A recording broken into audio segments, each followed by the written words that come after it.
A very good morning everyone and a warm welcome to the Cooper Associates County Ground in Taunton for the fourth and final day of the LV Insurance County Championship First Division match between Somerset and Northamptonshire.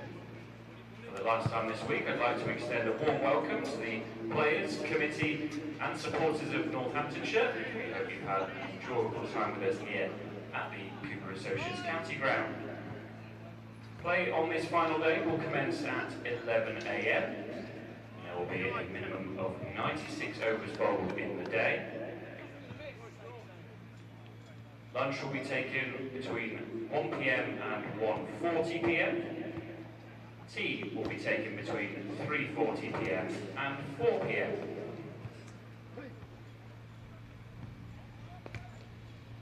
Whilst at the Cooper Associates County Ground, we ask that all members and supporters adhere to our Spectator Code of Conduct. Discrimination of any kind will not be tolerated at the Cooper Associates County Ground. Smoking is not permitted in any of the stands or buildings. This includes e-cigarettes. Designated smoking areas are situated behind Block 5 of the Somerset stand in the 12-man area and also in the St James Street car park. Exits to the ground are the same as the entry points, plus in an emergency, the jaw guard gates between the Somerset stand and the Marcus Truscothic stand will be open. In the unlikely event that any unpleasant situation should arise today, please draw this to the attention of your nearest steward, or text SCCC steward, followed by your message to 66777. This will alert security and a steward will be sent round to help. Texts are charged at your standard network rates, and a reminder to please help to keep the Cooper Associates County Ground clean by putting your litter in the bins. Northamptonshire will resume their second innings on 66 for 1 shortly, still trailing Somerset by 91 runs. Northamptonshire 255 all out in their first innings, Somerset 412 all out. Northamptonshire 66 for 1 with play on this fourth and final day, set to resume at 11 AM.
Very good morning. If you're just joining us here at the Cooper Associates County Ground in Taunton, play are due to get underway in 10 minutes' time. Day 4 of this LV Insurance County Championship Division 1 match between Somerset and Northamptonshire. Northamptonshire set to resume their second innings on 66 for 1. Scorecards are available from the SCCC shop and also Stragglers Coffee House. Members have been emailed a free copy of the scorecard for this match. Just a note on the umpiring team. The umpires were Neil Mallender and David Milnes for the first 2 days of this match. And for days 3 and 4, it has been David Milnes and Rob White. The match referee is Steve Davis. Northamptonshire scorer is Terry Owen, and the Somerset scorer is Polly Rose.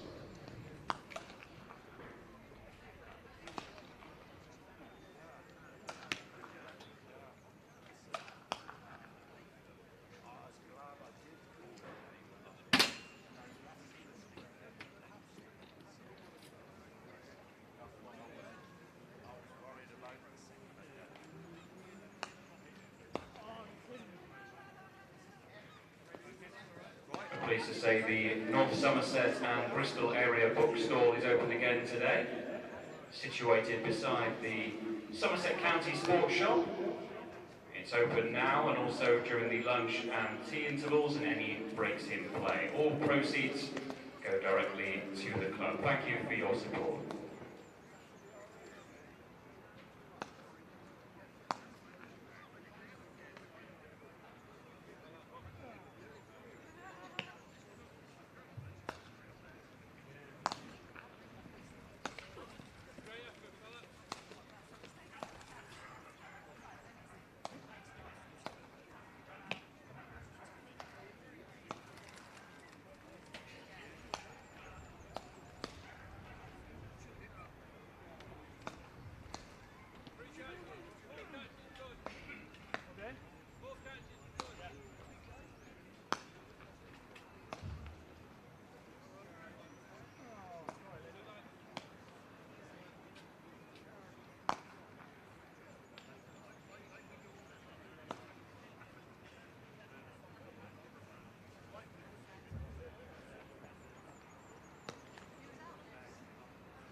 Good morning, folks, and welcome to the Cooper Associates County Ground. It's day 4 of Somerset versus Northamptonshire.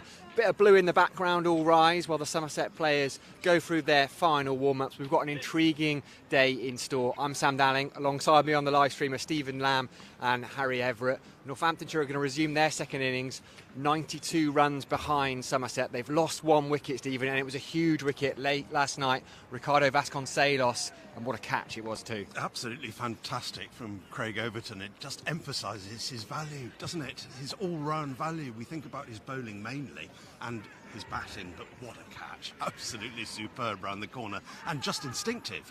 And 1 or 2 more like that I think we want that, don't we? Oh, absolutely. Jack Leach bowled superbly, 5 overs, 1 for 9 in the evening. Harry, you're a man who's fallen to a decent slip catch as well this weekend. Jack Leach, there's 4 left-handers in the top order for Northamptonshire. Is Jack Leach going to be the key today? Yeah, I think it's absolutely crucial. Jack Leach is, 4-day pitch, there's rough to bowl into, and we must remember that there's no Luke Proctor, there's no Lewis McManus for Northampton, so they're missing a couple of key players. No Ollie Sale, of course, has run the drinks. Great to have him back here, but they're missing a couple of players, so there's going to be a bit of fragility. We don't know if Hassan Azad's going to come out to bat, depending on his injury as well. So.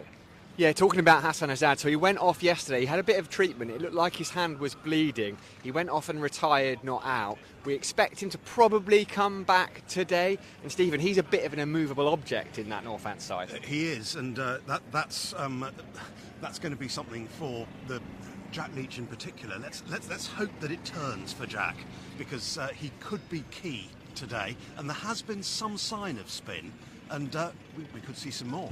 Yeah, and we've got a pretty docile pitch yesterday, but Somerset have got Craig Overton, Lewis Gregory, Peter Siddle and Casey Aldridge. It's not going to be easy. James Sales batted beautifully in the first innings as well. He made 50, but Somerset are 9 wickets away from what would be their first victory of this 2023 summer. We'll be live on the live stream, courtesy of WPA Health Insurance. Please do join us all day. It's going to be a cracker. Good morning, folks. Yes, there was Stephen Lamb, myself, Sam Downing and Harry Everett. We've made our way from the middle. We're up at our vantage point in the Marcus Trescothick Pavilion. Players will be on their way out shortly, and we have got a thrilling day in store, I feel. Day 4, Somerset versus Northamptonshire.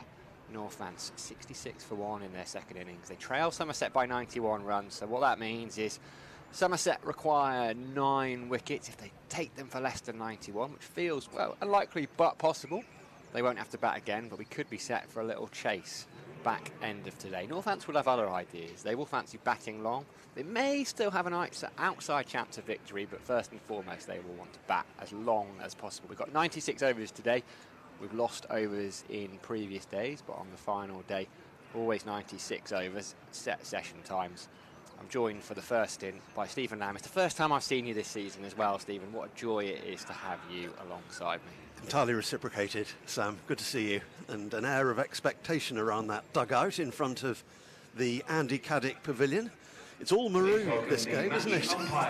Maroon for Somerset, the caps. And Tom Abel, you can see on the left there, cajoling his side, and it could be a fascinating day. You never really know, do you, at the start of a game what day 4 will bring, whether it'll bring anything at all. Sometimes it doesn't, but that there is an enthralling day's cricket in prospect here today.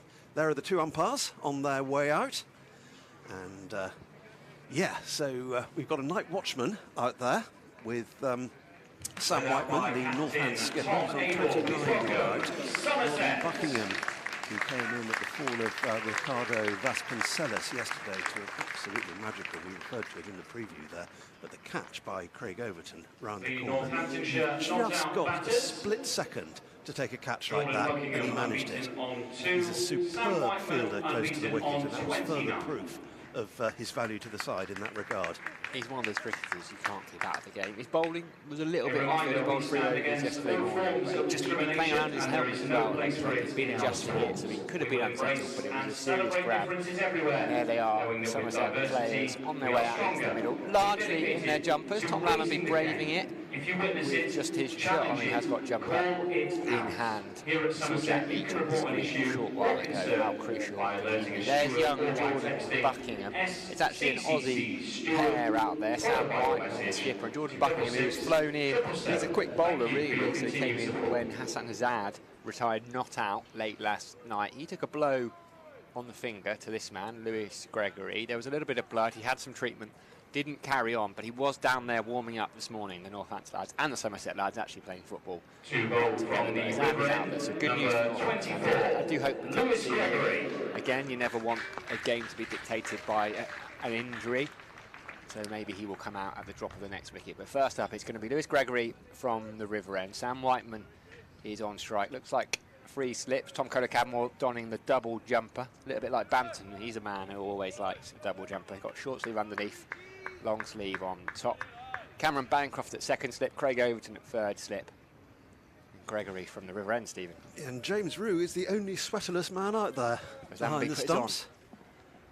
Just loosening up there, and we are all ready to go. Here is Lewis Gregory. First ball of the morning is firmly defended. All results possible as this day gets underway, with Northants on that 66 for 1. Conversation between first and second slips. They'll be very much at the ready, hoping for a nick.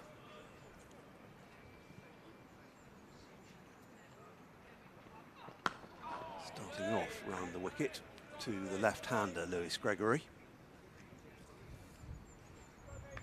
4 left-handers in this Northamptonshire top order. Jordan Buckingham, the night watchman, is a right-hander, but after Whiteman, Azad will come back out, and then Saif Zabe will come in at, it'll be 5 really, but he's a left-hander too. So Jack Leach will be licking his lips at the prospect of bowling, probably from the River End, that's where he tends to operate, and there's a little bit of rough outside the left-hander's off stump. Firmly defended again by the Northants skipper. He's having a good season with the ball, Lewis Gregory, particularly in the game up at Trent Bridge. Although that wasn't in the end in a winning cause, Somerset still looking for their first victory of the season. Just that Trent Bridge defeat and 2 draws here thus far. But they've got a good chance today.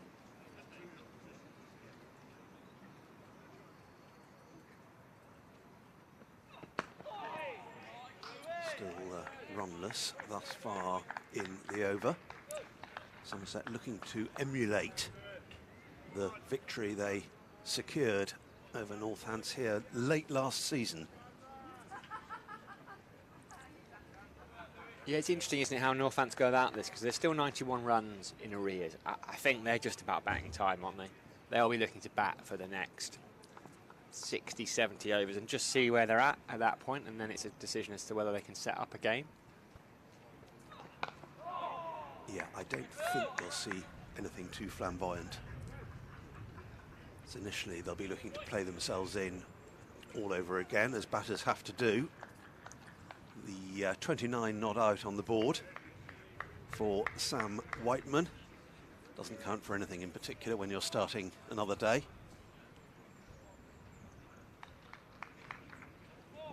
Fairly orthodox field. You mentioned the 3 slips, a ring of 3 men in run-saving positions on the offside, 2 to leg. And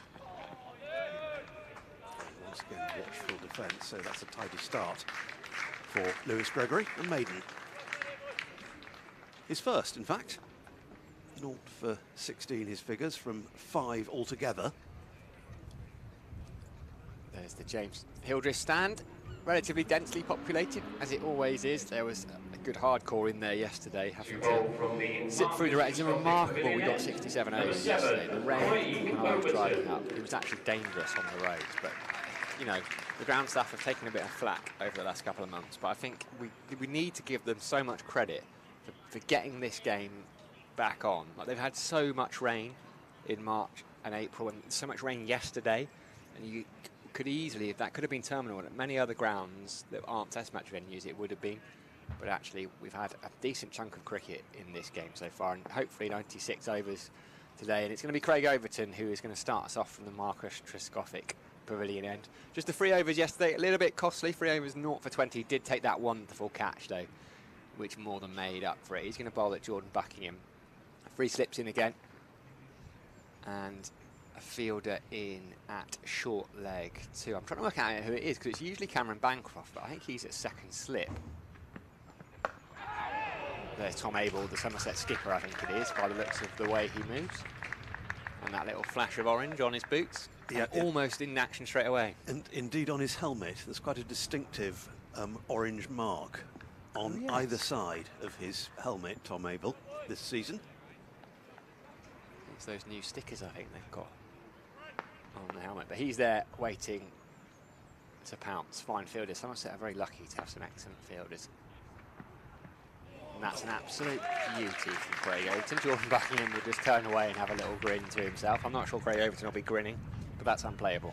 That augurs well for Craig Overton. Let's have another look at that one. Just back of a length. And in fairness to Buckingham, actually, I think he played it quite well. Just pulled the bat away, but it was a beauty.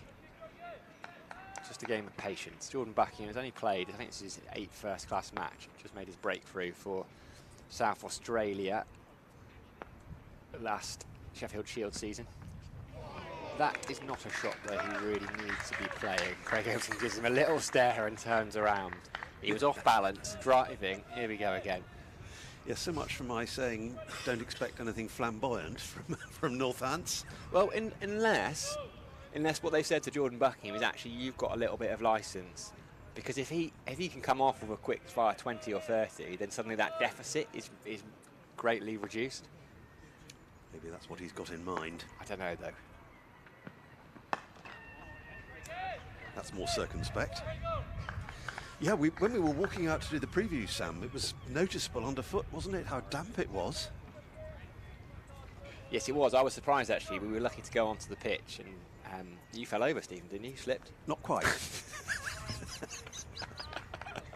No, but it was, wasn't it? It's the kind of dew, because I don't think it rained overnight. It certainly hasn't been wet at all this morning.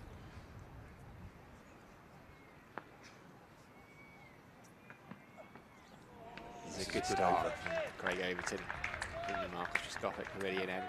This is his preferred end, really.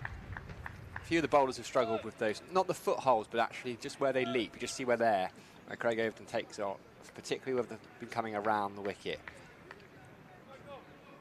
But that is one that Jordan Buckingham left well alone.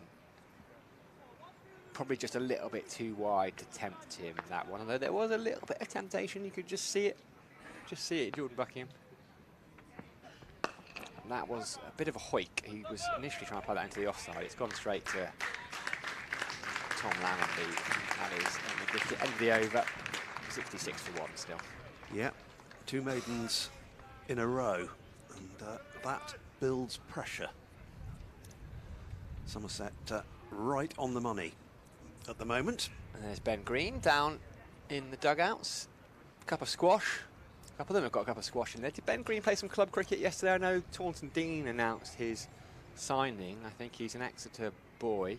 There were a few Somerset lads in action yesterday. Mr. Tom Banton and Mr. Smead. Smead came out on top of that. He was playing for Bridgewater. He made 53. An odd innings from Will Smead. 53 off 59 balls, but with 4 sixes. So it was like kind of restraint and also power. And the power is quite something. That's well outside the hot stump from Lewis Gregory this time. I was most impressed. I interviewed him at the end of the game against Glamorgan here, the T20, when he hit the Glamorgan attack to all parts. I was very impressed by the strength of his forearms. He's serious. He picked up some serious weights in the gym, as Will Smead. Gregory then. Yeah, Bridgewater came out on top of that battle. And the middle order, Somerset fans will be interested in for Taunton St Andrews. Josh Thomas at 3, Tom Banton at 4, George Thomas at 5, Thomas Rue at 6. Didn't muster enough runs though, chasing 318. They were all out for 207 in 38 overs. So victory for Bridgewater. 3 wickets for Jake Lintott as well, who's playing up. The standard of club cricket at the moment is just superb. Taunton Dean's game was cancelled yesterday. Thomas Rue being James's younger brother. Yes, and without wanting to put any pressure on him, he's actually more highly rated. Wow. Yes, which is saying quite something. That is no slight against James Rue, who he goes on his current trajectory will be an England international. Absolutely. And what a start he's had to He's the just season. brilliant. The calmness, the composure for such a young lad.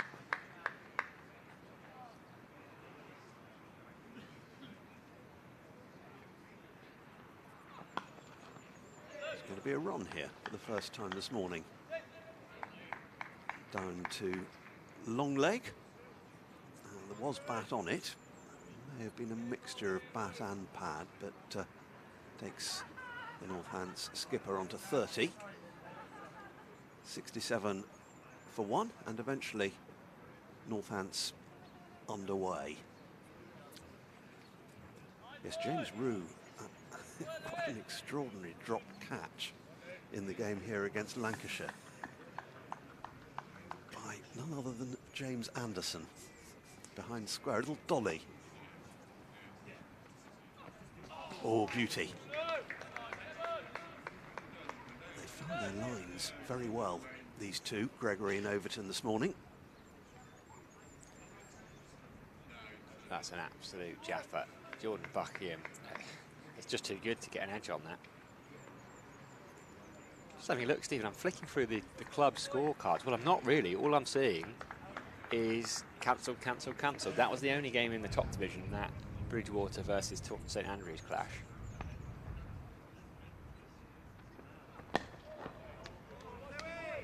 He was shaping up for the drive there and then seemed to think better of it, and just opting for defence to complete the over. So just the single off it, just the single so far this morning.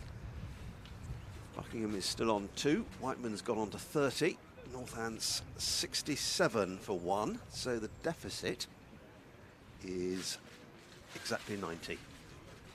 Yeah, just to, I've now flicked through all the divisions of the Whipple. It was just that one game and the game that Harry Everett starred in as well. Wemden victorious over North Perrott. They were the only 2 games, which just shows how well we did to get 67 overs of cricket. Yes, I know the drainage is a little bit different here at the Cooper Associates County Ground to club grounds, but there was that much rain that club games couldn't even get underway. Craig Overton then to Sam Whiteman, going to come around the wicket as most of the seamers have to left-handers in this game.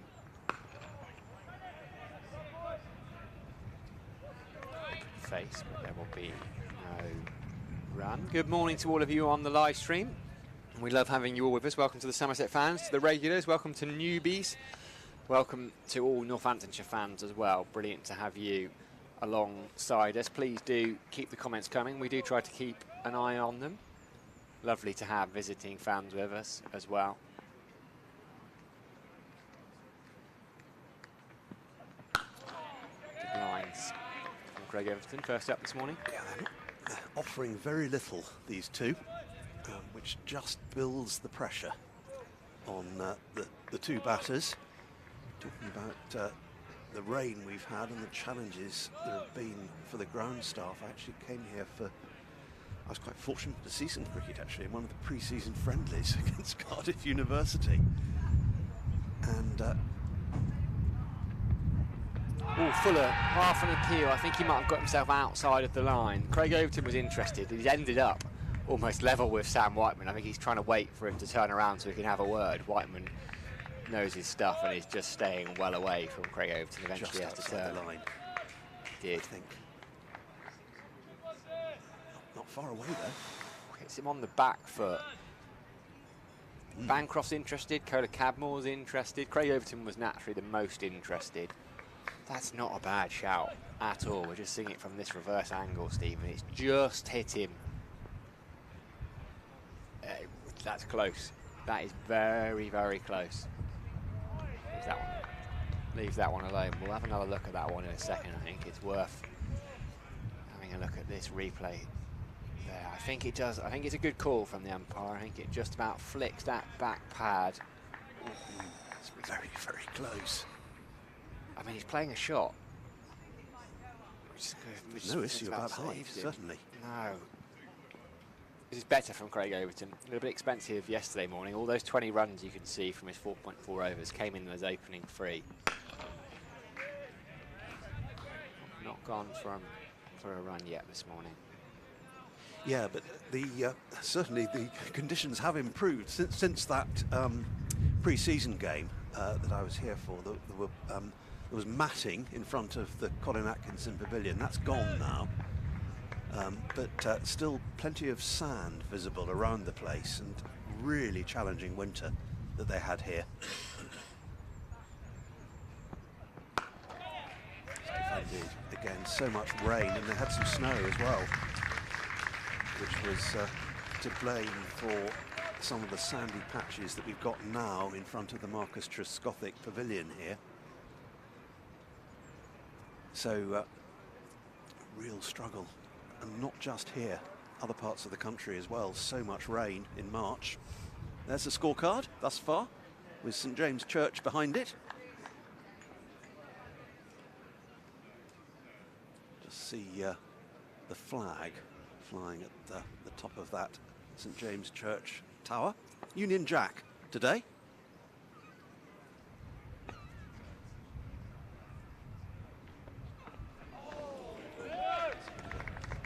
Swing outside the off stump. A variety of flags this summer, actually, atop that church.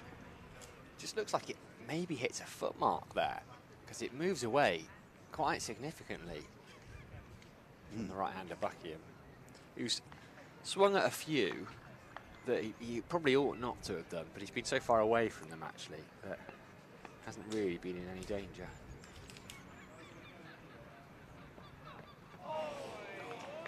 This is a charmed life that Buckingham is leading this morning. He's got 4 slips in now, and you can see exactly why Tom Abel has joined that slip cordon. That one again, it moved. Lewis Gregory's just getting that ball to nip away off the pitch. Buckingham's playing down the right line until it pitches. It's not really full enough to be driving like that. And that's all the movement you need to give yourself a chance. Good stuff, this, from Somerset this morning. Yeah, it's been excellent, and that is one of the constructive criticisms you might want to throw towards Somerset this season so far. Their first hour of bowling has sometimes been a little bit off the mark, and the first session against Northamptonshire in this game, the first session up at Trent Bridge, just allowed teams to slightly get away from them. But this morning it's been absolutely perfect, just what they wanted. There's still just the 1 run so far today. Fifth slip coming across, I think. Tom Abel's just taken a step to his right and pointed at the gap and said, Casey Aldred, you come in here.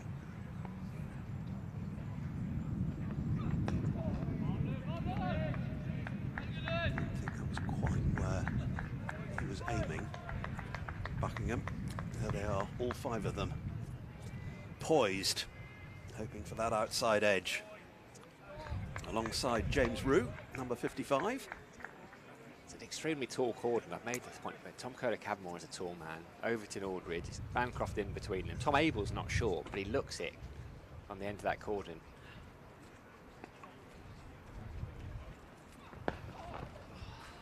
Good shot. There'll be at least 1 here. Will it be pulled in inside the rope? Yes, just. Going to take 3. Gregory looks a bit disappointed, but that was a good riposte from the batter. It was a nice shot, that, wasn't it? Good throw, actually, in the end. I think it was Lammonby doing the chasing. Just brought it back in. Maybe some early morning stiffness, but the throw was excellent. Buckingham had called Sam Whiteman through for the 3rd there. He was quick, and Whiteman perhaps didn't expect the throw to come to his end. He goes to 5, Buckingham. That's his first scoring stroke of the morning. Back down to 3 slips for the Northants skipper.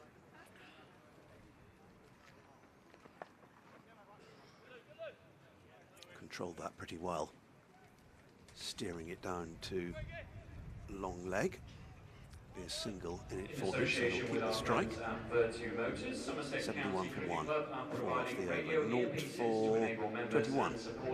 Those figures. Ball-by-ball match commentary.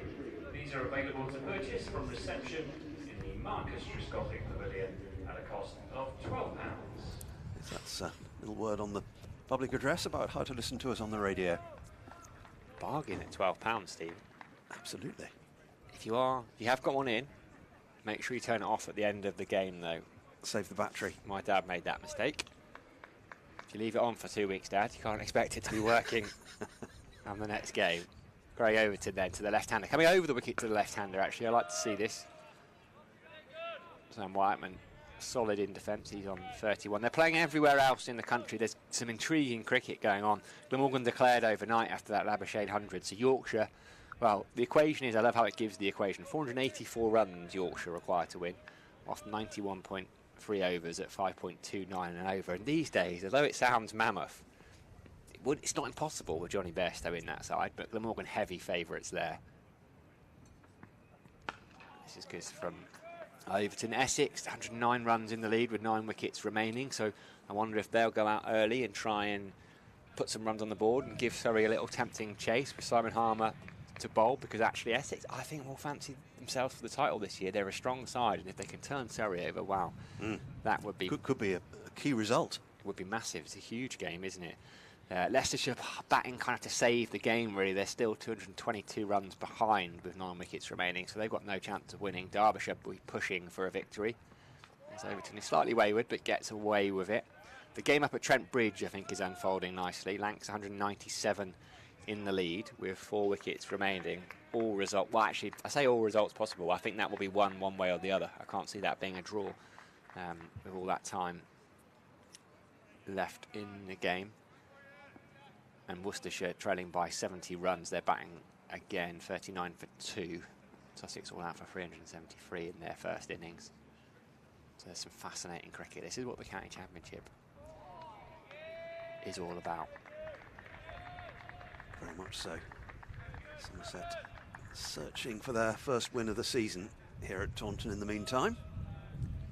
And Craig Overton bowling an excellent spell. Asking questions almost every delivery.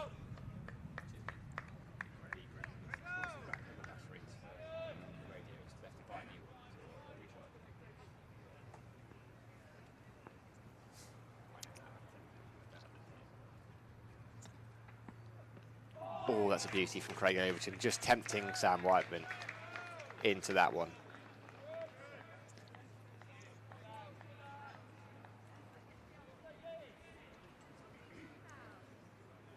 Whiteman steps away just to kind of recompose himself after that one. He had a little push at a ball that he shouldn't really have been playing at. Yeah, it didn't look convincing, did it? He was sort of feeling for it outside his off stump. That's better. Just defended. I can vouch for the fact that the clarity of sound on those radios is excellent. You're wandering around the ground and can't see the cricket all the time, it's a good way of keeping in touch with what's going on. End of another Craig Overton over. He started off really brightly this morning, as has Lewis Gregory from the River End. Let's have a look at his highlights package so far. It's only 3 overs old. He's just beaten the bat time and time again, Stephen. Yeah, just shaping away. That's the danger delivery. Little bit of movement, and that's going to keep Lewis Gregory interested. There's the benches again. Ollie Sale down there. Max Waller's in there. Sale formerly of Somerset, now with Northamptonshire. Max Waller and Junior Waller as well. Max Waller testimonial season. Milo and Max in there. And shaping away from the right-hander. The 5 slips are back in position. I can feel Harry Everett's presence behind me. What have I done? Oh, he's run out. In the dugout, just in front of the Andy Caddick Pavilion.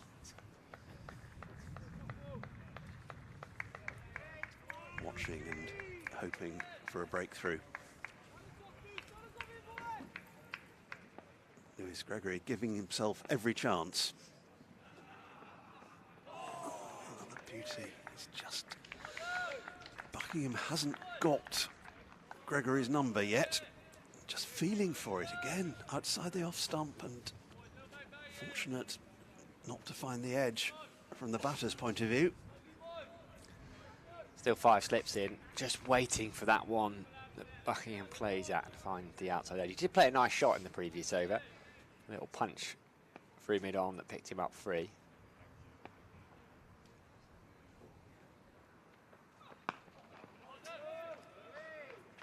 Firm defence this time. Just 3 scoring strokes so far this morning, which gives an idea of how tight the attack has been. Well, we've seen the highlights package of Lewis Gregory beating the bat, but bowling is all about partnerships. And Craig Overton, 6 overs, 3 maidens, 0 for 20. he's not got from a run yet in his 3 overs this morning. He's been absolutely excellent. And I think he would agree with the fact he's been a little bit below his best at times so far this season. But if he can click today, well, what a day for it. Runs here.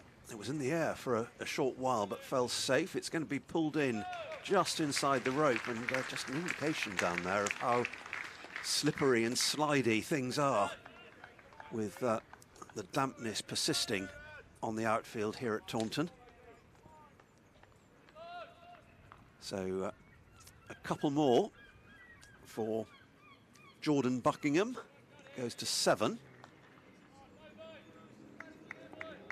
73 for 1.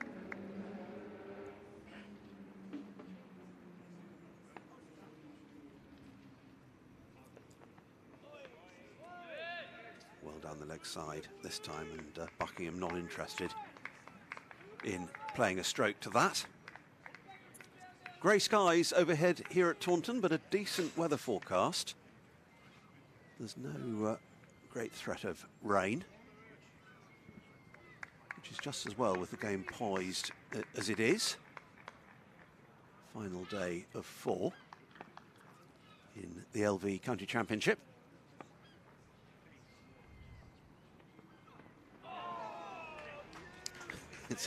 It's a charmed life, isn't it, out there for Buckingham, no question.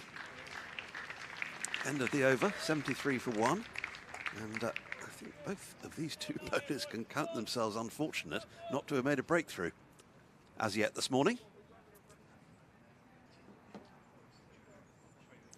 Remember, we're with you all day, courtesy of WPA Health Insurance, our principal county championship sponsors on the live stream this year, as was the case last year as well. Very grateful to them for allowing us to do the job that we do. I've got my blue on today as well, Stephen. I've got my matching blue. I'm in my matching blue. Craig Overton, been joining dots all morning. He's coming over the wicket to Sam Whiteman. And that's exactly the channel he wants to be playing at. Just making Whiteman think. And Whiteman was equal to it, happy to let that one zip through to James Root. Plays his cricket at the whacker, so used to being able to leave the ball on length. Craig Overton just making him think about that one a little bit. The chat between Lewis Gregory and Craig Overton, they've been bowling beautifully this morning. So much experience. Must be closing in on, if not having already reached 1,000 professional wickets between the pair of them to England international. There he is, the boss, striding across with purpose as well. Mr. Ben Warren, he is the man that makes the magic happen. Up here, as Whiteman opens the face. And they pick up a single. Down to 3rd. Down to the beach. One of the beaches. Yeah, that was Ben Warren. For those of you who don't know, he is the brains behind this entire operation, really. He works so hard. I mean, his to-do lists are always so long. The number of hours he puts in, so all the social media stuff. He's got a team around him, is now a very capable team too. But he was almost the man that started it in county cricket, made Somerset a bit of a forerunner.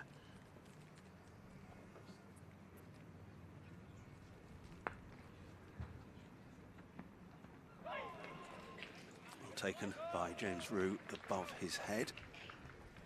Yes, the pivot of the live stream, I think it could be said. Ben produces, directs, and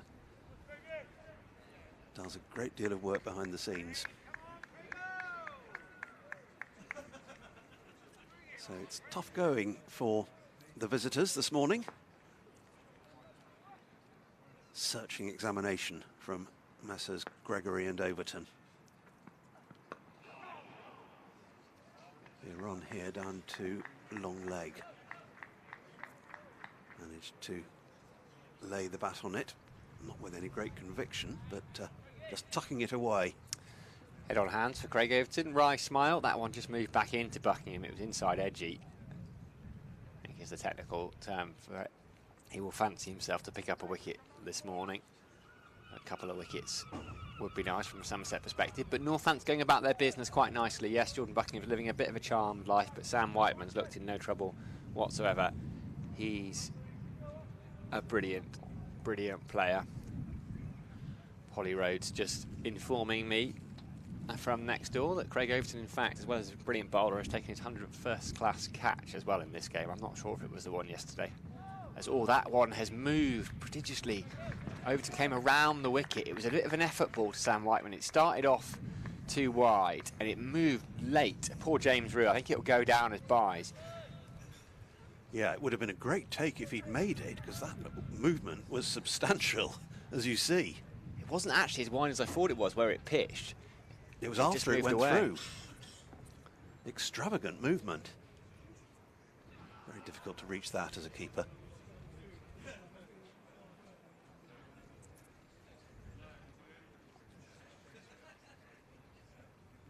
Couple of slips into Whiteman and a leg slip now. It's more a leg gully, really, isn't it? It's not particularly fine.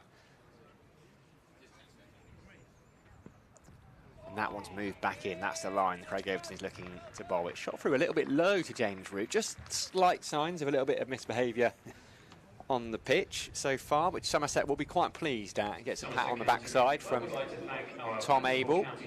I think I'm going to make way for the first time this morning. Change of bowling up here in the commentary box. Mr. Harry Everett is going to come in for me. Yeah, two contrasting deliveries from Craig Overton to end the over. One lifting and swinging away quite dramatically and resulting in 4 byes and then one keeping low. Tricky to know what to expect as a wicket-keeper. You get 2 deliveries like that.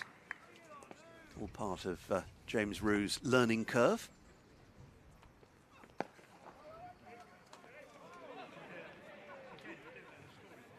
Shy at the stumps from Lewis Gregory, but Buckingham not considering a single. Very good morning to Harry Everett. Yes, well, very good morning for the Somerset bowlers without the breakthrough, really. They've been good stuff, hasn't it? Probing and probing away, and Buckingham's done well to survive. 2 Aussies, of course. Just been chatting to got a friend in today from Perth who was talking me through the WA side, and Whiteman coming through as a keeper originally, but not keeping so much these days. Bouncer, and it's going to be another bye, I think, here. That swung a long way. James Rew's done well to save 3 runs there, I think. Bit of a torrid time he's having at the moment. It's not pleasant to keep with, well, very good bowling, doing a bit of all sorts, and Gregory and Overton are going to get frustrated now, and they're going to try all sorts. They're going to literally throw the kitchen sink at Buckingham here, aren't they? And that's what you want the night watchman to do from a Northampton perspective. Irritate, frustrate the bowlers is superb from Buckingham. He's doing his job for the team. It's not demanding a stroke from Gregory outside the off stump of the Northants skipper. I think they can count themselves unlucky not to have made a breakthrough. Oh, definitely. But then, yeah, you've also got to give credit to the Northant side to, well, these two, particularly the 2 Aussies digging in, showing some grit, determination to get through a pretty decent spell. I love seeing so many slips in place. Only 3 now, but we've seen 4s and 5s and gullies and proper attack in the field on the last day of the game. Played that pretty well, just offered a little bit of room on his pads, not a lot. But he's found the man at mid-wicket. So he's got to stay put. Sam Whiteman. Yeah, not keeping for WA with Josh English, the main keeper, almost the backup keeper for Australia after Alex Carey, really. Sort of a multi-format player, as many of them are these days. Whiteman, who's more of an opening bat for the Sheffield Shield side. Slightly different pitch from here than it would be in Perth, mind. There's a committed leave from Whiteman. I think that's it, the word committed sums it up really, Stephen. You've got to be committed in this situation to get through it. You've got to really commit to your defence. You've got to commit to a leave, commit to a defence, commit to when you're playing your strokes, when the ball is doing, not all sorts, but doing enough to make it tricky time to bat.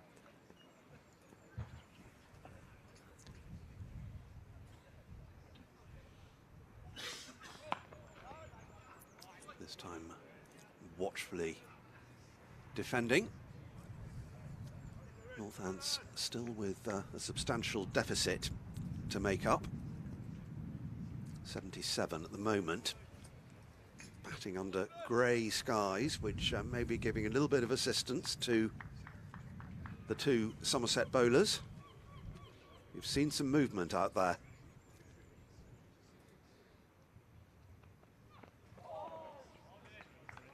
No need to play that. That will conclude the Lewis Gregory over. He's been excellent this morning. Yep. I loved your stat, Stephen, your self-made stat of the first 24 minutes. I worked it out when you said there have been 3 scoring strokes. That's some going, really. And you see that from the scorecard now on screen. The economy rate's Aldridge bowled yesterday, so a more inflated economy rate, but Gregory and Overton's economy rate coming down and down today after yesterday. I wonder whether those floodlights might be needed at some stage today with the skies so grey. We can't see any blue at all. I checked the forecast this morning and it looked very good. Yeah, I think we're going to be fine. Final day, dry, a bit of grey cloud, but I don't think bad light should be an issue. 4 slips to Craig Overton then from down below us, the just Gothic Pavilion end. Against not the captain, but the night watchman, Jordan Buckingham. Saif Sahib still being protected. You'd have thought he'd be batting probably earlier on day 4. Can't really give enough credit to Jordan Buckingham. The night watchman I always thought it was a dying art, Stephen, with the night hawk coming in and Stuart Broad and all this this Bazball nonsense you could say in the Red Bull game. But yes, the night hawk came in with Bazball pretty much. I quite like seeing someone do a really gritty job. You know, it's frustrating Somerset, but he's doing what he needs to do for his team, and then Saif Sahib can come in when a bit of the shine's taken off the ball.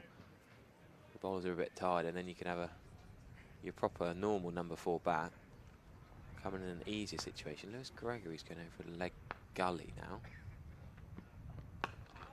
Bowled Buckley Overton again. Hurrying him into the defensive stroke. We haven't seen a boundary yet today. Been playing for more than half an hour. Nearly an edge. I thought it was going to go for 4, but just hauled in. I mean, Jordan, Stephen, Dermot, Buckingham. I mean, I just love I like looking at the middle names of players, especially Australians. I mean, they're not completely Australian wacky names, but just looking at it, his highest score in first class cricket is 17. This would be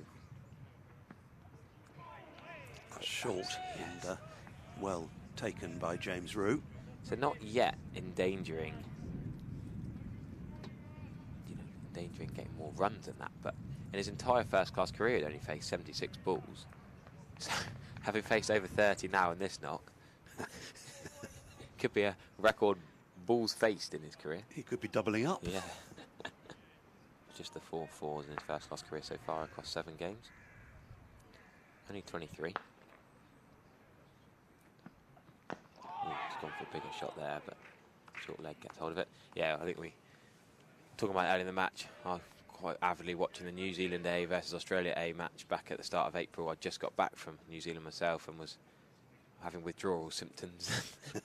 Watching Matty Renshaw. Great to see another former Somerset legend scoring runs against New Zealand A. Hundreds in each game. That was the game that sort of got Buckingham well, probably potentially got him this gig. Got his name out there more on the wider scene, getting 6 for 58 in the first innings of that game. Did go wicketless in the second, but Lincoln in New Zealand, quite a bowler-friendly ground in those conditions in April, late in the season. That's the Bert Sutcliffe Oval. But here he's doing a great job with the bat. Topical name, Buckingham. His middle names ought to be Palace Balcony.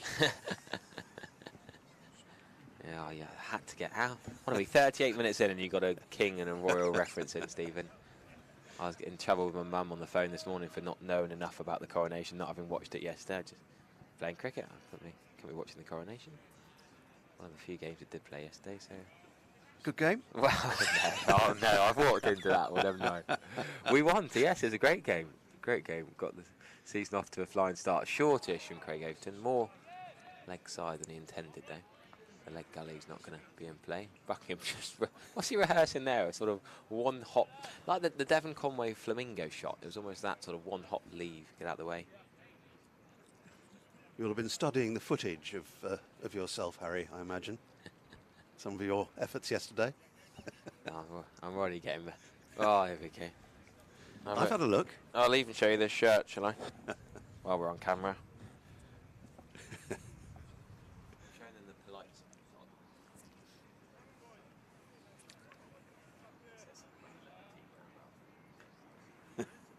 Change of bowling at the First change of the morning, number 17, and Jack no great Leach. surprise to see Jack Leach removing his sweater and handing it to David Milnes. Jack Leach, who already has a wicket under his belt, courtesy of a fantastic catch at backward short leg by Craig Overton yesterday evening, which accounted for Ricardo Vasconcelos, an important wicket to which Somerset are trying to add.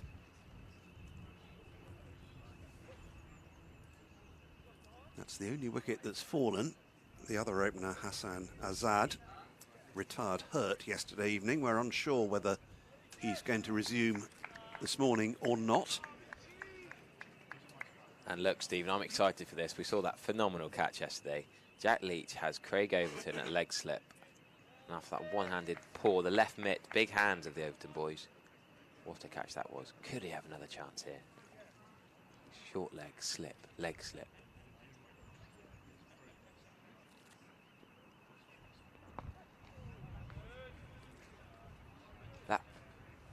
That's going to get the short leg excited, isn't it? Even though it's not a chance, just getting it in on that leg stump. Bit of spin out the rough. Absolutely. Cameron Bancroft there under the lid. Both balls going that way. Turn. Left arm orthodox from Jack Leach into the left-handed batter of Whiteman. 3 helmets in evidence around the bat. Oh. And the wicket and in the air and over the top. That's one way of playing, isn't it? We're talking about the close fielders. That's gone all the way. Comes down and dismissively swats him over cow corner, really, into the car park. Yeah, that's quite a long boundary out there as well. I didn't think he'd got hold of it, to be honest with you. It tells you about the bats we have. Kookaburra bat he's using. Pretty decent. And Pete Siddle, another Aussie. Aussies everywhere. 4 Aussies in the game, actually. Yeah. So the first boundary of the morning and an absolute maximum.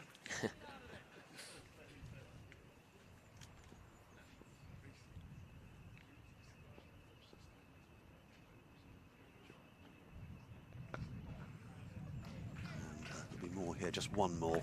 So I think the 6 off, not a bad ball from Jack Leach, has now forced Jack Leach to go wider outside off stump. You'd almost rather Jack Leach didn't bowl that wider off stump, and rather he goes again. Make Whiteman play. Didn't want to be outside off stump, allowing him to punch to deep cover or deep point for 1. I think the shot for 6 is, I'm not saying it's a win for Somerset, but it's a risky ploy. Day 4 turning pitch. If he misses it or gets an outside edge or a skew anywhere. But he didn't, he middled it. Night Watchman is back on strike.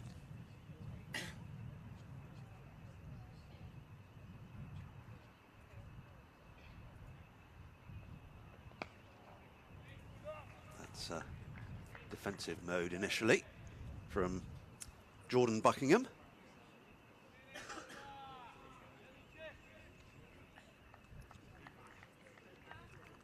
Interesting seeing Sean Dixon coming out to deep square, but he's not even 10 off, he's 20, 30 yards. Big old boundary, backward square leg towards Gimlet's Hill in the Somerset stand. He's a long way off the boundary, but not saving one. Driven back to the bowler. Yeah, it's the first time actually in a home game this season that we've seen the boundaries so extensive. There's a replay of the 6, which he really middled. That's gone a long way into the car park in between the Colin Atkinson and Andy Caddick pavilions. There's Gimlet's Hill, always a popular haunt. Yeah, particularly popular today with the Somerset stand not in action on the Sunday. We're going to see a change of bowling also from down below us. Craig Overton and Lewis Gregory both out of the attack. Pete Siddle joining Jack Leach with the ball now. Yep, Craig Overton, Lewis Gregory, both unfortunate not to have struck in Their two spells first thing this morning, both bowled well. But these two batters have hung on in there. It's interesting now what Jordan Buckingham does. Does he now start playing like a batter? Does he go into a more attacking mode? He's got his eye on again this morning. He's seen off the opening bowlers. He'll have a few balls of Pete Siddle to have a look at, I'm sure. But when does he go more aggressive? Does he keep going as he is? Is he the Watford Wall, the Stephen Finn kind of night watchman? Is he more Jack Leach against Ireland, that kind of night watchman? He's definitely not Stuart Broad. That's an easy single. Pete Siddle drifting leg side first ball. Good play from Whiteman, giving this man back. I just find it intriguing, the night watchman thing. I find fascinating. Did you see the other day, Johnny Bairstow had 2 night watchmen. Yorkshire, Glamorgan. Glamorgan dominates that one. Yorkshire really struggling in Division 2. It's almost embarrassing, seems a harsh word to say, but test ground, club of such talented players. Forget the backroom side of things, the politics going on, all the issues. But the actual 11 men on the field are still quality cricketers. It could be in Division 1. You know, they've had Milan, they've had Bairstow, Ben Code's been injured, but quality cricketers, and it made me laugh really. Johnny Bairstow should have been batting, then a night watchman went in, then he got out, then another night watchman went in, he got out. I think Matt Fisher was one of them, former England, well, could be again England seamer. How many night watchmans do you go through before you think, actually, I'm going to have to go out myself? He did get through to close, and he was stranded, 20 not out, because he didn't have the tail enders to stay with him because it was too late. Pete Siddle against the more solid night watchman of Buckingham, but it can become an issue though, can't it? Because your number 6 could end up going at number 9. So Johnny Bairstow, I think he was carded to bat 5. Devon Milan would have been 4. Then he had 2 night watchmen, so that pushed him down a couple of places. And then suddenly he's 20 not out because there were further collapse of the lower middle order. And then there's no tail enders to stay with him because they were night watchmen earlier. So Johnny Bairstow's return to county championship cricket, he didn't do a lot wrong personally, but he only got 20 not out because he didn't have time to bat. Very little has been given away by Peter Siddle in this innings so far. No, just the 2 balls into this morning's effort, but yeah, superb yesterday. That's nearly a chance of Tom Abel. Yard in front of him. Not a jib, not really a chance, but a bit more middle of the bat than intended from Buckingham there, I believe. 3 maiden just day for Pete Siddle. I don't know if Siddle and Buckingham would have played against South Australia versus Victoria. Would they have played? I'm trying to remember how many games, what games Pete Siddle played for across the winter. So Jordan Buckingham playing for South Australia. That's full. Pete Siddle, big appeal, might be leg side. Not by that much, but it's where he was shaping to play it. Slanting across him, I fancy.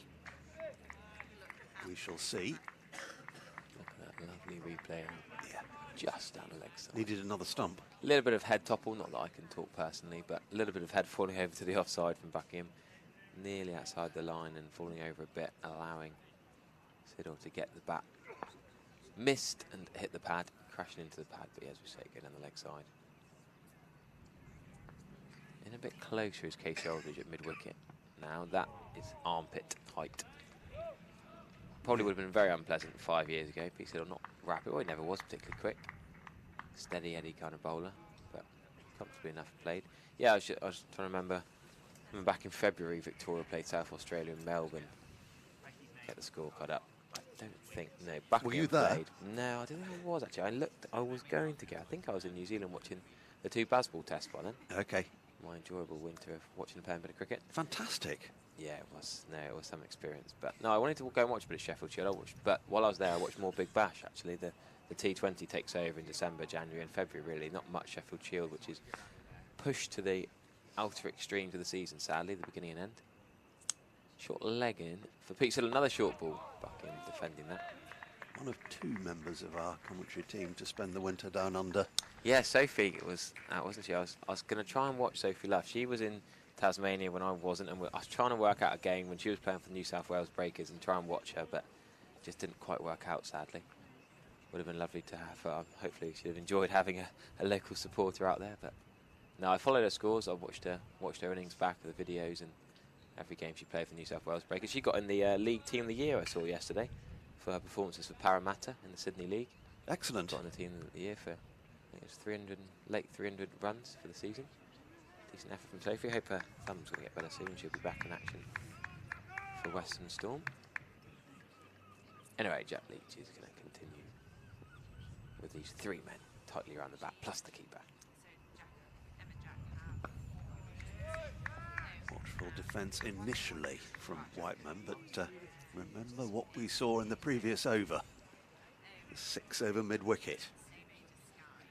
Will he have another crack?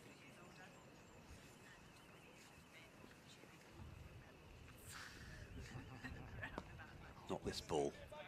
Smartly stopped by Cameron Bancroft.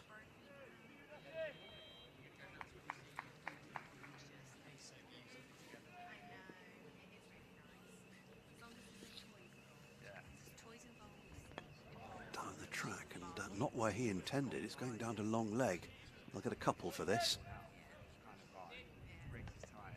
He's looking to go straight or straight-ish. No, yeah, I think because there's a deep square, well, there's a deep mid-wicket and a deep backward square. There's no one really outside the 2 yards away from the bat, the 2 short field on the leg side. There's so much space. I guess he knows he's going to be fairly safe as long as he gets enough to beat the 2 close men.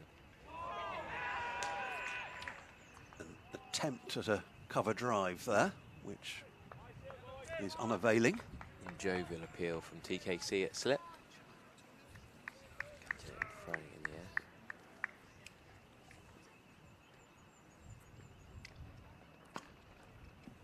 Be a single here Yeah. to mid-wicket. I guess what I'm saying is Whiteman can run down the wicket, and as long as he gets something on it leg side, if it doesn't carry to the men in the deep now, they're back, and as long as it beats the men 2 yards from the bat, it's a safe shot really, wherever it goes, between mid-on all the way around to fine leg.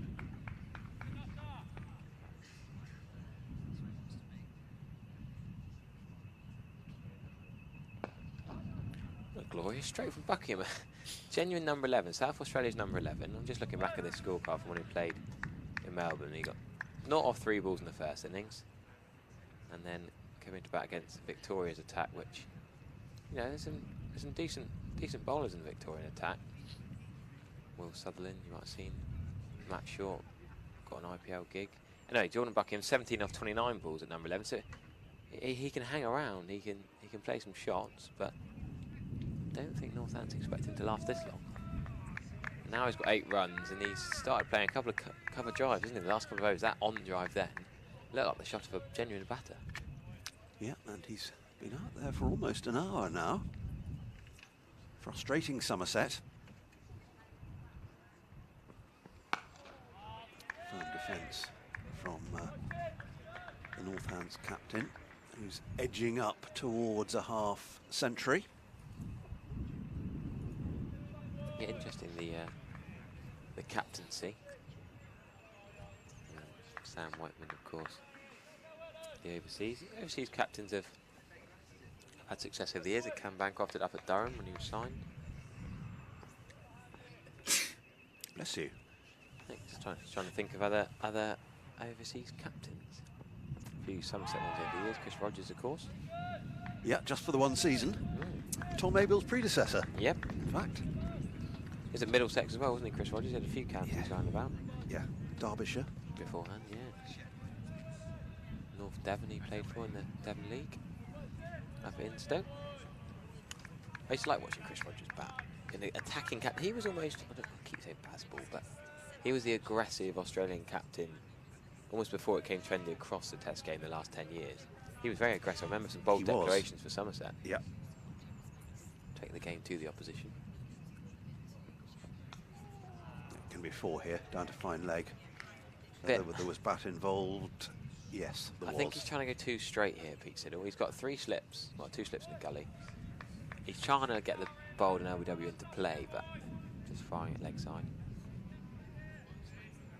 Yeah, he was prepared to risk losing in order to seek victory, Chris Rogers. There were 1 or 2 declarations I can recall in pursuit of that aim, and I've always admired that. Usually makes for interesting cricket.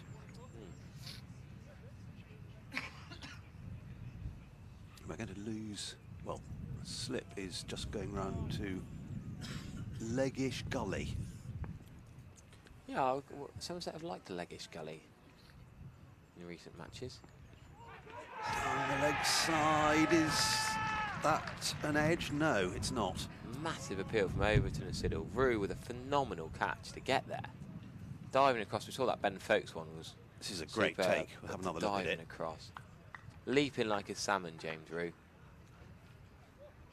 Maybe it brushed something, maybe a trouser leg. Craig Overton pumped up after bowling a superb but wicketless. That's a great take. Yeah, I'm not sure I did touch anything looking from the replay. That he made it look easier than it was, James Rue. That. Did well to get two hands. Both hands to it, exactly. Great foot movement. Look at the sidestep, the dive. To get there, across, side, keeping his head level, two eyes level to get two hands to the ball. Superb from the Somerset keeper. That's a better shot from Whiteman, but can't beat Tom Lammonby.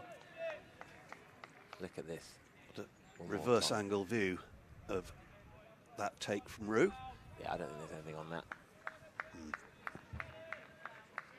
Pete Siddle, though, isn't one to appeal quite like Craig Overton. He's not, you know Craig's a big, animated, passionate guy. I'm not saying Pete Siddle isn't, but he's more reserved, isn't he, Pete Siddle? So to see him run down to the other end, celebrating, appealing. Indicates that he might have heard something. Yeah. Maybe just brushed a pad strap or something like that. Down the leg side again, and there'll be a single in this. That would have been a cracking catch if Craig Overton got near that one. That was off the middle of the bat almost, wasn't it? Nailed through the leg side. Yes, that's turned away pretty comfortably in the end. Northants edging up towards three figures, 98 for 1. Deficit now down to 60. So just short of an hour's play so far this morning, and no breakthrough for Somerset, despite their best efforts. And it's not as if they've bowled badly at all. But credit to the Northants batters. Buckingham, the night watchman, frustrating Somerset. He's on 8. And the captain, Sam Whiteman, on 48. Leach starting his 8th over. Spell yesterday evening and now this morning. Good firm drive for no run by the Northants captain. Still with plenty of company.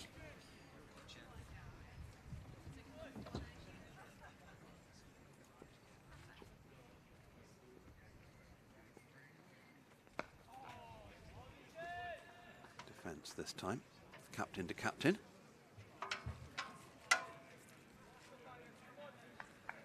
Still grey skies. It's been like that since the start here at Taunton. Yeah, no threat of rain though, not ominous grey skies. It's not cold out there. It's well, May's arrived, Stephen. It's got noticeably warmer, hasn't it, over the last week or so? Yes. I was getting a bit fed up with the cold in April. Me too, tell me about it. The difference between bowling yesterday in a t-shirt to the previous 2 Saturdays with jumpers and long sleeves. Good to see you're sporting the shorts. Yes, well, I've never been so slow to get the shorts out of the wardrobe. To wait till May, this is the first week of shorts, really. Yeah. I've not done it yet. To wear trousers for so long, it's been depressing, really. Single here. Going to the right of Cameron Bancroft, who has to chase it down. So 49 now to Whiteman. Night watchman back on strike.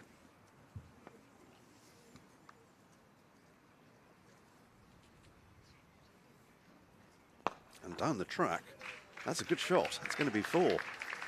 Beautiful use of the feet. This is a genuine number 11. Players with cracking shots. I'm gonna wax lyrical about Jordan Buckingham. I know he's only just into double figures, but he's doing a great job. My research tells me that I went to Brisbane to watch the ridiculous 18 wickets fall in a day between Australia and South Africa. A weak South Africa team, but Australia, struggled a bit. And other than Travis head whacking it, it was interesting test match back in December, and in the warm-up game before that, the tour game, the South Africans against the Cricket Australia 11, saw Buckingham and his captain here today play together. Sam Whiteman opened the batting, scored 11 in the first innings. Buckingham batted as high as 9 that day, 7 off 50 balls. Don't think they give it first. I'm not sure if a tour match gets first-class status, because the South Africans would have played with multiple different players and changed it around and use it as a proper warm-up. But he opened the bowling as well to Buckingham, got 2 wickets. As Siddle comes in, he's going to get hit for probably 2 through the leg side here. Sam Whiteman's going to keep this strike. Nice flick off his legs. Yeah, Jordan Buckingham on that. 50. That is well spotted, Stephen. Well batted. Captain leading by example. We're talking a lot about Australians at the moment. You might think, why? Well, both teams have got 2 overseas players. Craig Overton's coming over well for the square leg umpire. I don't know if he's appealing for a short run or something, but no, definitely 50 to Whiteman. On to 51. He's been solid. Yeah, Not 104 aggressive. balls. Yeah. 6 and 5 fours. Just about a 50 strike rate. And that's 6 off Jack Leach. A couple of boundaries before close last night. Not many boundaries this morning, just these singles now knocking it around. Easier to take the singles off Leach and Siddle than it was off a very good opening spell from Overton and Gregory. But no, well batted, the Northampton skipper. Not wicket keeping, there's no Lewis McManus, but Harry Goldstone, the keeper this game, so Sam Whiteman can concentrate on, well, sorry, not opening the batting number 3. Hassan Azad, though, retiring hurt, so it almost feels like Whiteman's opening, but no, it's batted at 3 in both knocks. Words of encouragement from Gregory to Siddle.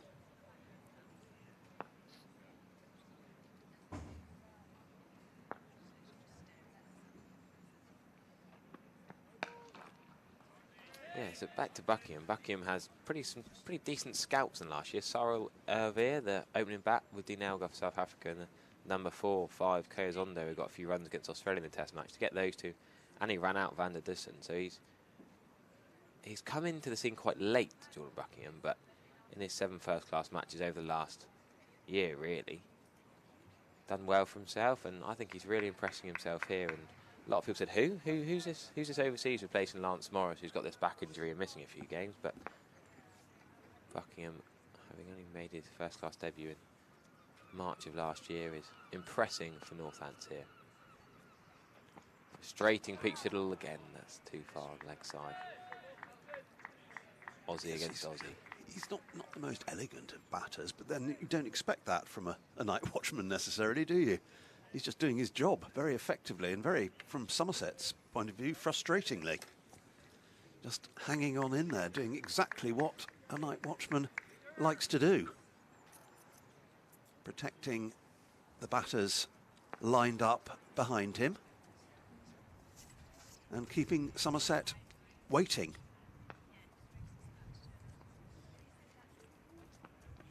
Another short ball attempted. Didn't quite get up to the armpit level, more sort of hip, stomach height. Yes, it's just struggling to get anything out of this wicket at the moment. It feels like it's playing rather placidly. And that makes it tougher for a bowler of Peter Siddle's ilk. Looks pretty sore and tired into day 4. What's he bowled? Only 7 overs in this innings, but did bowl 18 and 2 extra balls in the first. Again, that's leg side. He's almost looking like he's spewing it. It's almost going leg stump Yorker, then sort of armpit height, sort of back of the length into the hip. Not too much avail so far, Pete Siddle. You might want to try a different line, a different approach. Yeah, They might tell Pete Siddle what to do, but it's not working so far, is it? 2 for 42 in the first innings, but wicketless so far in the second.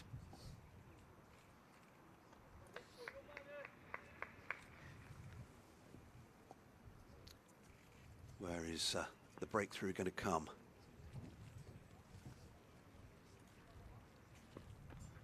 Slightly different approach. Down the leg side again. Leg gully. Craig Overton gets hit by James Rue.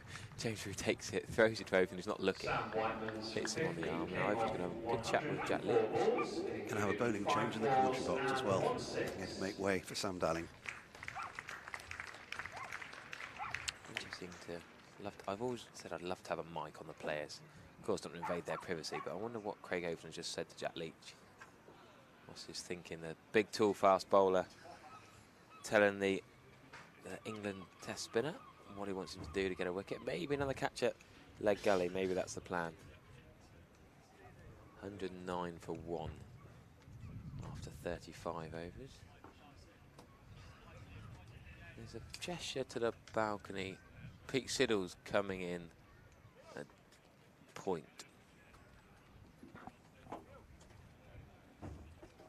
Pete Siddle's going to come up on the 1 now, so Buckingham's not going to have that easy one into the offside. Short cover in play. Solid from Buckingham, pressing forward, propping on that front foot well. Solid, meaty back defensive shot. Long off is back on the boundary in front of the Colin Atkinson in that sandy patch, 10 metres in front of the Colin Atkinson pavilion. Walking in. Case Buckingham does want to go to the top. Don't think he will. There's a big appeal there. I don't think so, no, umpires. Not interested.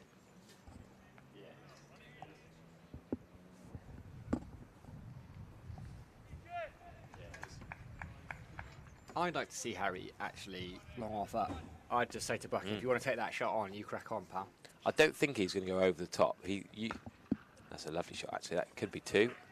They're going to charge hard. Tom Lammonby in pursuit. Quick is Tom Lammonby.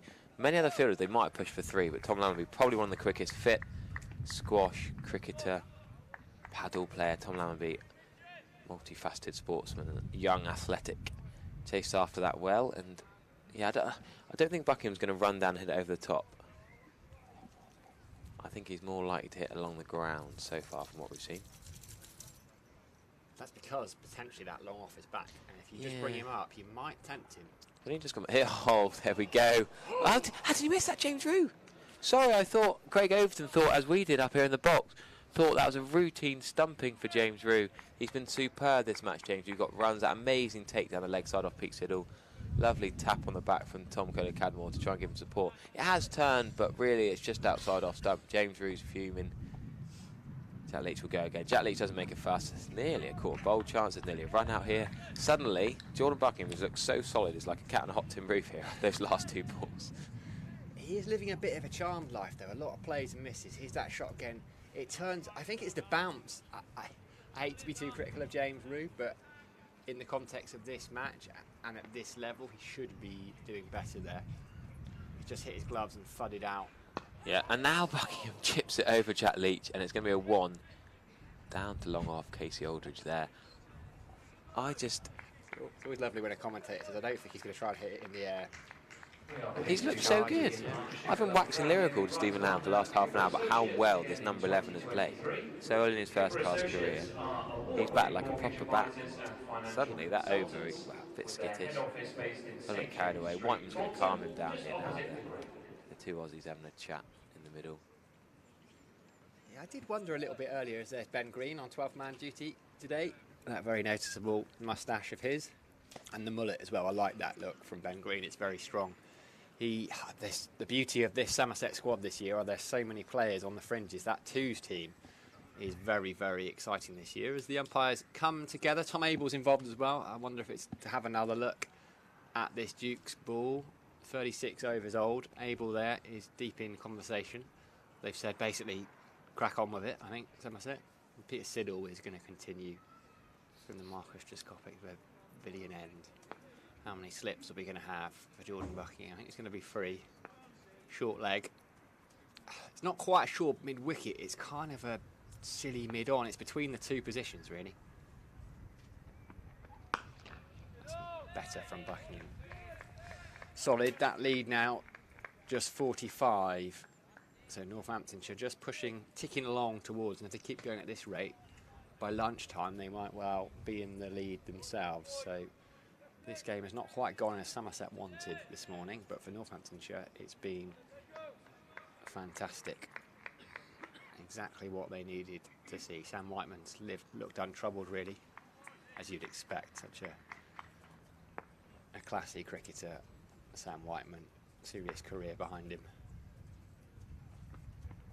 That's a beauty from Siddle. Absolute beauty. Again, there's been a few actually that Buckingham has they've just been too good for him, and actually the balls are wasted on lower order batters. That's the best ball yet I've seen from Pete Siddle. Really impressed with that to Buckingham. I think he's a bit too leg side the last couple of overs, Pete Siddle, but that's really challenging him outside the off stump.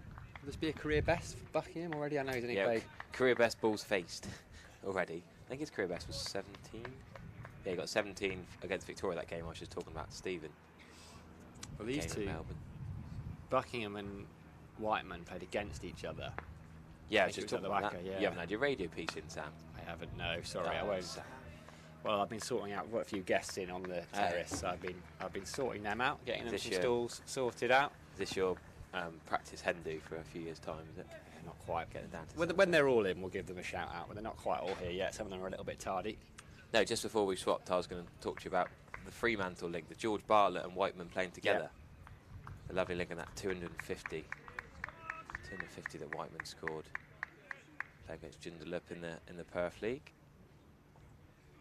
And Ashton Turner, of course, that's some scorecard. Sean Marsh, George Bartlett, Ashton Turner. Ridiculous for club cricket. Oh, that's near. Put down. Almost. Wow, that's a bit harsh, Yeah, I think isn't that's it? probably, it's a little bit harsh. Cameron Bancroft just trying to react. He couldn't quite, he played it quite well in the end, Jordan Buckingham. Just pushed it into the ground a yard or two to the right of Cameron Bancroft, who's going to take that helmet off and come in to the slips for Sam Whiteman, I think. There's a leg slip as well. I think it's Craig Overton. Let's have another look at that. I think what I meant was, it's nearly a chance. It's half a chance. It's half a chance. Cameron Bancroft might be disappointed with himself because of the standards he sets, but I think it's a very is difficult James one now. Taylor or Temba Bavuma catching that maybe in their peak? It's it all around the wicket. Ollie To Pope, Whiteman. one of the best short legs of the last 10 years. Probably those three, the first that spring to mind. Bancroft, I think, would have fielded there a fair bit when he was playing Test I remember cricket. doing it, yeah. Can't remember him taking any worldies per se, but That would have been a worldie, that one. yeah. No, I love looking through my cricket and some of the old scorecards. And spent a bit of time in Joondalup Hospital in Perth a couple of months ago. Funny seeing them get absolutely battered by Bartlett and Whiteman in the Perth comp. Did you pop down to see that? No, I was playing the 2 Saturdays when they were playing, actually. Left alone by Whiteman, goes through to Roo. 37 overs gone then, 113 for one. Northampton trailing by 44 runs. Lots of cricket going on around the country. Yorkshire 54 without loss, still need another 438 runs to win that game. Lancashire still not lost another wicket, so their lead is up to 236. They're 6 down, so that could be an intriguing one. Worcestershire 3 down against Sussex. They still trail by 42 runs, 7 wickets remaining. Essex 81 for 2. I think they're getting on with it. Essex, they're 155 runs ahead of Surrey with 8 wickets remaining. I think they're going to set up a game there because that would be a massive victory. If they could somehow turn Surrey over, that could go a long way to, well, certainly bringing Essex into the title race. Hampshire, Warwickshire, they've lost so much time due to rain. Hampshire still 155 runs behind Warwickshire's first innings score. They've got 9 wickets remaining. Fletcher Middleton, who's been in such good nick so far this summer, he's still there. I think he might have 450s already. Oh, I took him out of my fancy team before this round, Sam. I was feeling like that. He's on the bench. Jack Leach is going to continue anyway with these 3 men round the back. We keep saying 4 if we include James Root, who's always there. Leg side for Buckingham, well played again. I think, yeah, he's played and missed a bit, but I wouldn't say he's been that fortunate, Buckingham, until that Leach over. There's a couple of chances, but I think, a night watchman's very rarely going to be, unless you're Jason Gillespie 200 or the Watford Wall Stephen Finn a few years ago, I remember doing superbly, but there's normally going to be a few half chances. I think he's played superbly well. Whiteman, though, number 3, is past his 50 now, going to take straight as a left-hander. Looked like he was looking to dab or cut that to point, and then last minute changed his shot.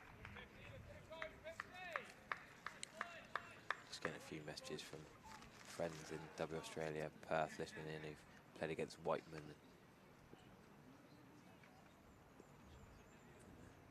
Perth League. Leach, this time the feet used by Whiteman. That's good there, to single there, good batting, good rotation of the strike. Casey Aldridge couldn't do a lot about that because Whiteman was already 4 yards down by the time he's hit the ball. Can't really criticise Casey Aldridge, who is going to chop back to long off. So long off is now a ploy every ball for the right-handed tail ender, and yet the left-handed top order bat is Going to have mid-off and mid-on up in the ring. A lot of respect now being given to Whiteman and Buckingham, but more so to Buckingham as he's level with his first-class best. I still want long off up. Yeah, no, I agree with you. We've not seen him whack it over his head for 4 or 6 yet.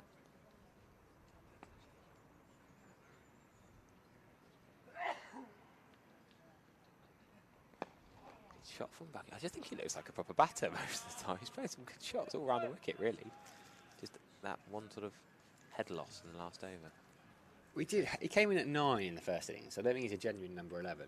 Well, it's funny because for South Australia he was batting 11, but for Cricket Australia he was batting number 9. So, you know, sometimes you don't read too much into 9-11. Depends, you know, where's our Agar's playing. It depends who he's playing with. Where's Agar? Of course, another guy who's playing in the championship at the moment. Made me think, but yeah, it depends on the makeup of the team. Jack Leach can bat anywhere from 9 to 11. Well, Sid bats at 11, doesn't he? And he's not really a number 11. No, he batted even 8 sometimes, but mostly 9 for Australia for years in Test cricket. Decent over that from Jack Leach. I just looking back at the scorecard, looking at 16 extras. I think that's one negative worth mentioning from the Somerset perspective. That's a lot, really. 16 out of 115. I think that's too many. Yeah, a couple of no balls, but I mean that one, the 4 byes off Overton, like that, there's not much. It's a decent ball, that, and James Root couldn't really do much about it. Siddle then has got work to do ball in hand, really. It's an Australian game at the moment. Siddle to Whiteman, Jordan Buckingham at the non-striker's end. How Siddle would love to pick one up here. 2 slips and a leg slip. The development of the game is worth mentioning. The lead, the time being taken out of the game with 77 overs remaining. Can Somerset? Well, they need to force a win, quite frankly. These 9 wickets, they wanted to get most of them before lunch, really, to then have time to knock off whatever they need to take the win. But the afternoon session is often longer. But I think the beauty of the modern game is even if they've got 15, 20 overs to chase, 150, 200, this is all hypothetical, but they'll go after it. Might be some changes in the batting order. Tom Colour-Campbell might have been out. Saw that for Surrey, didn't we? Pushed into the covers, but it's straight to Lammonby. So who's the Somerset Tom Laws then? Tom Laws and Dan Worrell, wasn't it, who opened for Surrey last week? Well, I don't think they would have opened for Surrey had they been chasing 150 in 15 overs, though. Tom Laws did the job, to be fair. Dan Worrell went early, but I wasn't so sure about Surrey doing that. I think you win the game. Yeah, I know maybe that's a bit old-fashioned. But then Burns and Sibley are probably 2 of the most old-fashioned openers in the county game that's still around. I'd have maybe more likely to have gone Pope, would have made a bit more sense. Just go out Pope and Folkes or Jamie Smith. But they went for around the wicket, just tucked into the leg side. I guess the back fine is what happens if then your frontline bowler, Dan Worrell, you sign as no OCC, he gets a brute of a delivery with the new ball and breaks a finger and then can't bowl for the rest of his stint. That would be where it would really backfire, wouldn't it? That would look daft.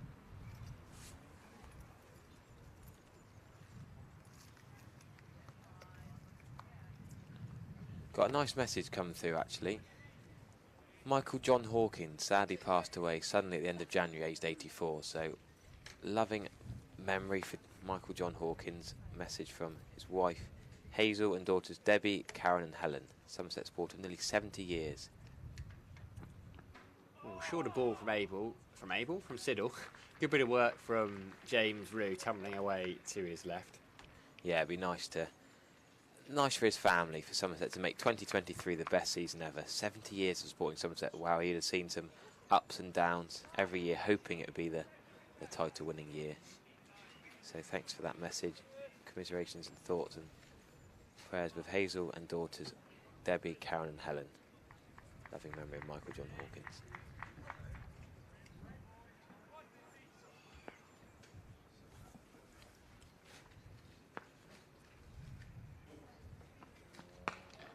Solid from Jordan Buckingham. Again, 3 slips weight and a short leg.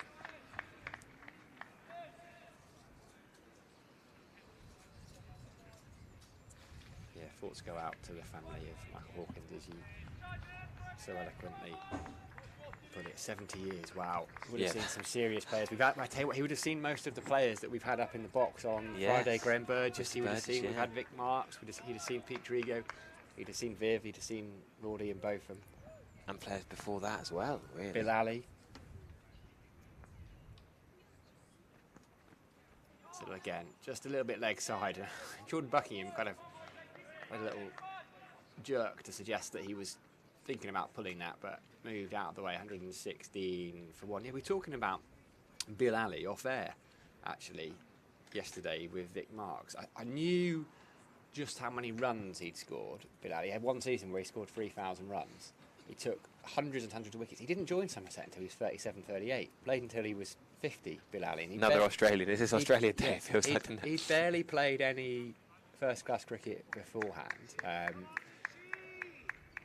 But came over to Somerset, and his grandson Lloyd's playing for Taunton St Andrews. Yeah, played yesterday, didn't he? Yeah, he's played for. And Lloyd's, if you look at, we were looking at Lloyd's numbers actually. It's quite he got Tom remarkable Banton out yesterday, didn't he? I doubt it. I think he got Will Smead. He plays with Tom Banton. So. Sorry, wrong way round. Sorry, yes. Banton Smead, easily mistaken. Anyway, Leach into left-handed Whiteman. Flick to the leg side. I think this is too easy. Whiteman, I don't think he's going to sweep or pull. We've used his feet and whacked 1-6 over Cow, but do Somerset need to have a deep mid-wicket and a deep square leg to Whiteman? I think one of them could be up, but there you go. They've listened to me know it's a right-hander Buckingham, so they are just changing to a more orthodox right-hander field, but still, this reminds me a little bit of Joe Root's captaincy to Leach, where I like the way Stokes backs Leach and sets more attacking fields. I always thought Root sort of Leach didn't have his faith, didn't have his trust, and didn't suit Leach when the batters could easily just take singles left, right and centre. But now Craig Overton's going to 45. Lewis Gregory's going to a halfway mid-on. Slightly bizarre field. This is not Tom Abel, this is Jack Leach dictating terms. And it's worked! James Rue, having missed the stumping earlier on, Buckingham has to go. 17, equalled his first-class best. I think he's batted very well this morning. The night watchman's hung around, but Jack Leach has fired one in a bit quicker, a bit flatter, speared into the leg pad. Here you see the replay. Bales knocked off. James Rue does the job. Both yellow Bales in the air, and Buckingham has to go. 117 for 1, 17 for the Aussie night watchman. Yeah, it was brilliant work from James Rue there. They must have had a chat about that, spinner and wicketkeeper. Has it bowled round his legs? Or maybe it has. He just flicked leg stump. He got himself in all kinds of trouble there, Jordan Buckingham. And credit to Jack Leach, who saw him coming, as you say, fired it in behind his legs. Just that little bit of turn. Yeah, I think it has bowled it. Rue was in the right spot. Let's have a look at the slow-mo. You can see Buckingham. He dances, and it's gone round his legs and just turned in that little bit of rough that was outside the off stump for the left-handers, and he has to go. That line was not going to hit leg stump. The way the turn made it hit leg stump, as we see the injured, retired hurt man, Hassan Azad, coming out to bat early, well, fairly early, 20 past 12 on day 4. Brave man is coming to continue the battle, but yeah, that ball was well outside leg stump, so the turn out of a bit of rough on day 4. Jack Leach, that is test quality spin bowling for you. As Buckingham, watch this one more time on the replay screen. Look how far that's half a foot outside leg stump. That's turned sharply a long way. And James Rue, you'd think, would have completed something fairly comfortably, because Buckingham did not even attempt to get back, but has bowled him. Jack Leach taking the stumping out of the equation. Well batted Buckingham. He's done this job. He's done more than enough as a night watchman. And Northamptonshire should say, not on top, but would feel comfortable at the moment to secure a draw. But if Hassan Azad goes, there's not quite as much strength in the middle order for Northampton. Remember, no Luke Proctor, no Lewis McManus, no Ollie Sale, of course, sadly. No longer a Somerset player, but... Talking of strength in the middle order. Worth mentioning when we mention the Northampton lineup and Somerset comms. Azad has to play straight away.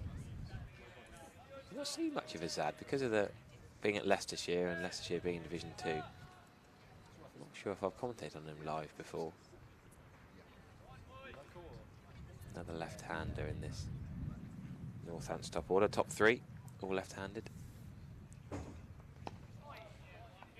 He opens himself up, like so many of the modern players. Yeah, he starts quite wide, he has that little step, and then he just jabs forward. He's right on that front foot, and that might be why he got hit on the finger yesterday. He plays really low to the ground. Yeah, not quite Fowler Lamb, not quite Shiv Chandapal, or George Bailey, but sort of that way. George Bailey's different again, being right-handed, but It's almost like a mid-on press, isn't it? Facing towards Casey Aldridge at a wide mid-on. Almost straight mid-wicket. But Asad pressing across that trigger. Slight inside edge there. Who was I talking to the other day? Dean Headley I was having a really good chat with about triggers the other day. Former England head teamer who was here on day one, I think it was. We chatted about triggers and how many players have triggers and whether trigger's just a buzzword and just getting your feet moving. That's all really a trigger is for. And some people just do tiny triggers. Some people try and stand there straight on. But that's quite a big movement from Azad to get himself into the ball. Well, Somerset finally have their breakthrough. It was Jack Leach that got it. They'll be hoping to bring a couple more before lunch. Peter Siddle's going to continue from the Marcus Joscovic Pavilion end. It's Sam Whiteman on a strike. I dare say I'd be trying to test that finger. As Hassan Azad, for those who weren't watching yesterday, even tied not out, he got a blow on the finger from a Lewis Gregory delivery. As Whiteman, well, that could have gone anywhere. He was just a little bit tentative. I think he was trying to open the face and run it down to third. Got a bottom edge. Could have gone back into the stumps. And Azad, just the way he presses forward, I'd be just putting a couple of balls in back of a length. Trying to get a couple to lift and hit the top of that handle. Yeah, he has put a few back in length to Buckingham, hasn't he? So I thought he'd probably go again to the slightly more vulnerable, injured Azad. Just want to mention this good bit of info from Mike, who was very heavily involved in the Somerset Museum. If you're in the ground at lunchtime, and I'm not sure it's open today, Mike, you'll tell us, but if it is, it's well worth popping in. Whiteman is solid in defence. So I knew Bill Ali had played, we were talking about him not so long ago, and he'd played in the Lancashire Leagues. Mike said that he was at Blackpool, who only offered him a 1-year contract. Somerset offered him a 3-year deal. So down he came. Imagine that, your club side only gives you 1 year. County fancied 3 years, and his record was quite something. I didn't know he had a boxing career as well. Yeah. Didn't realise that. I love the stories about the olden days, the halcyon days of yore, when the sportsmen could play, you know. Well, most cricketers know about Scunthorpe and Ian Botham, but I just love hearing the different stories. Siddle back over the wicket. Leg slip waiting. 2 slips. First slip's quite wide. How he would love to remove his fellow Australian. Just having a look next door. Terry Owen and Polly Rhodes, the 2 scorers for Northamptonshire and Somerset, respectively. The powers of concentration on those 2. Polly likes her tea very strong. I tell you what, I can see she's left her tea bag in. Hasn't had time to take it out yet. That might be the darkest cup of tea I've ever seen. Like rocket fuel, that Polly. She'll be bouncing around at lunchtime. Shorter ball and pulled away by Whiteman. He was in complete control of that. There is a fielder out there, Sean Dixon, I think it is, who fires it in for a single. So Hassan Azad is going to face a seam bowler for the first time since coming back. Ian, I suspect there'll be a few words, a couple of people reminding him that his finger might have... He's got the forearm guard, hasn't he? I guess it's a slight bit of support, but it's the finger is... He looked... It took ages to treat him, and I think it was to stem the bleeding, and in the end, I think they decided, as Azad was just looking around at Craig Overton, leg slip. There's a short leg in. Azad is kind of looking between Overton and the umpire there. He keeps turning around. There's a deep square leg. Well, it's more a long leg. Square legs actually come up. Jack Leach is at long leg. Siddle's around the wicket. A couple of slips. I wonder if they'll just try and test that finger of Azad. Full of ball, and that is hooped, actually. It has hooped, but it won't test him when it's that far outside off stump. But if we see that on the replay in a second, that's probably started a couple of sets of stumps width outside Azad's off stump. And Rue has taken it pretty much in his position there. You see, he's taken that down the leg side almost. Thing is, though, it didn't actually swing really until it went past the bat. It was such a late swing. Hard for Rue, but actually okay for Azad. Never in danger of his off stump being knocked out.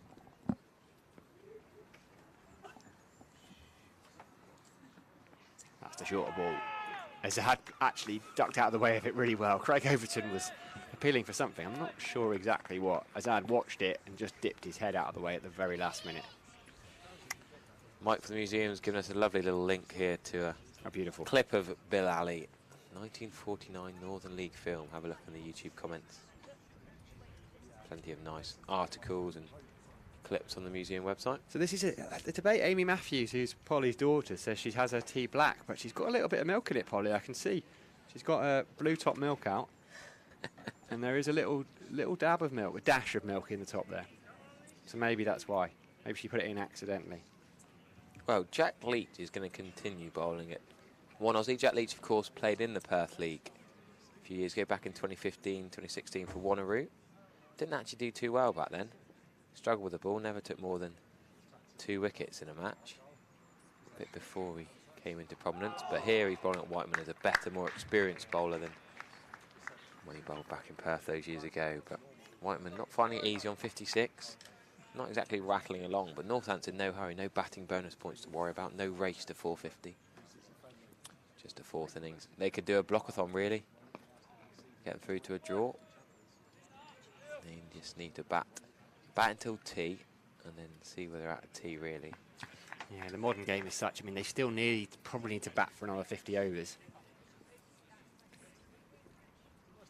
Running down the wicket, but Casey Aldridge quick and on. Yeah, we're going to see what, maybe 6 or 7, depends how much Jack Leach bowls before lunch, but you think 6 or 7 maybe before lunch, then 32 before tea roughly, although on the final day tea times are more officious at 3:40.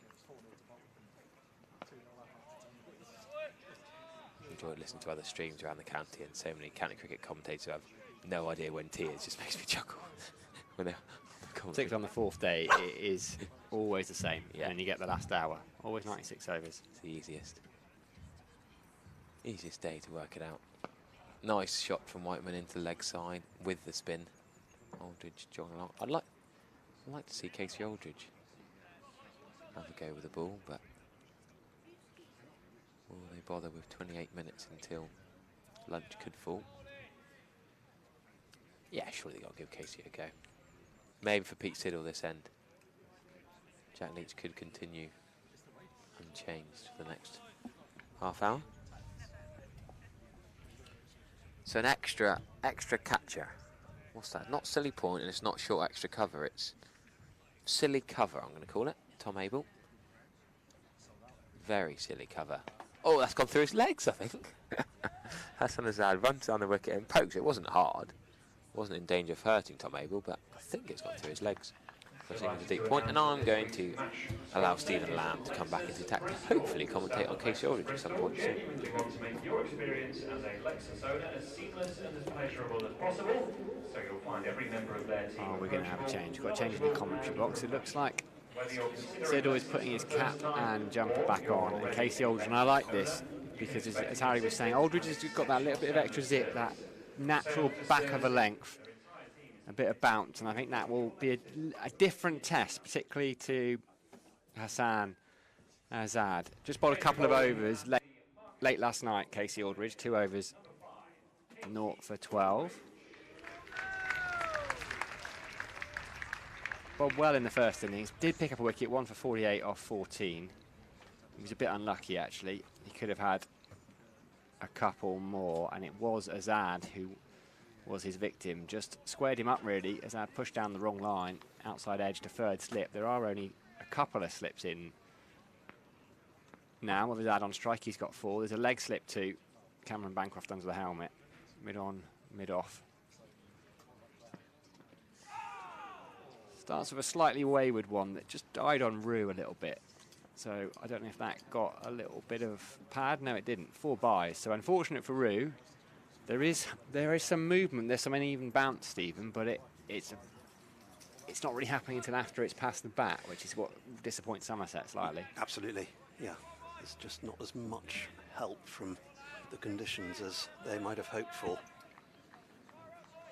They've bowled pretty well, without luck, especially the opening spells from Gregory and Overton. What's Aldridge got this time? That's a beauty. That's a better one that Azad just pushes down the inside of, and it flies through to Root.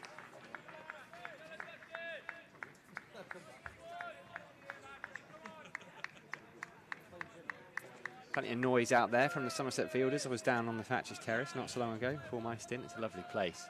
if you're in the ground, the Thatcher's Terrace, if you're listening on the live streams, get yourself onto the Thatcher's Terrace. There's a few deck chairs. Some optimistic people in shorts out there as well. I like the optimism. Yeah, it's just that little bit warmer now, isn't it, than it was in April, which is joyous to behold.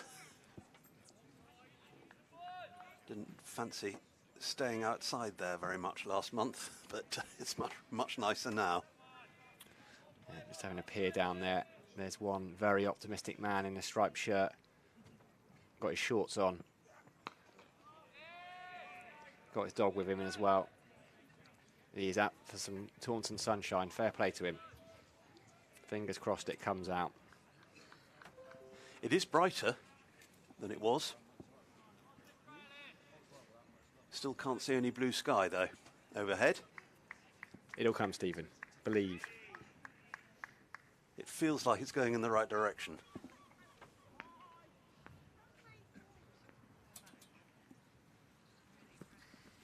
Oh, that's a good delivery from Casey Aldridge, and that is exactly what Somerset need to do to Hassan Azad. Just back of the length, he's got that finger injury.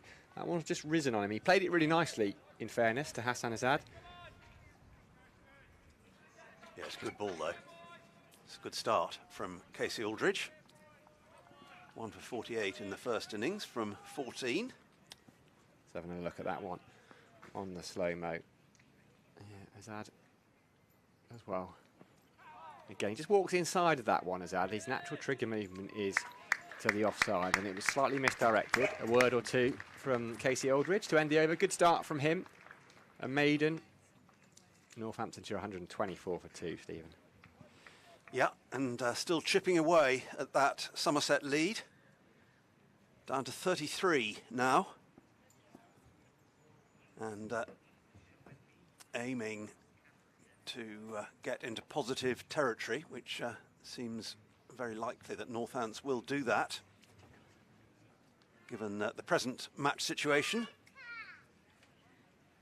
72 overs remaining today, potentially, as Jack Leach continues.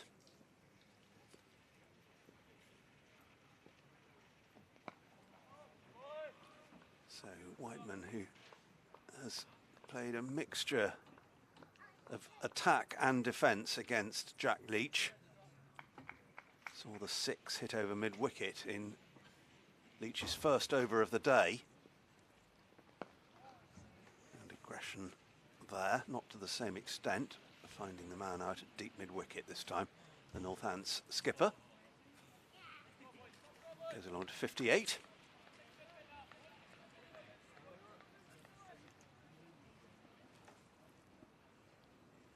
Strange looking Northants scoreboard with wicket, then not out, and wicket. With the resumption of Hassan Azad's innings. Presumably with plenty of strapping on that hand. Now 4 men for company, plus the keeper for Azad. Aggressive intent there, but ends up just playing defensively. So yeah, slip and a leg slip. Forward short leg and a silly point.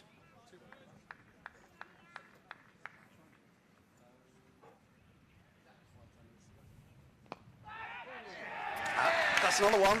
Corn bowled. Didn't quite stay on top of it, and Jack Leach has struck again.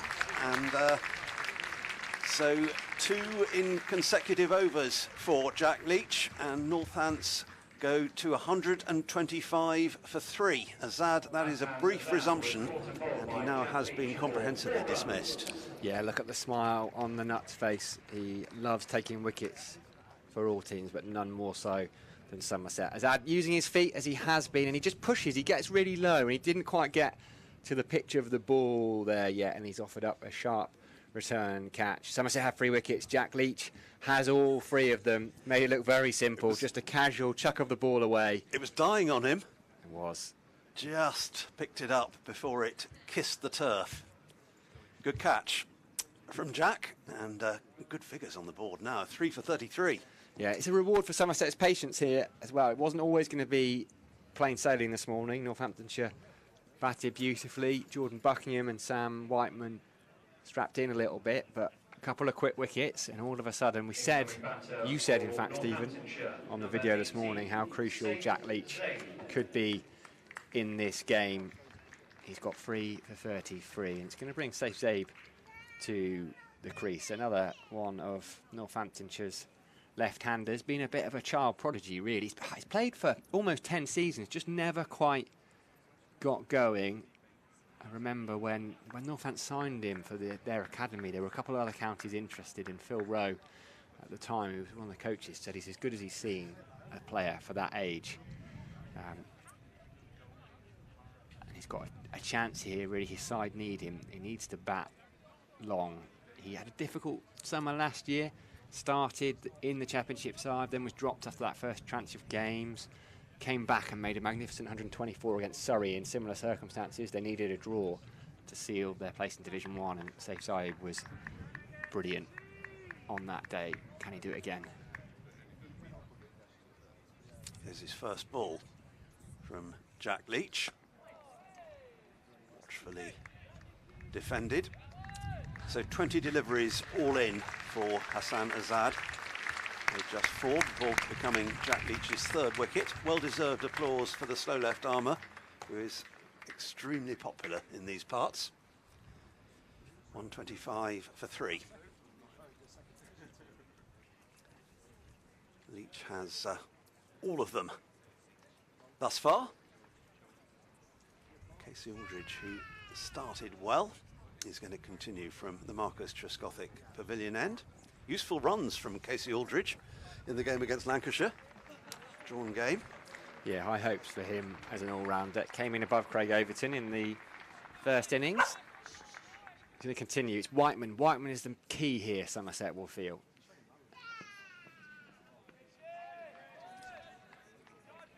Yeah, came in initially yesterday evening and has batted through an hour and 40 minutes today. The Northants skipper. Can Casey Aldridge dislodge him?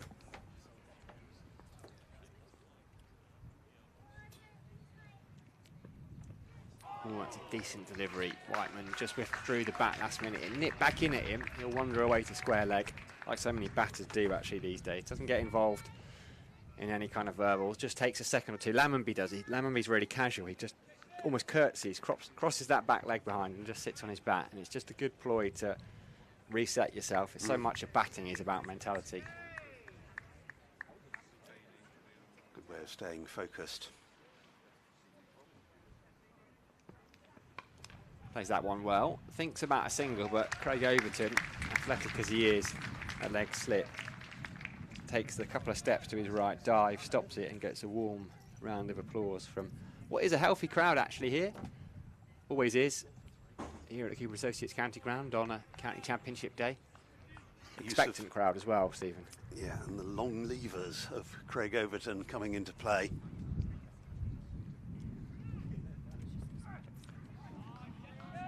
Doesn't Good need to start, play at that isn't one. it, from Aldridge?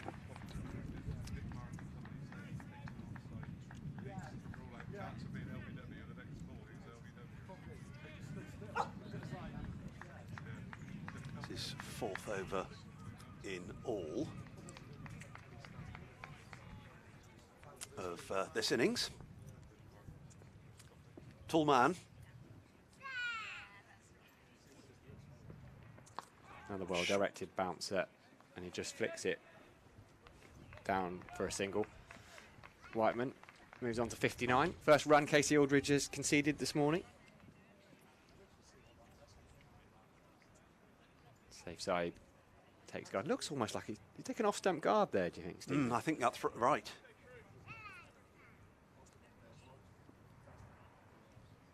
He's very strongly built, Casey Aldridge. A little bit similar to Craig Overton.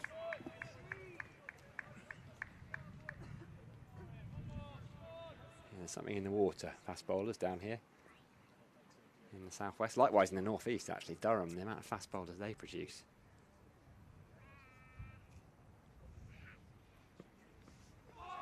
Plays down the inside of that one, so Zaid. He's not really playing at that, it's a little bit too wide. End of the over, 126 for free.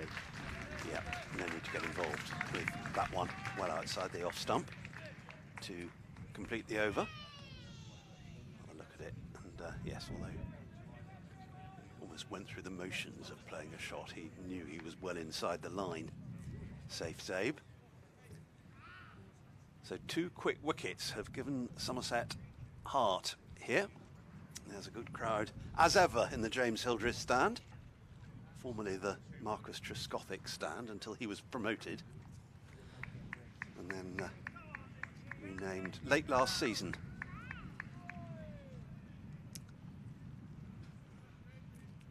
Leach then, with something to work on.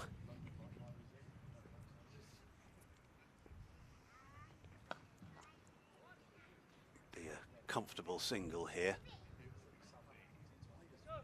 They pushed, there just might have been 2, but they're content to take the 1.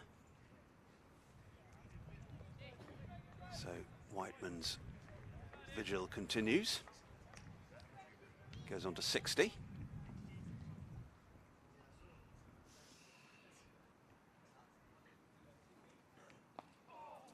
Sweep here, but he's picked out the man just behind square on the leg side. Although if he got it a yard either side, that would have been a boundary.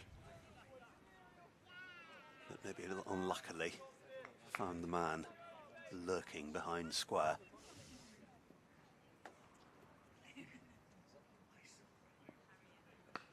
Down the wicket and over the top.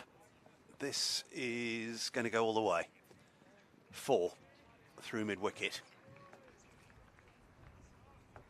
First scoring stroke for Safe Zabe. And he connected fully with that one. Yeah, I think it's important, isn't it? What Northamptonshire don't want to do is get lulled into this trap of just sitting there and surviving. It's a decent pitch still, and there are runs to be taken. They're still behind Somerset. Watchful defence this time from the new batter. And actually, psychologically, the sooner they can nudge themselves into the lead, they'll just feel a little bit better about life. I know it will only be a small lead to start with, naturally. That's how it works. Yeah, just 26 runs now separate the 2 sides, and we'll go down to 25 with that single out to extra cover. There's a big difference, isn't there? But there's 2 extremes. There's going gung-ho, and there's sitting back and being completely defensive, and Northamptonshire need to find the kind of happy medium in between the 2, I think.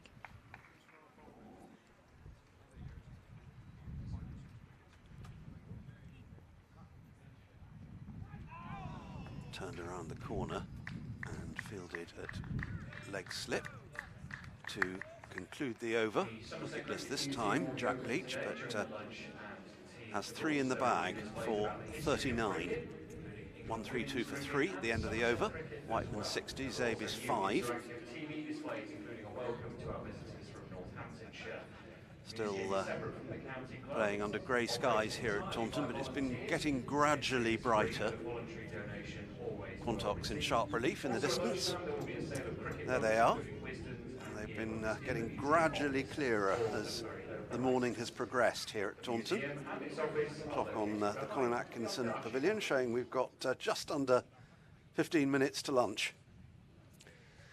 Yep, just an announcement over the PA to confirm that the Somerset Cricket Museum is open. So for those of you in the ground, it's free entry. It's entirely run by volunteers, so a donation is welcome, but it is free entry as Aldridge comes around the wicket to Safe Zabe and just pushes it to mid-on. There's a history of Somerset cricket in there. It's changed completely from when I was a kid. It's quite interactive now. I think there's a history of England women's cricket in there, Taunton being the home of England women's cricket.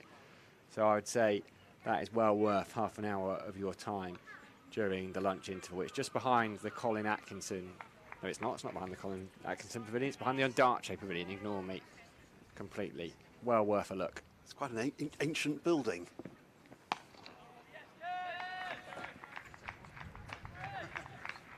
Not sure what its started life as, that building. I presume a barn, actually. It's quite barn-like, That isn't would it? be likely. But it's stood there for a while. I think it was built before our time. I haven't been in for a couple of years, actually. You know, I should practice what I preach, really, because I know how hard people have worked at modernising it, making all the records electronic. Lovely looking shot from Safe Zabe. Just got onto the back foot. There'll be a chase on for Peter Sill. I think he's going to get there. Yeah, a couple more for Northamptonshire. Yeah, comfortable. Brace. Zabe on to 7. There's that field for Zabe. Leg gully still in. Aldridge around the wicket, just back of a length. If he can just get one, fending at one, a little glove to Tom Abel, who's a fine fielder.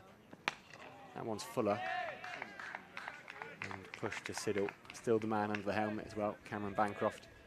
Tom Kohler-Cadmore and Craig Overton both with their arms folded. It's first and second slip. And there is the polisher in chief, Lewis Gregory. Always got a big grin on his face. He's actually managed to drop the ball, having done all that hard work. We'll clip that one up later for the dressing room.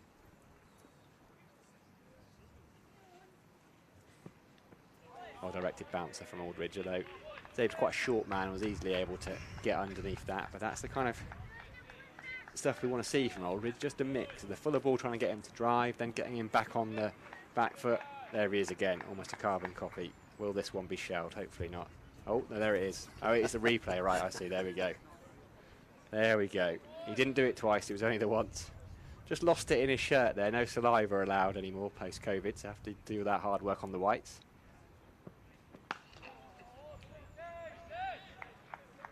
Oh, the football didn't work. Been good stuff this from Casey Aldridge. 5 overs, 1 maiden, 0 for 15. Spectator up on the roof of the apartments behind the Somerset stand. You've got a very good view up there. The in-ear radios, but they would work up there. Don't know if that gent's got one in. Probably not. He's not waving. I've seen quite a few in evidence. There's a few Around down the on place. the terrace. See that man with the shorts on, the optimistic man. He's got the earpiece in as well. Sun is trying to break through here at Taunton. As Leach is in. Watchful defence. The brightest part of the ground is over by the Colin Atkinson Pavilion,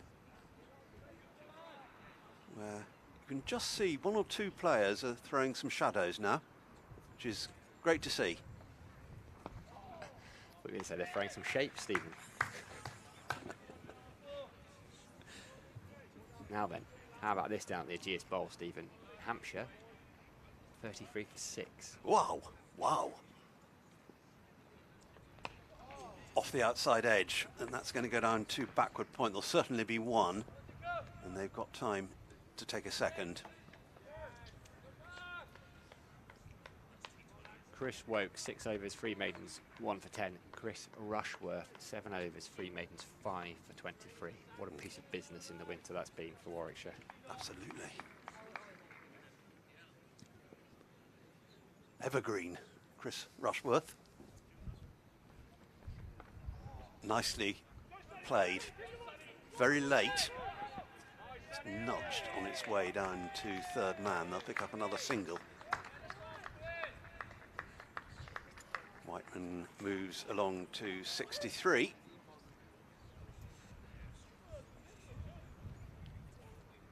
And almost back on level terms now, Northants. They have lost a couple of wickets this morning, though, to the man who has ball in hand at the moment. Still the 4 men plus the keeper around the bat. Another stylish offside push from Safe Zabe. Will bring him another single.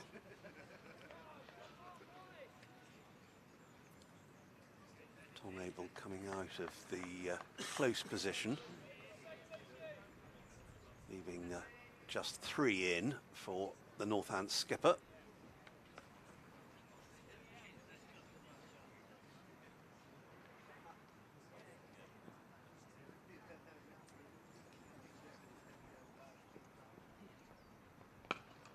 Drive, and this could be 4. There's a long chase, and it was so well timed that there was never any real chance of intercepting that. It's gone to the extra cover boundary.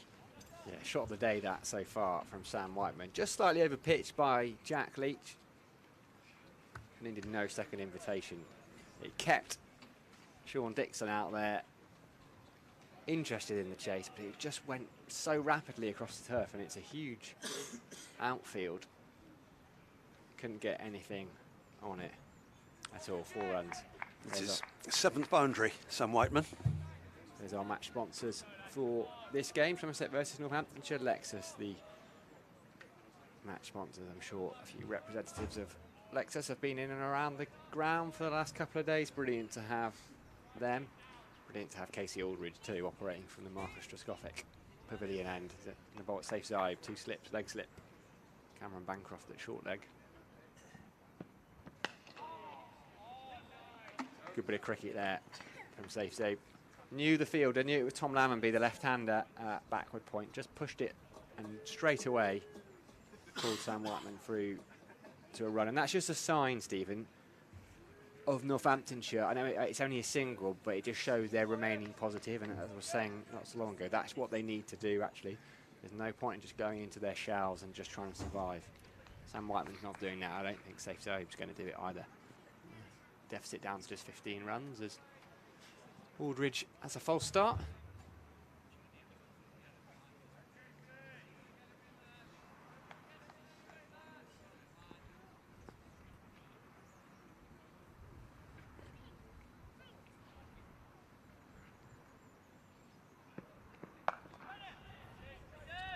Bit cramped for room as he played that, but it's gone straight to the Somerset captain.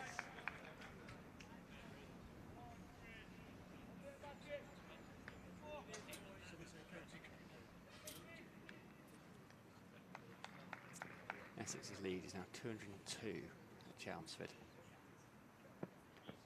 It's just a little bit wayward, and that is a great bit of work by young James Reed, who has been tested behind the stumps today. Some late movement, some real prodigious swing after the ball was past the bat. Tumbled away to his right. Made it look very simple, Stephen. Yeah. Had to go with one hand because it was moving prodigiously. Great take.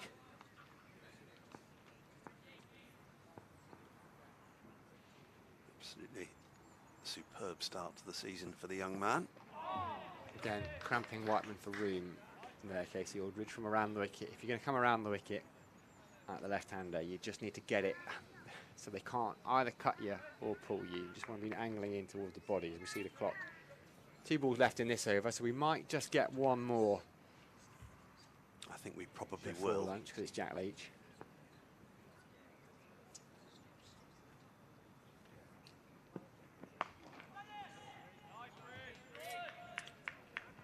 One more delivery of this one now. 12:58. Nip and tuck. Jack Leach should be keen. The thing is, Northamptonshire won't want to face another over, so that for that reason, Somerset should be zipping through and saying Jack Leach should be straight to his mark. I know it's 12:59. I'm going to start this over.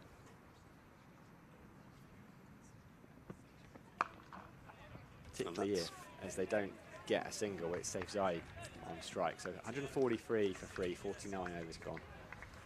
Yes, a dot ball was all that was needed, really, wasn't it, to ensure the additional over, which Jack Leach is striding in to begin. Just turned 12:59 on the clock at the bottom of the scorecard. Which I think is the one the umpires go by.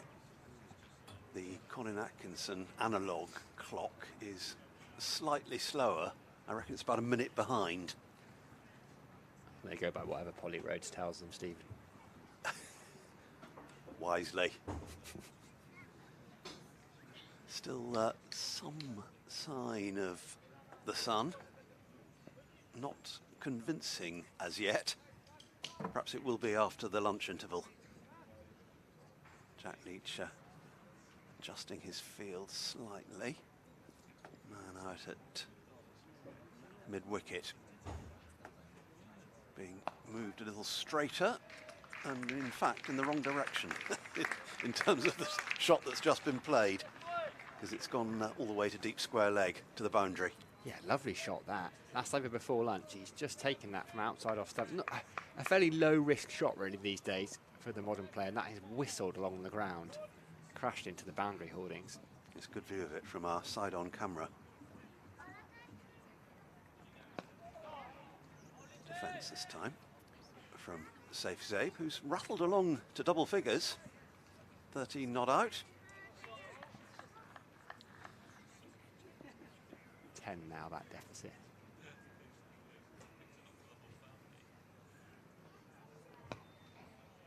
Defence again from Zabe. Maybe he's decided he's had the boundary for the over.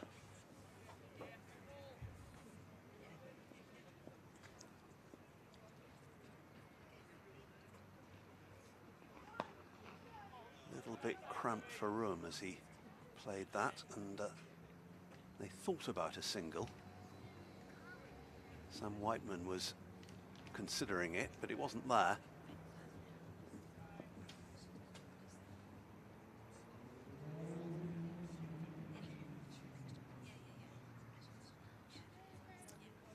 Tom Abel is going to move from silly point to leg slip.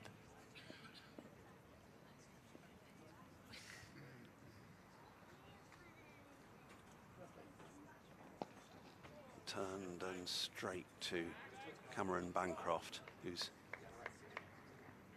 perched there at short leg. Last ball of the morning session coming up from Jack Leach.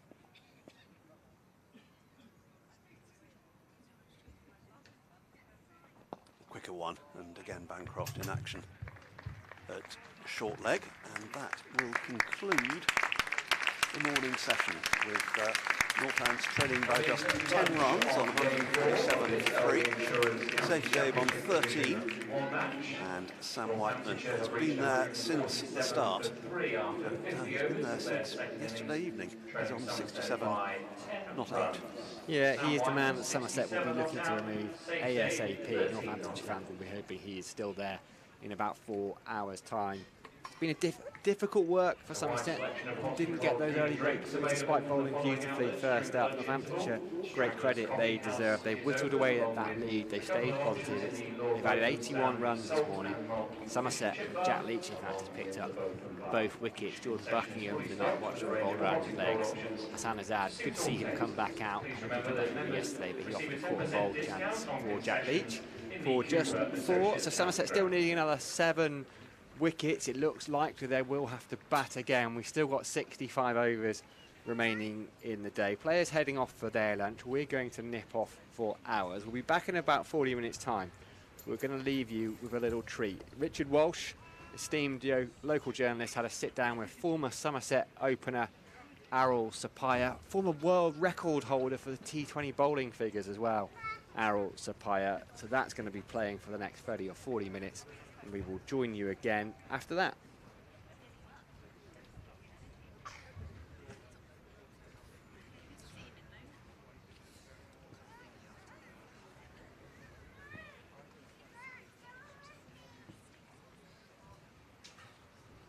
Well, welcome to another player podcast at the Cooper Associates County Ground, we should say. Today we're joined by Arul Sapaya. Arul, welcome back to Taunton. Lovely to see you. Thank you. Yeah, glad to be back here.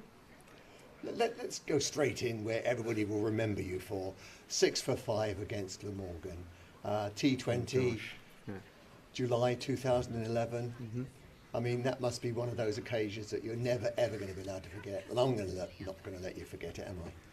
No, it was a special evening. Probably quite similar to what we have here. It was a dark, sort of wet evening at Sophia Gardens. It was called Sophia Gardens then in Cardiff. And yeah, I remember warming up, and I think the gut. I mean, according to Trez, and Trez was the captain, and they just wanted to play 3 spinners. Yeah. And so Kartik was one of the spinners, Max Waller and myself. And we won the toss, I think, and fielded first. And Kartik opened the bowling. First ball, Joss was keeping. He pitched it outside leg stump and hit Joss's right shoulder. Right. So it spun a lot. Yeah. It was a very dry wicket. But anyway, so it was I didn't come on to bowl till probably after 10 overs. Right. Yeah. I think Trez was like, just chucked me the ball and said, look, just get a couple of overs in, go as little as possible, and then your job is done. So fair play, I'll do that. I ended up taking wickets, oddly enough, and yeah, it was just surreal, the whole how it all just happened within the space of 3.2 overs, and yeah, I mean the pitch did offer a lot of assistance, but you still had to put it in the right areas, and yeah, it was an incredible evening, which I will never forget. And this was the world record, and it was only recently beaten, wasn't it? Yes, that's right. Yes, only quite recent, as probably about two years ago. Yeah, 2 years ago, and that as well. There's a story behind that. And I came back from the supermarket and put on the TV, and Leicester were playing against Warwickshire, and is it Colin Ackerman? He was bowling. I think he had got 4 wickets then. So I was watching it, and then he got this 5th wicket, and I was like, I think my record could be broken here. And then he got the 6th one, and by then Warwickshire needed, I don't know, they needed pretty much six every ball, and I think then he got his 7th wicket, caught in the deep mid wicket. I think it was Jeetan Patel, and and that was it really. Which, I mean, records are there to be broken, but then straight away I messaged Colin Ackerman to say, many congratulations, and celebrate it while it lasts, cherish it, and it's all good. Yeah. So you held the record for 8 years. Yeah, that's right. Yeah, I've given a lot of people hope. I think there's been a lot of figures that are very, very close, and actually it won't surprise me that someone will take 8 wickets. I think you just need to get on a roll, and why not? I mean, like you just saw Sydney Thunder being bowled out for 15, about 3 weeks ago, which you never thought that would happen in a professional setup, but. Yeah, I think getting 8 wickets is possible. You never know. So let's go right back to the start. How do you end up coming to be part of Somerset? Because you were born in Kuala Lumpur, in Malaysia. How does a lad like you end up playing for Somerset in the first place? Yes, so I was very fortunate. I gained a cricket scholarship to Millfield School, which is obviously based in Somerset, and I started in my third form, so age 12, and obviously the most sensible option was to come through the Somerset setup, the county age groups. So I just played for Somerset since under 12s, under 13s, worked my way up, and that's how I ended up playing for Somerset. And I'm pretty much a West Country boy, even though yes, I'm from Malaysia. But I've been here for 28 years. So I was at Milford for 5 years. I did my A levels under the and I had very, very lucky to have coaches like Mark Davis, who was a former Somerset player, and Richard Ellison as well. And straight after school, I went to Exeter Uni, which is just further down the road, further southwest. So, and then straight after that, I was with Somerset. So I'm pretty much a West Country boy, and I played for Devon as well, for a couple of years, which I definitely helped me in my progression as a cricketer. But yeah, just by being at Millfield, and I know it sounds silly, about 8,000 miles away, but then, and that's how I ended up playing for Somerset. Who was in your sort of year group that you played through with, who people would have known? Yeah, so Wes Durston, Right. James Hildreth. Yeah. So James was 2 years below me, academic years. Wes was maybe a couple of years above me. Mm-hmm. There was Max Waller, Mm-hmm. Craig Keyswetter. There's quite a few names. I remember when I started at Millfield, I will still not forget this. The first match I went to watch Millfield First 11 playing, I swear the keeper was probably about 5-10 yards inside the boundary. Right. And the bowler was running in and letting go of this ball, and it was Simon Jones. Really? Yes. Yeah. So I was lucky enough. Simon Jones was there. Dean Kosker. Yes. So yeah, there's a lot of cricketers that have come through from Millfield. Very fortunate for that. There's a lot of names that to mention. Yeah. And obviously, it wasn't easy though to break into the team here, was it? You sort of had quite a period of trying to get in and not quite getting there. Tell me about that period of time. Yeah, it was difficult. I mean, there was a lot of competition, and I think the only way that I could get in was to actually open, bat in the top 3 for the second team. Yeah. And so I put my hand up and said, look, I'll open. And I actually then transformed myself to be an opening batsman. And by doing that, that gave me a small window to get into the first team, an opportunity to get in. And, that paid dividends. And that's how I really got into the first 11, was actually transforming from a middle order player, at school. There's this running joke that I got 4 years running. I won the fastest 50 competition. Yeah. So I was definitely a stroke player. Someone that would get on with it. But then, for me to get into the setup, I had to just transform or put my name in the hat to say, look, I'm going to open and challenge myself, and that's how I got in, really. Yeah. You were a pretty sharp fielder though, weren't you? I've seen you take some pretty good catches over the years. Yeah, I've always that is one of my strengths, was my fielding. Always it was all down to pride and attitude in fielding, and I really enjoyed it. And I must admit that I myself have kind of surprised myself. I've taken some spectacular catches over the years, but for me it was just something, whatever way I can contribute to the team. And actually in 2005, when we won the T20 Cup under Graham Smith, I got in the team because of my fielding. Simple as that. Because I think it was again at Cardiff. I came on as a 12th man, and I think I took 3 catches, and the last catch was a diving catch from long off to mid off, and it was to save the match. Basically, it was a tied match.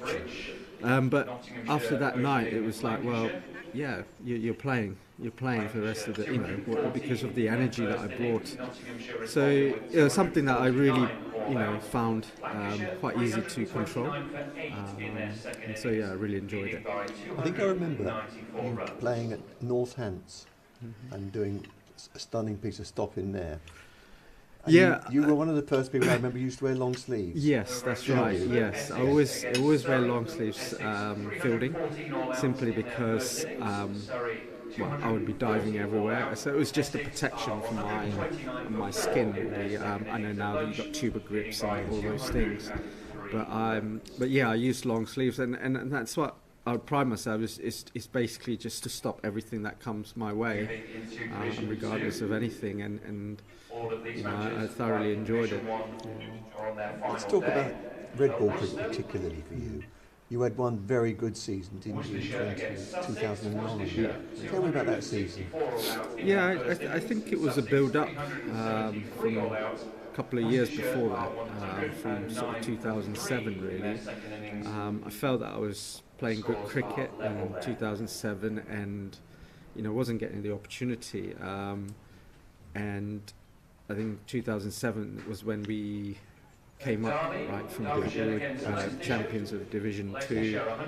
So everyone was playing well. Everyone was playing well. There was no need to change the team. We were on a high.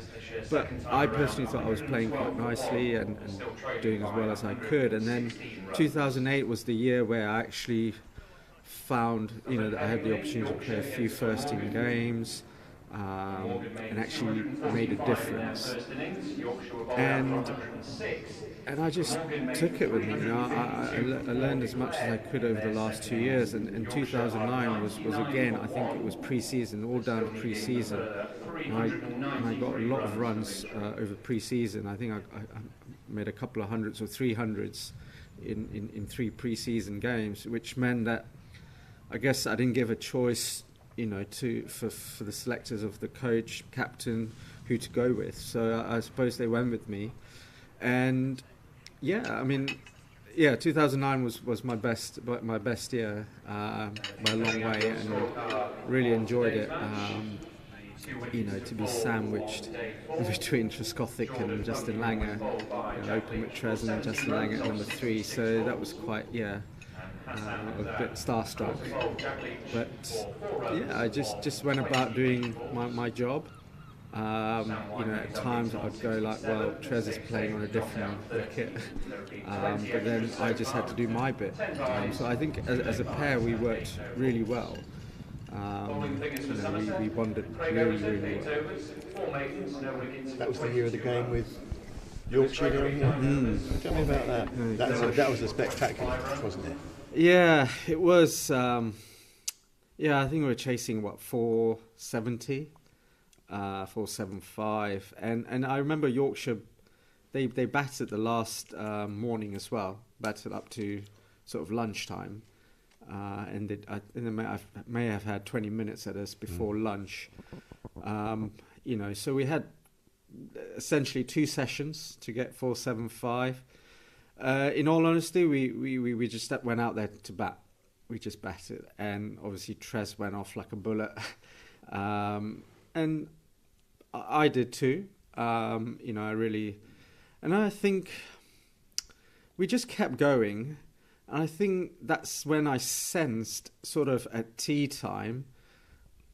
I sensed that the fielders, the bowlers, the captain, of the opponent, Yorkshire, they were kind of they were panicking a little bit. They were not quite sure, and I sensed that actually, the game is there for us to win it if as long as we, hold wickets and continue what we're doing, and we still had a massive task, but that gave. I remember Langer, David Stiff. Yes. Stiffy, he came in at number 3. Yeah, he came in. As a pinch hitter, and my God, I think he made 49 of like 20 balls, and I think that shifted the momentum as well massively, or showed our intent to actually, we want to win this match, and then Triggs at the end there to get a ton, that was unreal. So. It was just set up for him. It was one of Trigo's innings, wasn't it? It was just set up. It was just brilliant. It was amazing. I think, I don't know how many people were in, but I think, you definitely got your money's worth.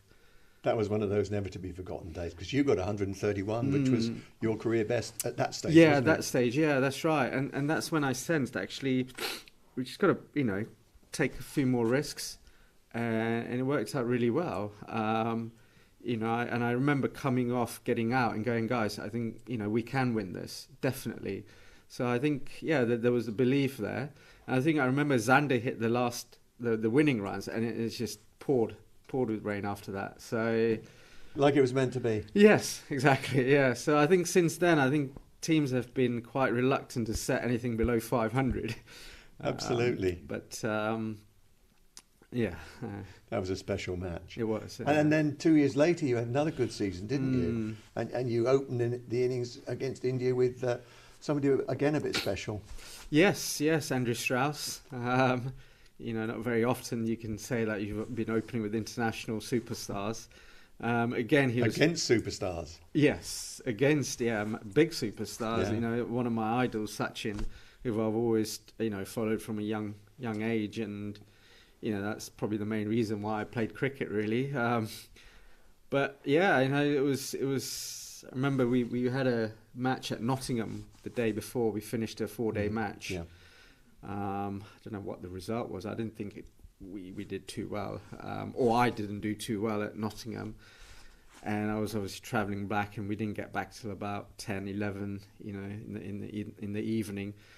But next day presented itself, and it was a fresh day. It was a good day. It was a nice sunny day to bat.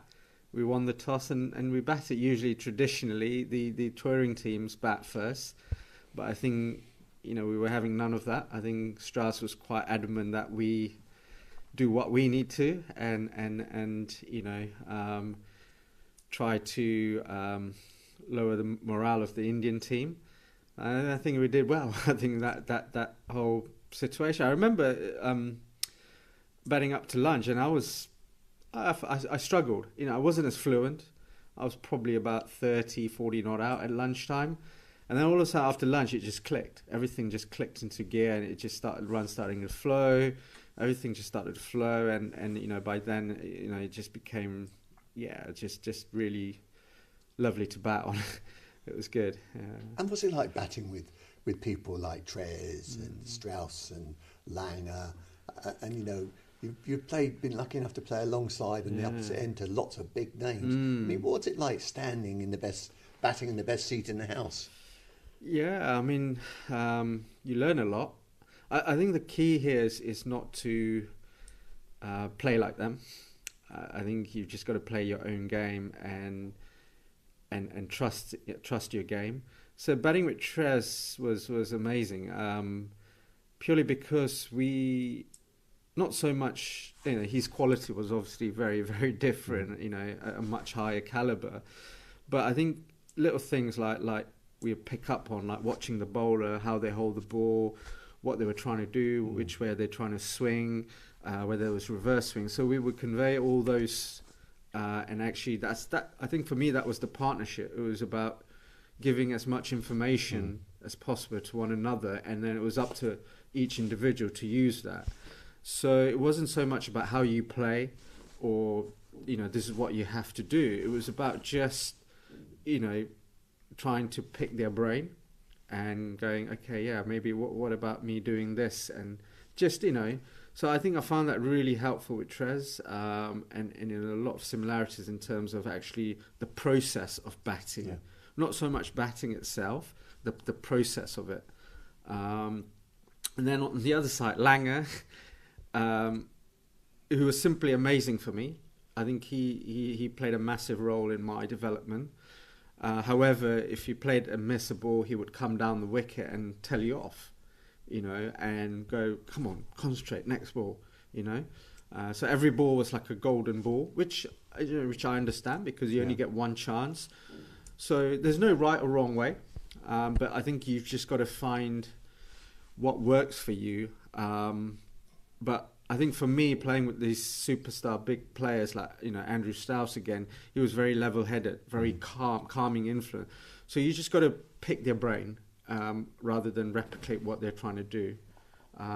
Because I remember at Warwickshire, I came off laughing, but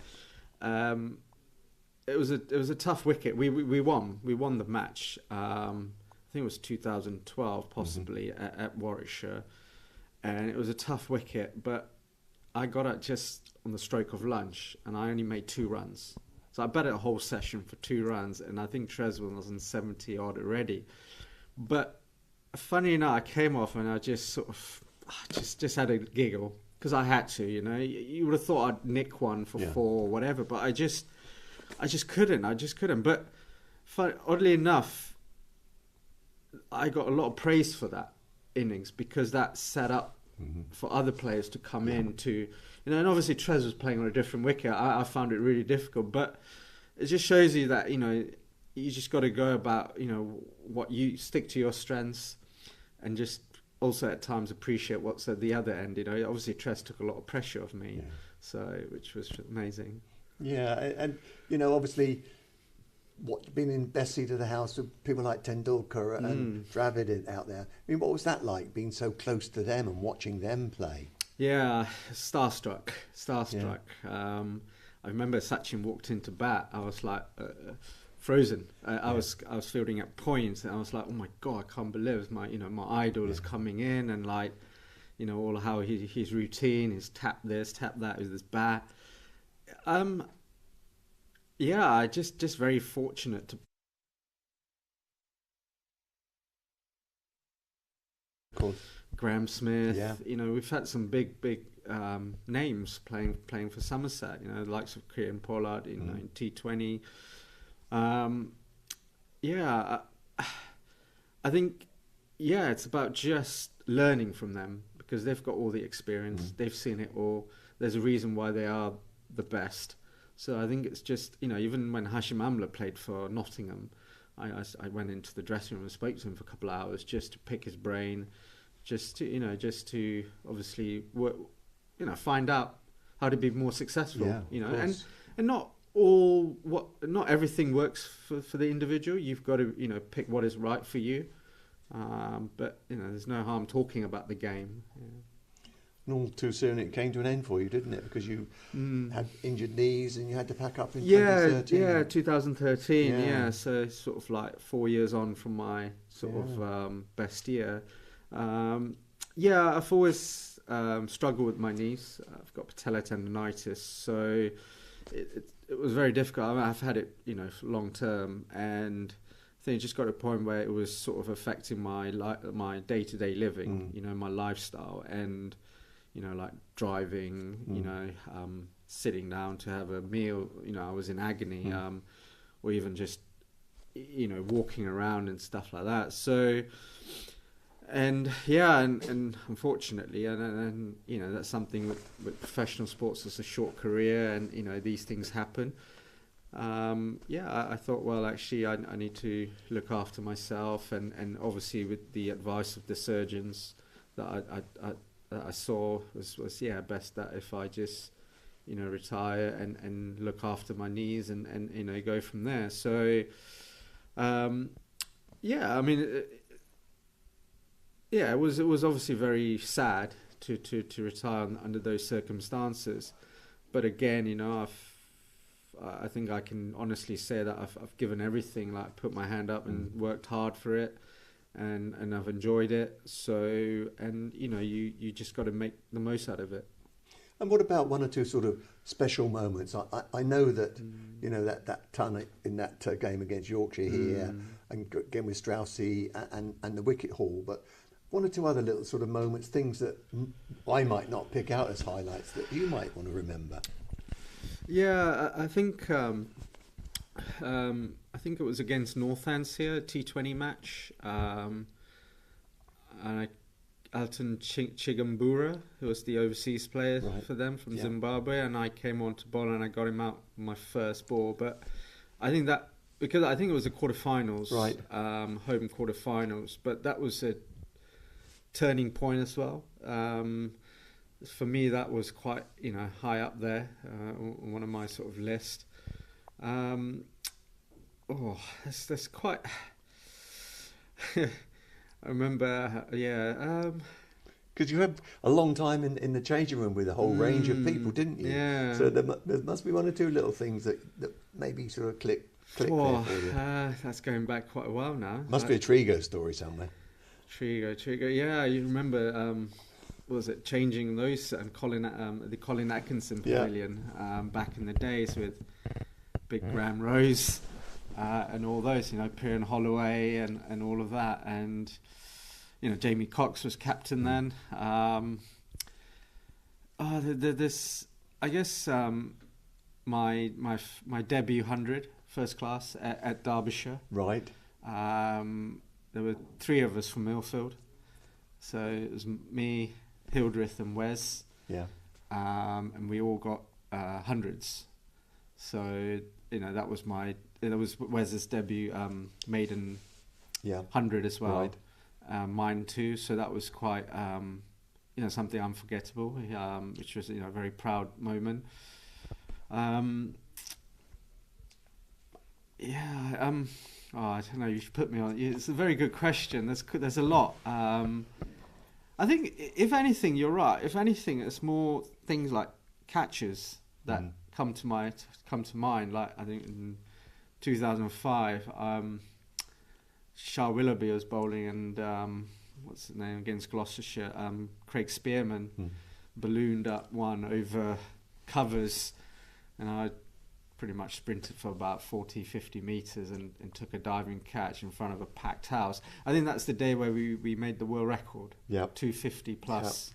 That was with JL and Cameron White. And I remember Cameron White hitting a ball to the gates here.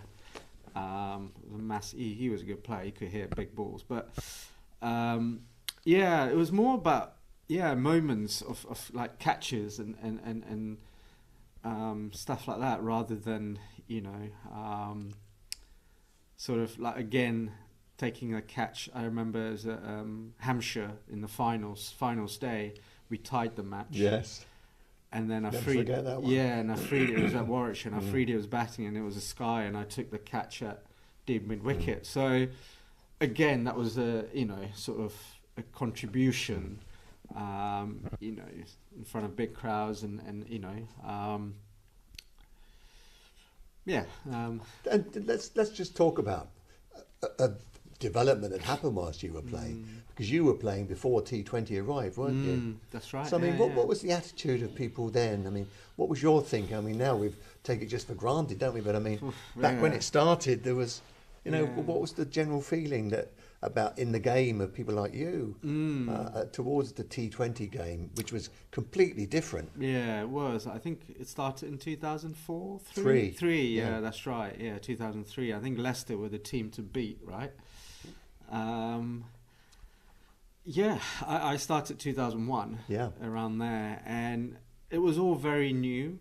It was still unknown, but I think when I played, we had a squad of players that would play in all three formats, and that was the difference. We had to adapt our games to fit in. So I remember playing, a 4-day match and then a 1-day match, and then trying to adapt to T20 as well. So, but whereas now, the difference now, I think there's separate teams for each competition, if I'm not mistaken. So essentially a different squad for each competition, and so players are able to come in and out, but whereas then I think everyone had to just adapt whatever the conditions were and for you to play. So for example, like me, I was opening the batting or batting the top 3 or whatever, but then I found myself batting at number 7. But then I had to adapt to white ball cricket, so I had to learn about death hitting, so I might go into matches where I require run a ball, or where it's under tight situations, or where there's only 2 overs left and I have to try to slog it. So I think my role was quite different as such when the red ball and white ball. So I had to red ball cricket opening was completely different. So I had to adapt quite a lot, and I actually found it okay. I actually found batting at number 7, 6 down the order in 1-day cricket actually not bad. I found a niche there, and obviously I could bowl half the overs or my full quota. So it is, it's difficult. I think, I think back then, it was. It's only 20 years ago. But it was back then, aren't we? I mean, like, I don't think we were looking at big scores. So for us to get that 250 against Gloucestershire, that was a huge total. But I think, generally speaking, high sort of 180s, 170s were good scores. So it was still relatively new. But whereas now, I think players just go hard at it from ball 1 to ball know, 120, every ball, and there's no fear. Whereas I think back then there was also like, well, I've got to play well to keep my place in the team. So whereas now I think it's just, go hard. Yeah. So, and I actually can't keep up with the number of T20 tournaments that's happening. Like, it's everywhere. There's a lot. Like today, the South African T20 series has just started. So yeah, it's a lot. Exciting times. If you had your time again, would you do it all over again? Yes, most definitely. I think that there's things where you learn throughout your career, and if anything, I would probably take it easier during training days. I train. I wouldn't say train less, but I train smarter.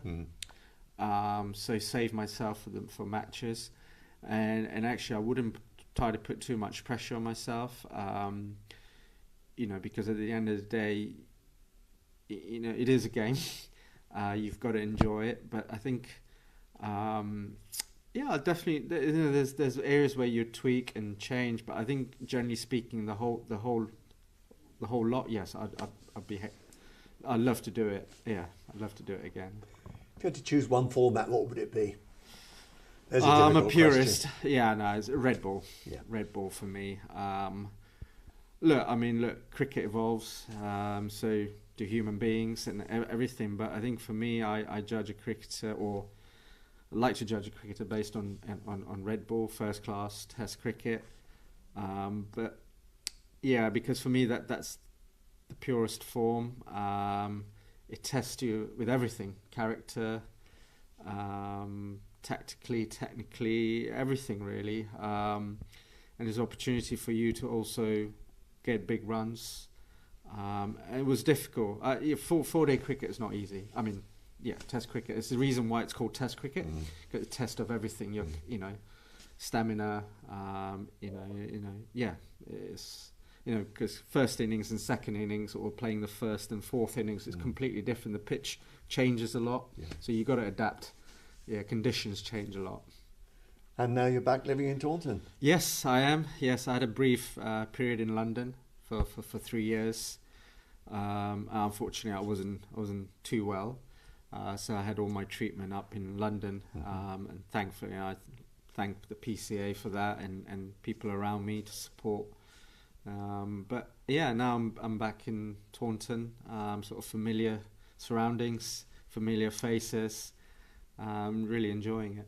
Great. And obviously still follow the cricket here, still come and see what's happening? Yes, definitely. I have done over the last few summers. Still keep in touch, obviously not with James Hildreth now, but he's obviously just retired last summer. But likes of Tom Abel. Somerset will always be part of me. It's always been and will always be part of me, and it's great to come back and actually see the supporters as well. On the Gimlet Hill. Yes, I see a lot of them, and they still do recognise me, which is great. But and Tractor is always there. But no, it's great. It's great to come back, and it's a very warm, friendly, family-orientated place, and Somerset cricket for me is special. I always have a special place in my heart. Brilliant, Errol. Thank you so much for being with us today. Thank you. And great to hear you talking about Somerset with so much affection. We've always enjoyed seeing you down here, and we look forward to seeing you in many, many years to come. Thank you very much indeed. Thank you. Thanks.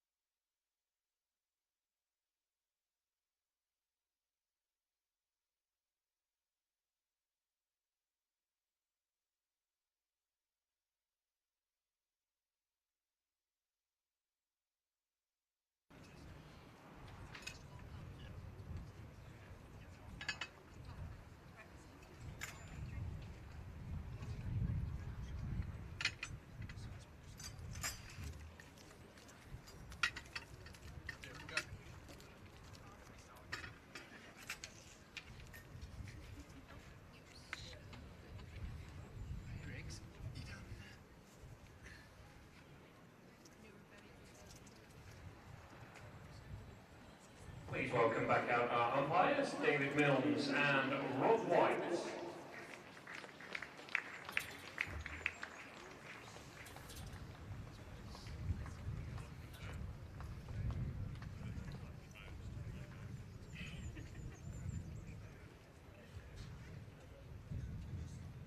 The Northamptonshire not-out batters, safe save.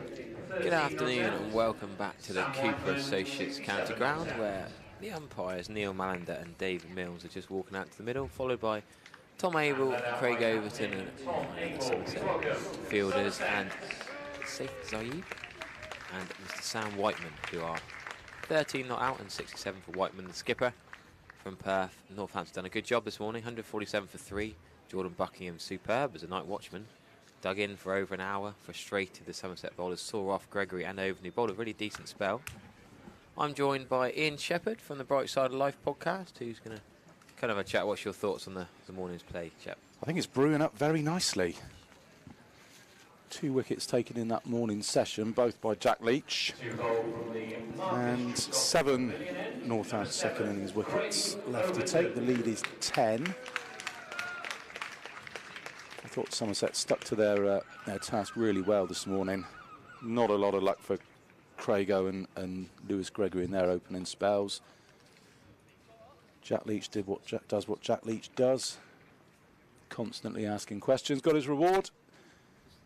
Couple of wickets, missed stumping from James Drew. It was a tricky one. It just spat on him.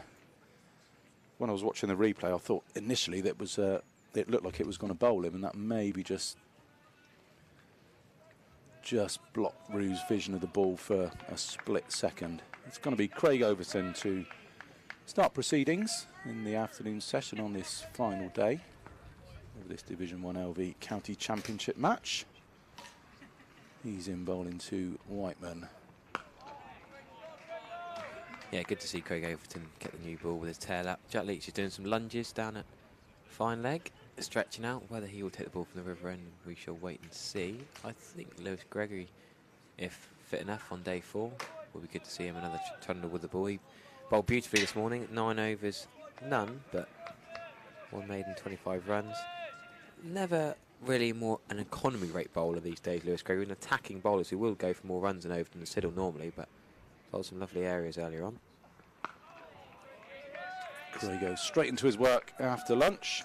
Yeah. So what are we now?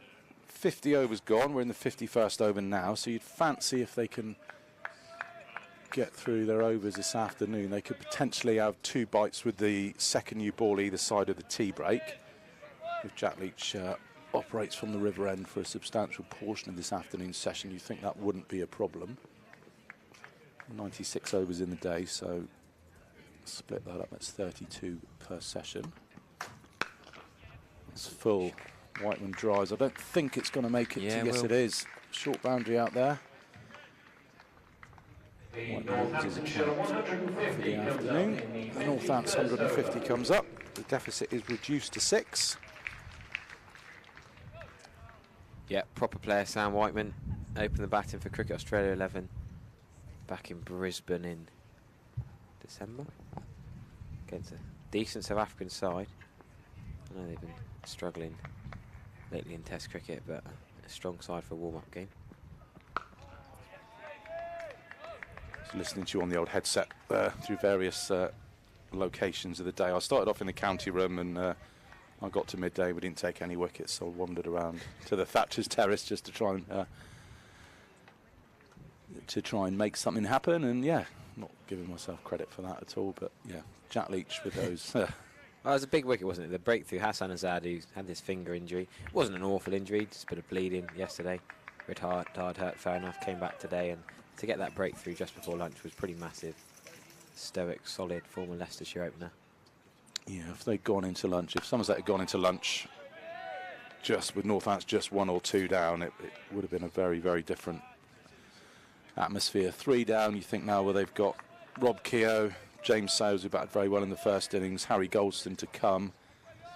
Tom Taylor batted well in the first innings as well, making 28. Yeah, Buckingham's already gone, so they think 2-3 wickets here early on in the afternoon session, and they are really on top of this game. If Northampton can keep the Somerset bowlers out for an hour just over, then you might start to see heads drop in. Tom Abel, Somerset's captain, is always super enthusiastic though, and always doing his best never to let the heads of his troops drop. Jack Leach is striding purposefully towards the stumps at the river end, so I suspect it's going to be England's left arm spinner to start proceedings. Yeah, he bowled well before lunch, got that key break, as I said. Well, he's got all 3 wickets in the match, in the innings so far, which is obviously great for Jack Leach. Following Raff on a not a massive amount of Raff, but enough for a little bit of tweak, making it tricky for James Drew, as we said before. Yeah, it's 4th day pitch, so you'd be expecting your spinner to come into the game regardless of the time of year. There will be footmarks to work with. The wicket should have deteriorated enough. Jack just getting a bit of dust, not sawdust, fortunately, not wet enough to need sawdust, but dust out of his own footmarks, really. He's going to loosen up again to Lewis Gregory. Remember, Northampton missing Emilio Gay, their opening bat. Luke Proctor, the captain. Lewis McManus, the wicketkeeper. So it's a vastly depleted Northampton side. And missing Lance Morris. Hence Jordan Buckingham coming in for this short spell from Australia. Still got Ben Sanderson, but an inexperienced side, you would say, really, on the whole for Northampton. Leach then, just a short leg in on the leg side. There was that leg slip before lunch, but another left-hander. Or do I make that the top 4? Yes, I do. The entire top 4. Like you remember Yorkshire about 5 years ago? Balance, Lythe, Andrew Gale. Milan in there as well? Milan, maybe just before Milan. Might have been a second shot there from Zaid. Going to be at least 2. Didn't quite time it. Dixon. Deep point's an interesting one. I thought deep cover would make more sense to a spinner. Intrigued by the deep point. If it was a deep cover, it would have been 1 run. I don't see them cutting Jack Leach much. He doesn't drop short very often.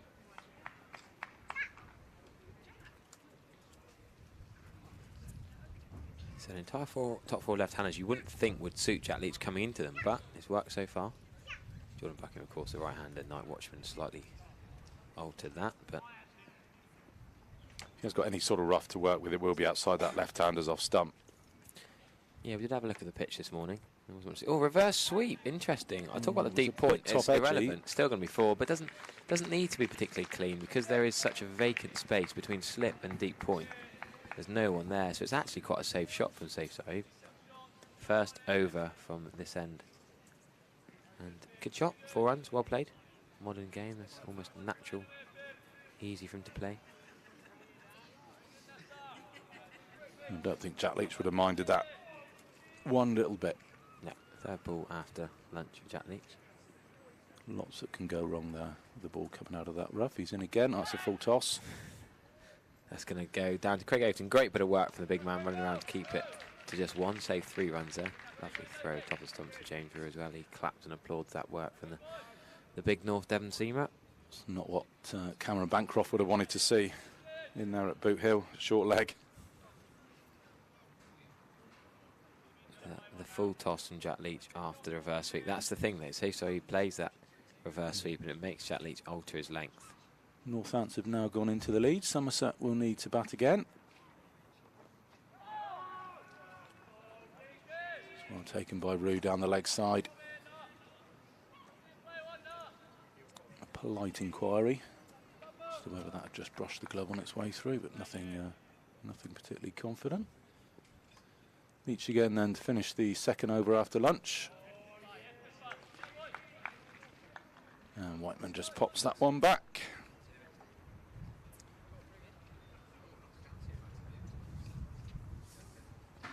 So what does Somerset do now, Harry? I think the worst thing you can do is sort of go searching for wickets. I'd like to see Casey Aldridge bowl earlier in this session. I'm surprised they waited so long for him to bowl. I'd also like to see Tom Abel or Tom Lammerby given a go at some point. I know both have been nursing injuries. Lammerby potentially more fit to bowl than Abel, and also Lammerby probably more worthwhile because just the left arm angle is different. Tom Abel is still a very different bowler to the taller, quicker seamers, but just to try something different, get them out of their shell, especially left arm and 2 left-handers. But I think Craig Overton with 4 or 5 overs straight through from this end, you'd like to think he'd probably get 1 wicket if he bowls at his best. He's had no luck at all this season, has he, Big Craig? I think that's the length. It could be a tiny bit straighter just to make him play, but I think that's the length that's uncomfortable. Not quite short enough to pull, and definitely can't get the front foot to it. Yeah, he started off from over the wicket. He seemed to have operated around the wicket, the Somerset right-arm seamers to these left-handers throughout this game. Much to the frustration of Pete Trigo. I don't know if you caught up with much of the commentary of the live stream over the last few days, but he was tearing his hair out at some points. It's down the leg side. Nicely taken again by Roos. So we've got the leg slip in, we've got the short leg.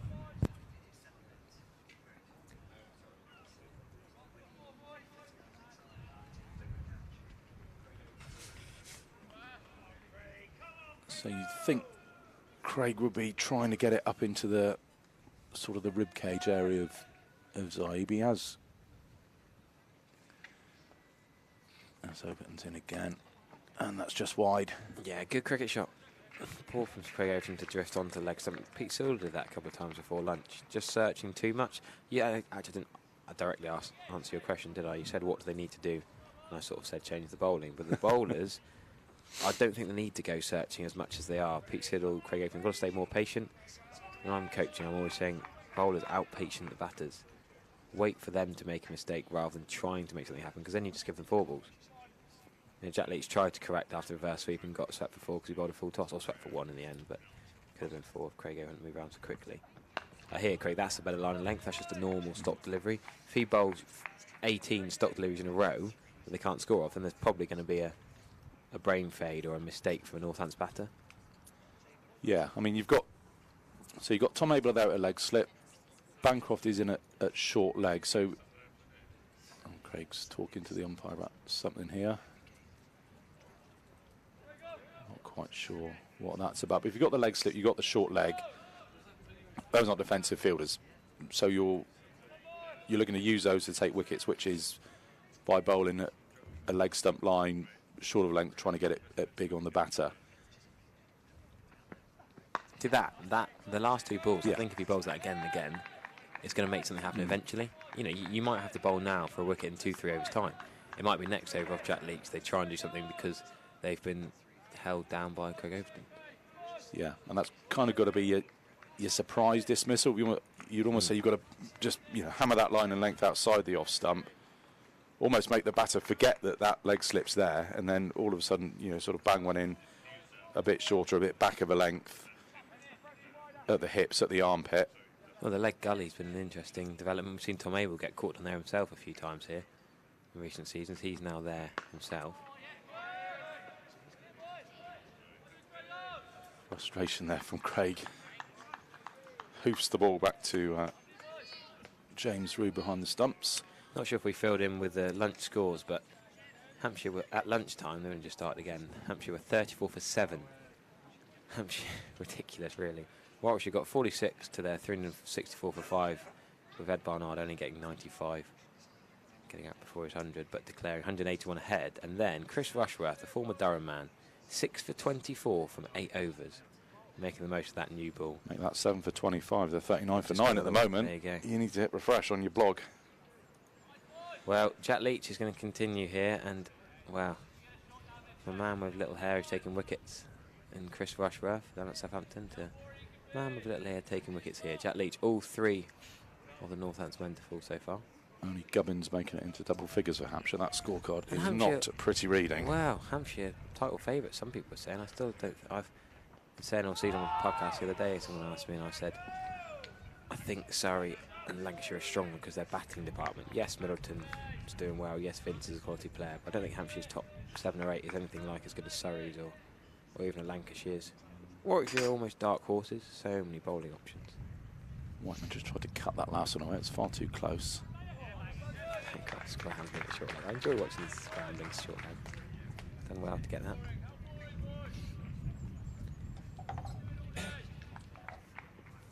Yeah, there were men all round the bat prior to lunch. Mind you, that was for Zaib, who's not settled as Whiteman. He's only he's on 24 now.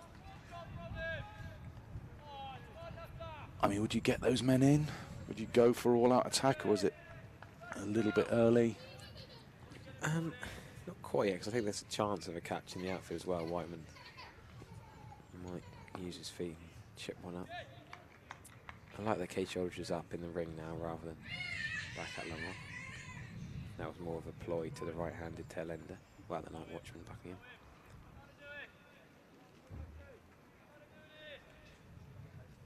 A caught and bowled from Jack Leach just before lunch, giving Somerset a bit of momentum, ascendancy into the interval after that stoic partnership from the two Aussies. Yeah, it just seemed to hang in the air, didn't it? And the whole of the county ground was just expectant and just about made it.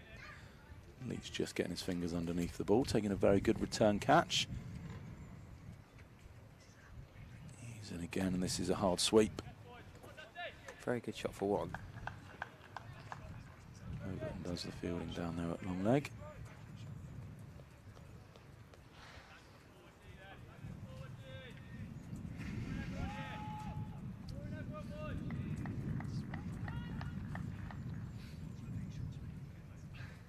Northants' lead is now up to 7 as Leach is in again.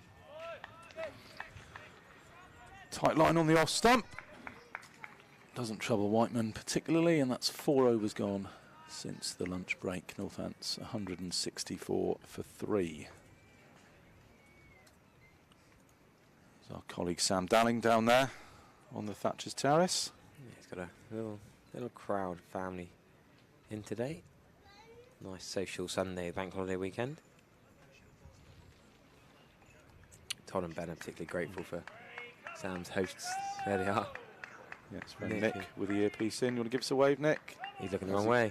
No, other way, behind you. There he is. I'll give you a clue. It's the fellow with the camera. Making the most of the earpieces. Big shout out, big thank you to Virtue Motors. Loving the earpieces all around the ground. There's Big Craig then in again. Lovely line that. Not a lot you can do with that.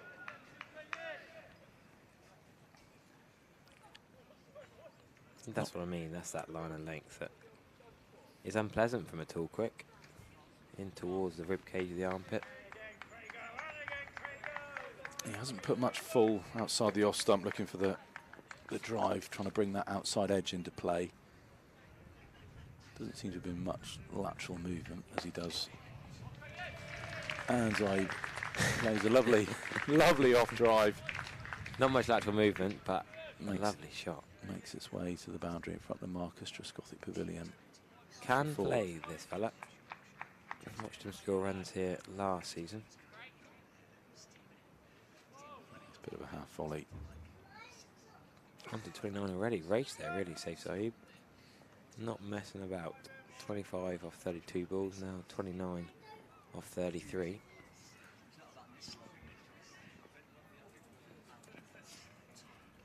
Ben Green and Ollie Sale there having a bit of lunch down in the dugouts. Two good mates. Oh, that's a good bouncer. Nice to see the professional photographer of the cricket ranks back here with his old mates. Look at him, he's having a great time, and he's just with his old mates again. Different coloured bib, slightly different emblem on his whites, but really Ollie Sale, he's a Somerset boy through and through. Him and Green have had some great holidays over the years, great banter with the cricket they play and training. Two of the great characters really of recent years in the Somerset squad. Very fun on the Beyond the Wyvern. If you haven't, get back on the YouTube and scroll through and watch some of the old Beyond the Wyvern episodes. Over and switch to round the wicket.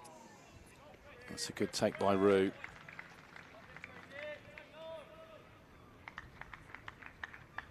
That's one of those, if you do get a bit of a glove on it and you do, or a little bit of an edge and it goes through and you're out, you always think that's unlucky, but looking at the field that they've got, you would have to say that would be almost a dismissal that Somerset are planning for. Yeah, I just think a lot of them will still go for 4, even with the leg gully. They might go over the leg gully, they might go past.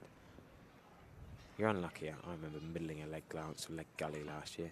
And a Sunday friendly. I mean, to have a leg gully in a Sunday friendly down at Mount Edgecombe. Yeah, Plymouth, lovely spot, but just, I was baffled. I mean, I should have been responsible to see it, but it's still a strangle. You still think of it as a frustrating dismissal, but Tom Abel knows, as I said before from experience, he's been out there a couple of times, and if you're going for bold and LBW and then it strays onto leg stump, then it's a legit dismissal. I just think I'd rather bring the two orthodox slips into play. I'd rather attack the outside edge. He's got both options here with two. That's hit him. I think it's just in the stomach. He's onto the shot almost too quickly there. The lack of pace has caused him to miss that rather than. Oh no, just off the forearm. It looks like. I think he's going to be all right. Yeah.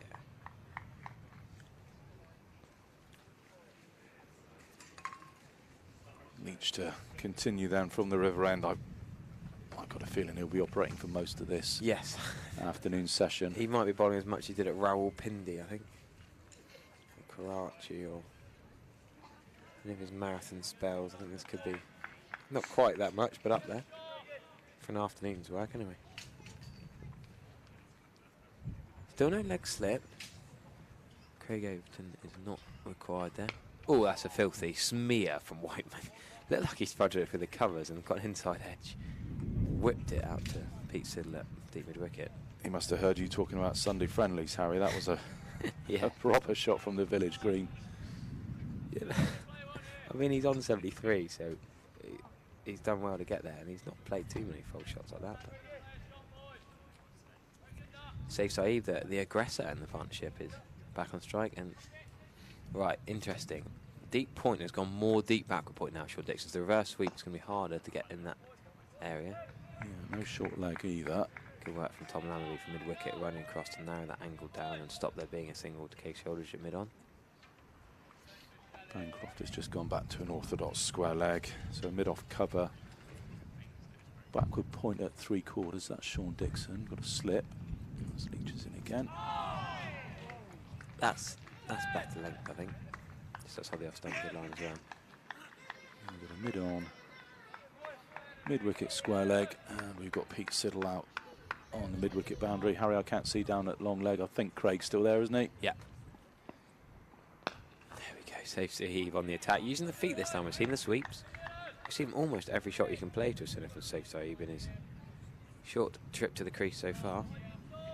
Running down the wicket, smashing it to Lewis Gregory at mid-off. Could be the strategy, just keep that ring field up. Invite Saeed to come and hit over the top, or do something unorthodox if he wants to find the boundary. No run there as Bancroft takes a couple of side steps to his right square leg. So you think he's the kind of batter that you can frustrate out? Yeah. Just keep letting him middle his shots to fielders.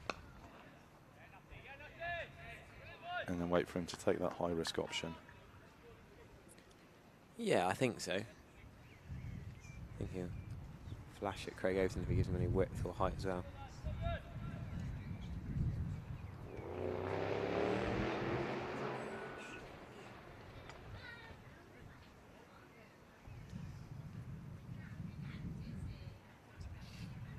Somerset doing a decent job here, just keeping it dry. Trying to keep that run rate down. He's in the, what was it, 8 overs we've had since lunch. Craig Overton's going to continue round the wicket to Sam Whiteman from the Marcus Trescothick Pavilion end.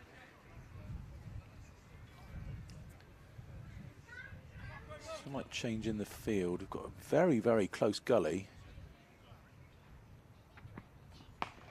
Is that short? It's pulled out. Just be a single. Sean Dixon comes round. Yeah, I feel like someone's Deep getting a little square. bit desperate here with the short ball ploys.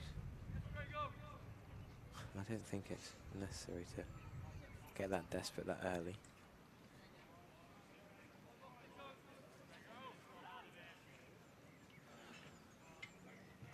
I mean, I just wonder if they've had a chat. I mean, obviously they're out there. They know exactly what sort of movement's out there, what's going on with the pitch. As oh, it's a great effort from TKC at slip. Nearly lost his trousers in the process.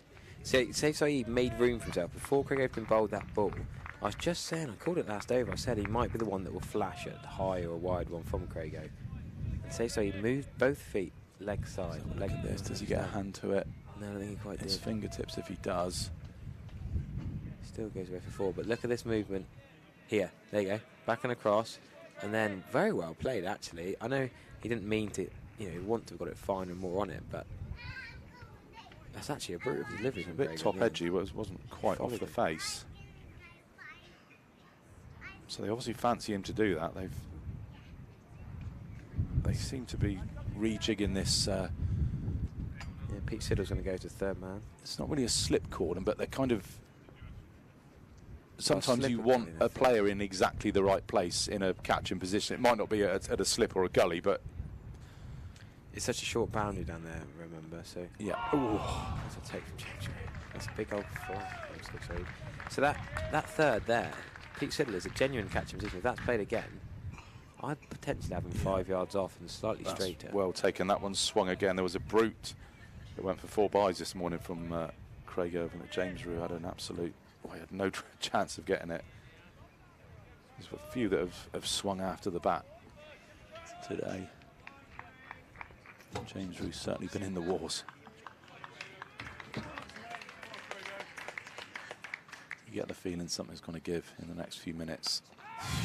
Has it? Yes, takes the catch. Next few minutes, next few seconds. Brilliant catch, Jack Leach. Craig Overton does get the break, but what a celebration from the Somerset faithful. Jack Leach looked like he'd nearly given knocked over the boundary rope taking that catch. It almost looked like he didn't quite pick it up. It's almost like a scoop flick, that shot from Saeed.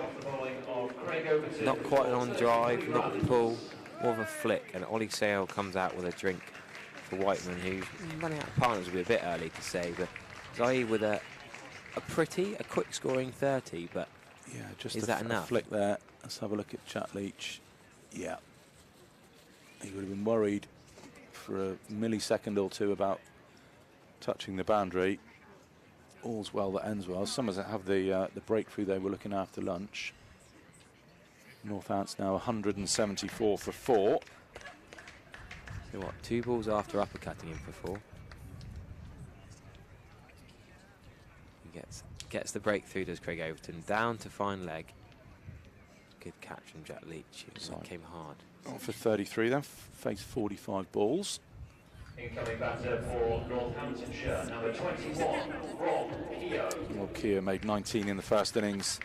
He's another man who always used to score runs against Somerset, and he was a club mate of mine when I played for Dunstable a few years ago. And you seem to have had more clubs than Tiger Woods, Harry. Well, it's just moved multiple jobs. It's more jobs than Tiger Woods. Well, that doesn't really work so well, does it? More jobs than Steve Jobs, I don't know. Moving different places, then you have to sort of change clubs because of it. Yeah, there's only a short-term maternity cover contract in Milton Keynes with Bampton, England, so it's only a few months. Dunstable, but yeah, Monty Panesar played there previously. That's where Somerset 2's played the other day. Last week, Josh Davey got his 70-odd. Yeah, I saw a few little glimpses on the stream. That looked like a very green pitch. Somerset yeah, it's not normal like that. When I played there, it was the summer of the Euros, and it was rock hard. But Rob Keogh is a quality county cricketer. Off spinner more these days than he used to be. He used to be just a genuine 4-5 bat, but a part-time bowling. Now you'd say he's an all-rounder in the fancy game. He's an all-rounder. He's a quality bat. Coming in at 6, of course, because of Night Watchman. But he's probably the last out-and-out bat. Sales, we know, got runs. Goldson, the keeper, Tommy Taylor got runs here last year. So the leg slip or leg gully is still in. Overton starting over the wicket. Lovely shot first ball. That's the sign of a quality player in form. The middle of the bat flick off Craig Overton is not slow. No Josh Davey, remember? No Jack Brooks. So it's Aldridge, Gregory, Overton, Siddle, Leach. Of course, we have Matt Henry. Yeah, well, Matt Henry bowling at so many Somerset former players, didn't he? Imam ul Haq, Babur Azam. He's been playing against. Yeah, I've been watching the Pakistan New Zealand ODI series quite closely, following Matt Henry's progress. Just finds that gap between gully and forward point to get himself off the mark. Rob Keogh. Nearly half, yeah, Imam ul Haq took Matt Henry for 3 4s in a row. the man who was here and opening back. Got 90 odd here, but more runs other innings here. Opening back in August, September. Henry got 3 for 54 in the day. Fakir's a man, remember, was also a man who was going to come to Somerset. He was all set to come in, never did in the end. But all these Somerset links in that. But yeah, it's not Henry getting Babrazam out, and Babrazam. Well, Leonard Dool, we reckon, Simon Dool, sorry, reckoned he was the best player in ODI cricket of the moment. So that's a statement. Good to see Matt Henry coming to Somerset with a few wickets and a bit of form under his belt. Ben Green's going to come on. Helmet for Craig Overton. Get rid of the jumper for Cam Bancroft. And he's going to have to field with that extra jumper. So Ben Green sprinted on. He's now going to have to wear a doubly thick jumper. It's too hot for Bancroft with it on. Green has just done a big sprint across the pitch. Probably doesn't want 2 jumpers, but he'll get on with it. The extra man won't make a fuss. Yeah, so leg slip now. That's Craig Overton has come in for the new bat roll here. We've got Bancroft at short leg, Kola Camera at slip. Sean Dixon has come up on the 1 at square leg. As Leach now has a right-hander to work with finally, and it was safe in the end. It was a long way away from Cam Bancroft. And that's what Leach will be looking to see, that lunge forward, lead into that bat pad champs. Here he is again. Confidently knocked to Tom Lammerby at cover. Leach involved in all 4 dismissals so far. Catch and to his 3 wickets. Yeah, 3 for 61 from his 19 overs and 2 balls so far. Dribbles out to Tom Abel. Mid wicket.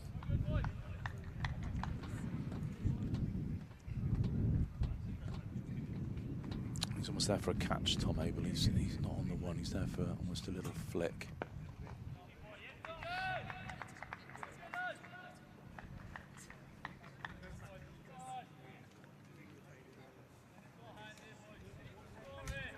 Craig Overton's coming out of leg slip now, and he's going to go in at silly point. You wouldn't have seen that back in the day, would you? Joel Garner or Andy Caddick in at silly point, would you? He loves it there, doesn't he? He just loves being involved in the action. It was the same when playing youth cricket against Craig and Jamie. They wanted to do everything. I was chatting to some of the Devon coaches the other week about them as he runs off to get another bit of extra protection. Possibly a box. Yes, definitely a box. Craig and Jamie... Is he doubling up? Because I can't imagine he would have stood in there with, no, I think he was. Nothing protecting it for the first ball. We may have just forgotten. May have been so intense. He's very close as well. Because there's not really a shot that Rob Keogh can play to whack him out there. You can't really cover dry. I think he's doing a reverse sweep. He was only about a foot away from the cut strip there. It's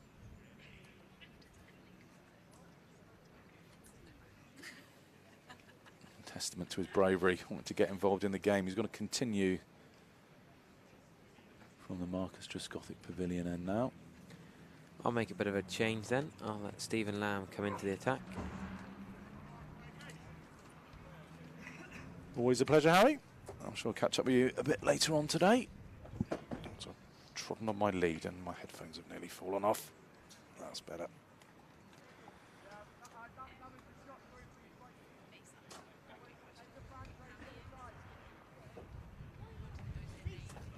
So Sam Whiteman on 74. Craig Overton, would love to see the back of him as Stephen Lamb joins me. And that's tucked away out to Sean Dixon at deep square for the single, and Craig Overton's got Rob Keogh to bowl at. Afternoon, Ian. Afternoon, Stephen. You well? Yeah, indeed. Our first stint together of the season, I think, this one. I think it is, yeah. And looking out over a gradually brightening county ground. Yeah, it's... You can see the Quantocks, but they're not particularly bathed in sunshine. It's quite high cloud. I don't think there's any danger of any rain spoiling what is promising to be an enthralling final few hours of this game. As Overton's into key, that's down the leg side. Siddle runs across the beach. Keogh picks up his second run. It's nice to see that part of the ground in the open air again. Yeah, they had the big old germination seats on there, just trying to get the grass to grow. It's been so wet. Yeah, you can see some fresh growth down there. It's a slightly paler colour, isn't it? It's getting there. It's getting there. Hopefully, it'll be all ship-shape for the first Vitality Blast game here against Hampshire in a couple of 24th of May, I believe it is. That was a good catch by Jack Leach. It was. It looks. You almost think, well, it's a regulation catch out there, Bang. But I just wonder if he lost sight of it a little bit. He just seemed to sort of stutter a little bit, then pick it up again. It was onto him very quickly, and he had the worry about the boundary rope just behind him. Good effort. Yeah, the breakthrough that Somerset really desperately needed. Yeah, because Safe Zabe was batting very well. He was, yeah. He was at a good rate. He was giving the bowlers a chance, though, wasn't he? Man, you always feel you're in the game. A couple of balls before, he just played that that uppercut from Craig Oban that Tom Kohler-Cadmore very nearly got a hand to. It would have been an absolute worldie of a catch. It looks like Craig Oban switching back to over the wicket now. Casey Aldridge is very close in there at that gully position. I just wonder if that's for a sort of a balloon off a glove or something. Craig's in again, it's down the leg side. Looking for a little tickle to Tom Abel, who's in there at leg slip. Yes, his seniority affirmed by the fading colour of his cap, Tom Abel. Yeah, Tom Lammerby and Peter Siddle, who are just switching fielding positions now. Very dark navy blue. Abel's has faded there. Gregory's at, is that Gregory at midwicket? I think it is. That's quite as faded. Craig's in again. And it's just flashed past the diving left hand of Casey Aldridge at that very, very close gully. Goes for 4 there in front of the scoreboard down there next to the Colin Atkinson Pavilion. Northants move on to 181 for 4, and if my maths is correct, that takes the lead up to 24. Yes, the trouble with being a little bit closer at gully is you've got less time to react.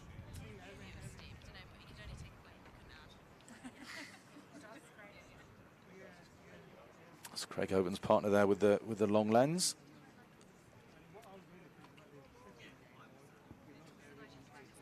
I'm sure she's looking to capture some pictures for the dining room wall of an off stump or middle stump cartwheeling out of the ground. Absolutely. Craig celebrating in that trademark way that he does. Very pleasant standing outside today. Weather's improved markedly over the past week or so. Speaking of Craig, he's in at that very, very short silly mid-off again. Yes, with the helmet. 3 helmets in evidence, as well as the batters. Almost like he wants to catch off the face of the bat. We've seen that with England over the winter. I think, who was it? Was almost stood waiting for that catch off the face of the bat in the Pakistan series just before Christmas. It's right in Rob Keogh's eye line, standing there. And I bet you he's right in his ear as well. Leach is in again, and that one's tucked away for a single. Sean Dixon, slight misfield as he tries the quick pick up and throw. Shy at the stumps. Yeah, that's going to take the lead up to 25 for Northants. Still plenty of cricket in store today. 56 overs still remaining. And we still have a game on our hands. Out to deep backward point this time. That'll be another single. I'm sure Somerset and Jack Leach in particular won't mind that.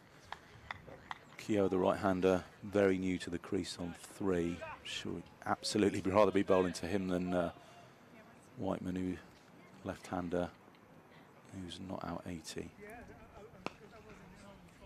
they tend to prefer slow left-arm bowlers, don't they, to have right-handers on strike.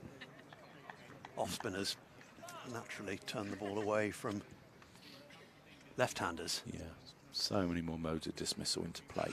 Tom Abel's trying to get as many as he can with these men round the bat. Don't think Rob Keogh's back foot went anywhere there as Craigo just gives it a little flick back onto the stumps. That's the end of Jack Leach's 21st over. He's got figures of 3 for 63. He's bowled very, very well today. Yep, he's had a hand in every wicket so far in the innings. Talking about the catch earlier. And then 3 wickets of his own on the scoreboard. Change of bowling here then at the Marcus Trescothick Pavilion then. It's going to be Casey Aldridge to take things up. I think he's bowled very well today. He bowled well on Thursday as well. And he's just that extra point of difference, I think, with his height, extra bounce, a little bit of extra pace. If they're looking to, you know, force that dismissal, a little glove down the leg side. Yeah, like for like in terms of build, Aldridge for Overton. I think he's a bit bulkier than Craig now. He seems to have filled out a has lot over the winter, particularly in the shoulders. He seems to have must have been hitting the weights in the gym down there in the Andy Caddick Pavilion during those dark, cold winter days. 6 overs for 16 he's bowled so far, yet to take a wicket.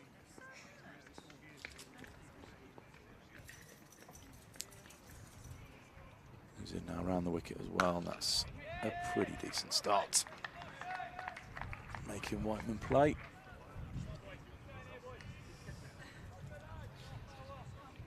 He hasn't taken a wicket yet in this innings. Got one in the first, Casey Aldridge. Scored runs against Lancashire, half century here. Yeah. Earlier in the summer. In the spring even, I could say. I think most people might even say it was the dying embers of winter, how bad it felt. I was just going to make the point there that there was a huge gap between Sean Dixon at a deep square leg and Lewis Gregory at mid-on. Big gap there at mid-wicket, and Whiteman's taken full advantage of that and just popped it into the aforementioned gap for an easy single. It takes him on to 81. Tom Abel's staying at a leg gully position. It's slightly wider for the right-handed keeper. Jack Leach comes up to sort of a deepish gully. That's good line length from Aldridge. When we were talking earlier, Stephen, down on the balcony, I sort of mentioned that they need to bowl them out by tea. Yes, which that will be at 20 to 4. That's fixed on the last day, isn't it?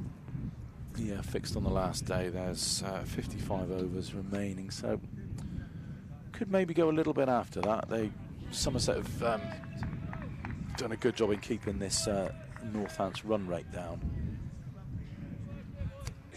Yes. So they're, what, 27 ahead. So I'm maybe a little bit after tea now.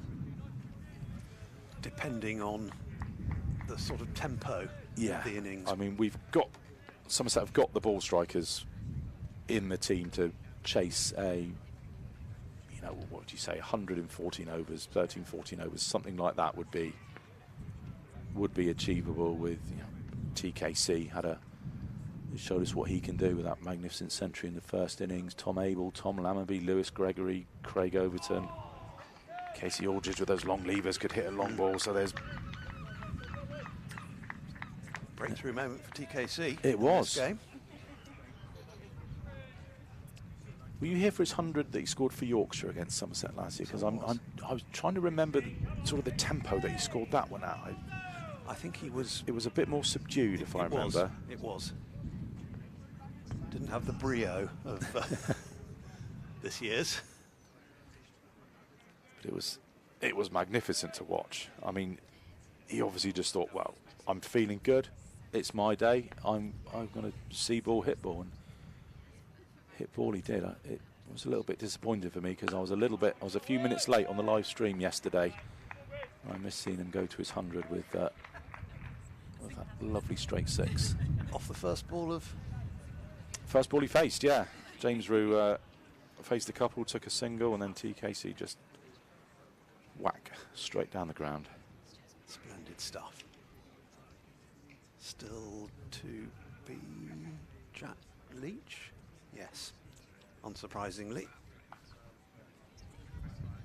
He can hold an end up, can't he? That's the great thing about Jack. He can take the wickets as well, which is exactly what you want from your Premier International spinner.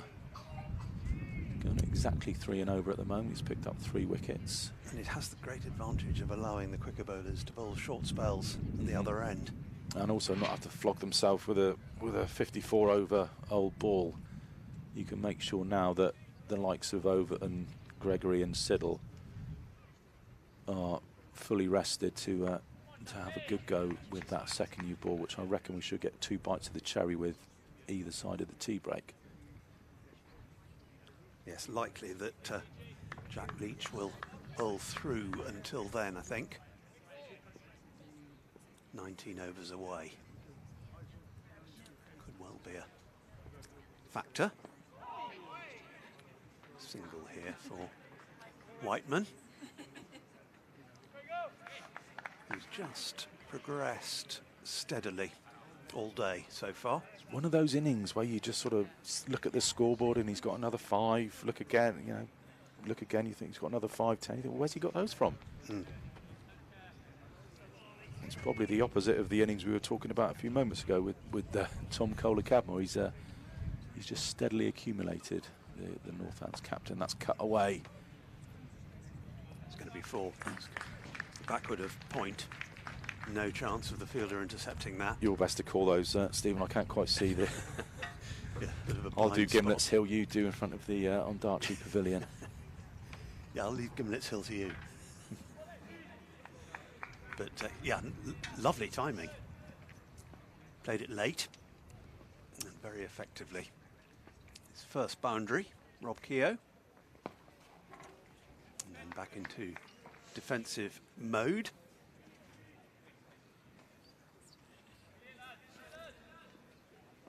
Still plenty of company around the batter.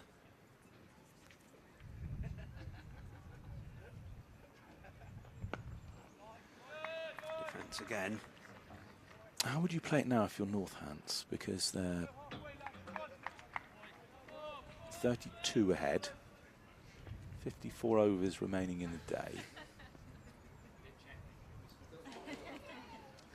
And 6 wickets in hand. So they're a little bit. A single here. A little bit of a precarious. If they lose 2 wickets, the old saying goes, if you add on 2 wickets to the scoreboard, it gives you a little bit of a different picture. So 190 for 6 with 4 to go. Would leave Somerset 4 wickets left to take. That's a little bit of a precarious position, but yeah, you can't play with complete no. freedom. But if they do look to be positive and move the run rate along, that just gives them a little bit more time in the game.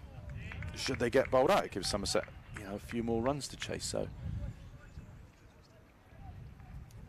yes, but I suppose that's the perils of conceding the first innings lead of 150 odd.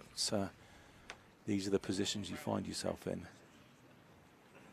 Yeah, 7 points on the board for Somerset, which is a decent haul. Best haul of the season. And that'll go up to 23 if they manage to secure victory on this final day. Tom Abel just coming up to have a little bit of a word with his young fast bowler. I think it was more of a tap of encouragement rather than anything in depth tactics wise. Skipper makes his way back to what I imagine will be the leg gully position he's been occupying for the last few overs. Orange soles on his boots, Tom Abel. They need some point of difference because with these cable knit sweaters, they don't. You don't get to see the names and numbers. We can see Casey Aldridge's number 5. That's just pushed into the offside by Keogh. Yes, James Roux started the day without a sweater, but he's now wearing one. Maybe he's hoping it'll bring about a change in fortune for him. He didn't have the easiest morning with the gloves. No. Tricky Several something. flying around. Yeah, there was 3 or 4 that just seemed to swing after they passed the bat. It was always very difficult for the wicketkeeper to deal with those.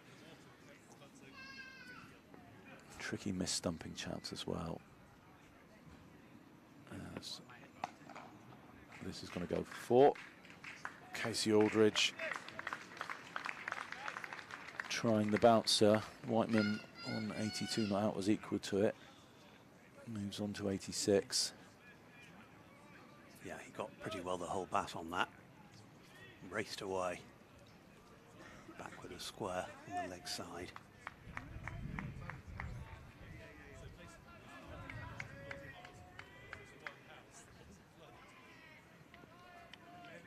Switches now to over the wicket.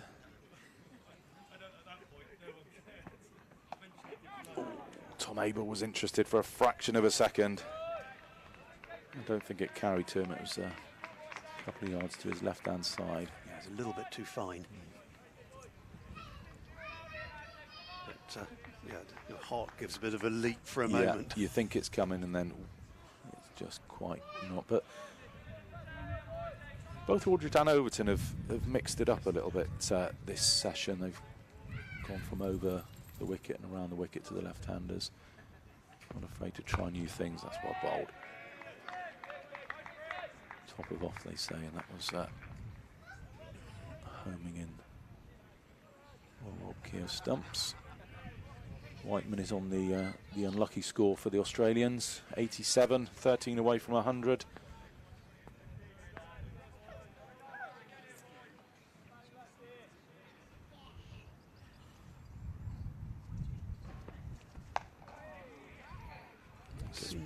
Two minds about that. Yeah, just got a little bit big on him. He was just able to pop it on the head into that gap between point and cover. Come through for an easy single. Just rehearses the stroke again. Little dab. Just seemed to be a moment of shall I, shan't I? So the skipper's back on strike.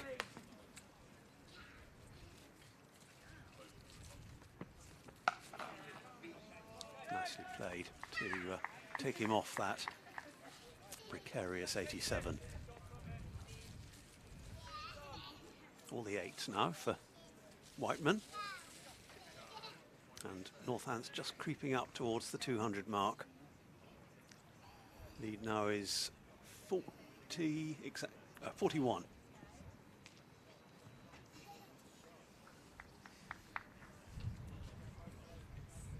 I think the retirement of Hassan Azad has kind of thrown out the partnership calculator on the scoreboard. You can see on your screen there.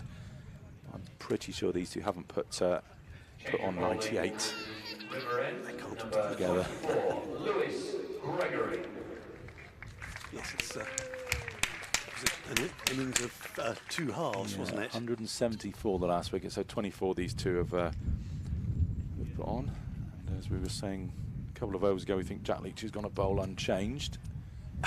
We have a change of bowling at the River End. It's going to be Lewis Gregory. I don't mind this.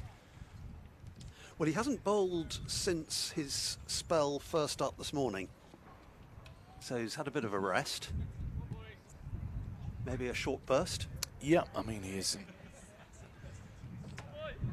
Lewis has quite got the pace these days to sort of try and do what Aldridge and Overton were doing.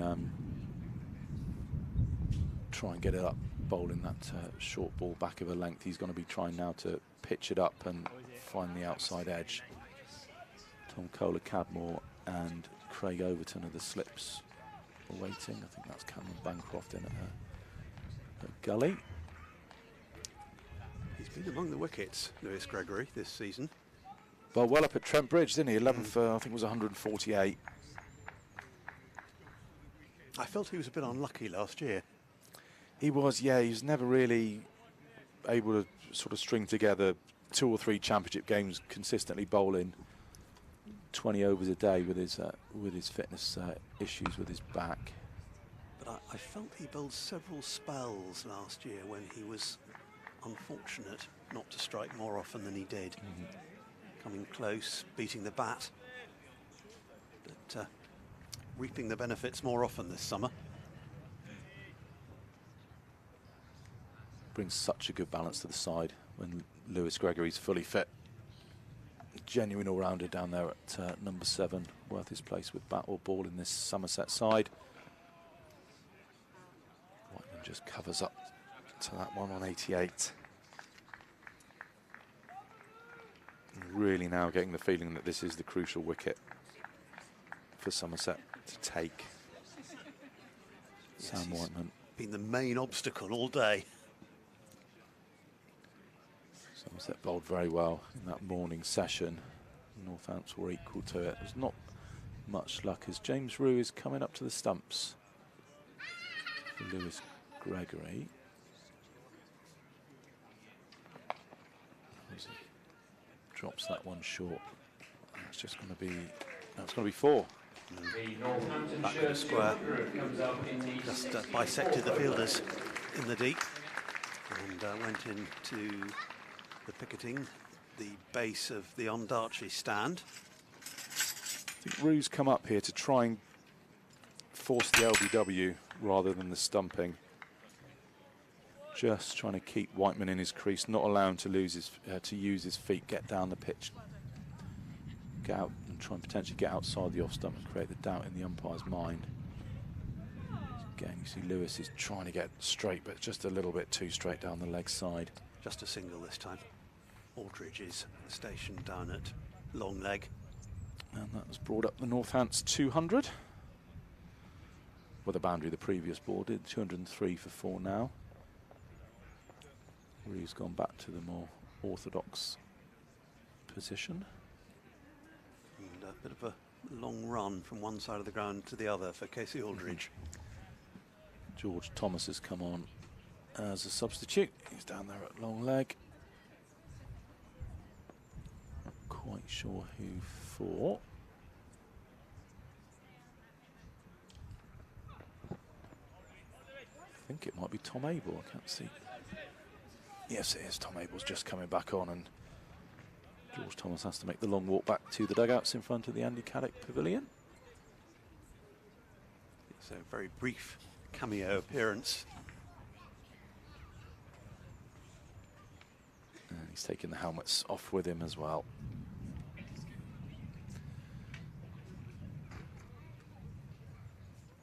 Yeah, he's pretty heavily loaded as he leaves the field. Aldridge then to carry on from the Marcus Trescothick Pavilion end. Craig Over just having a word with the umpire. I'm not quite sure what he's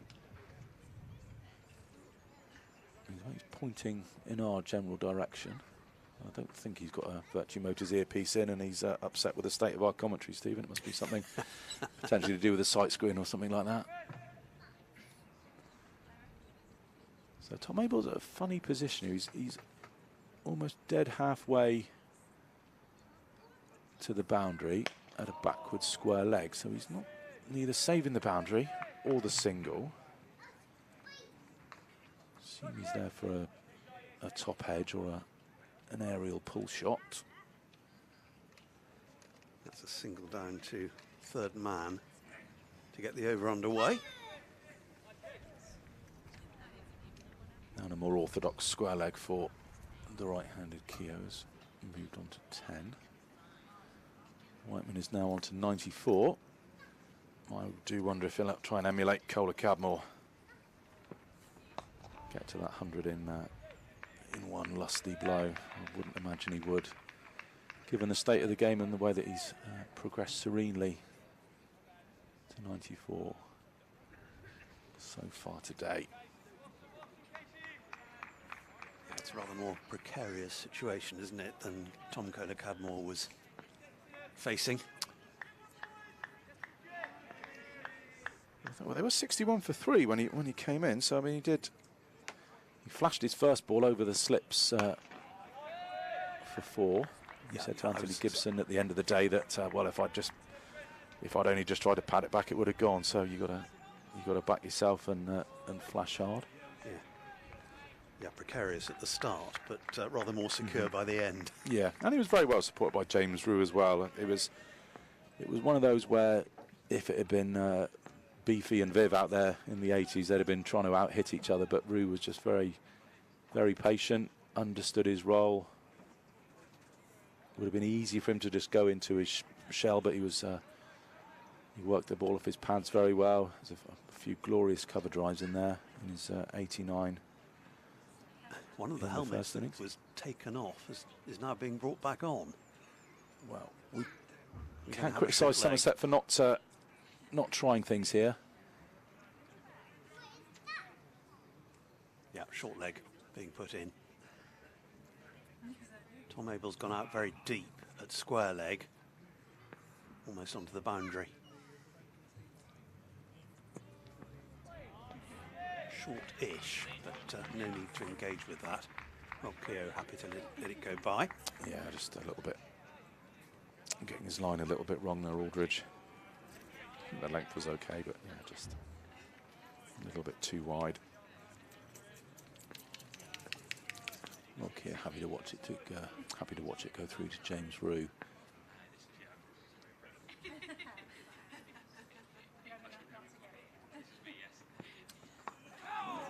Be a single here, down to long leg. It's good to see from Somerset. You just feel that Tom Abel is thinking proactively all the time about ways in which he might make further inroads into this Northants lineup. It sort of looks like he's getting loose down there in front of the Colin Atkinson pavilion. Tom Abel's gone back to that halfway position at a backwards square leg. So Sean Dixon is about 5 or 6 metres off the rope at an orthodox square leg, and that's, oh, I don't think that carried. Not quite. Half volley, almost. Aldridge frustrated. Have another look at that. Certainly was airborne for a while. It's a full bloody cut shot.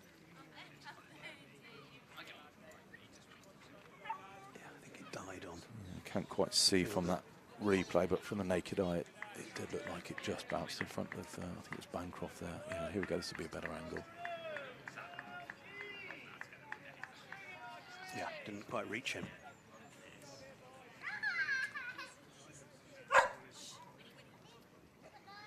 So the plans are working, they're just not quite coming off. The chances aren't quite going to hand.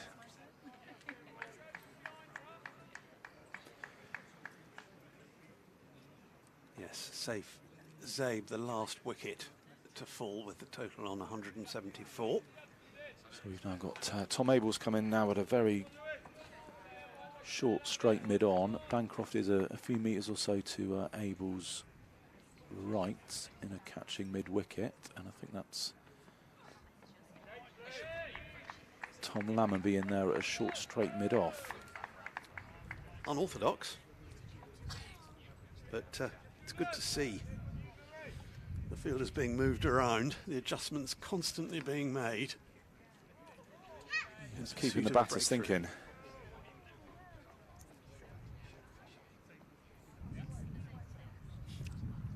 Ben Green is on. He's at a very short point there. That's not point on the one. That's a catching position.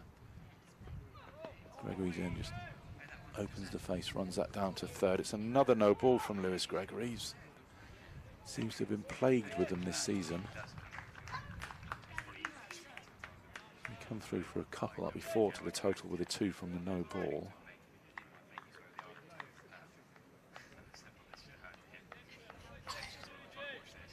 Yes, frustration for Lewis Gregory. Tom Abel is fielding right in front of the non-striker. It just goes past the outside edge of Rob Keogh's bat.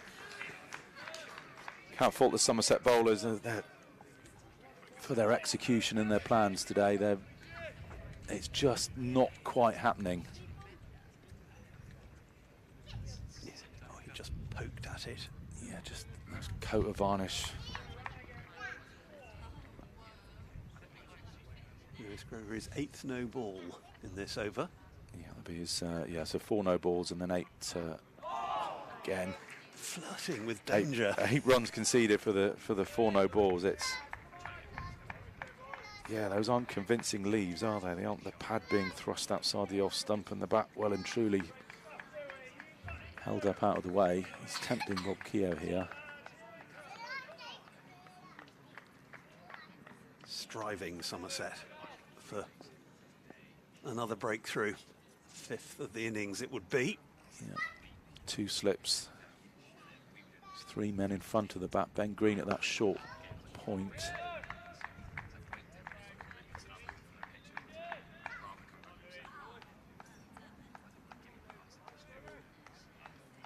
Wonder what the atmosphere outside is like. You know, can't really get a feel of it here in our hermetically sealed commentary box at the top of the Marcus Trescothick Pavilion. Earlier it was a very nervous atmosphere out there. And the more this partnership grows, the more nervous it will become, I suspect. Again, he's flirting with danger outside that old stump. All at sea, Rob Keogh. Could have been dismissed 3 times this over. He's failing to get bat on ball. And his partnership's now up to 35. Seemed like a long time ago that Jack Leach took that catch down in front of the James Hildreth stand. Gregory then to complete his 11th over. That's nicely punched through the covers.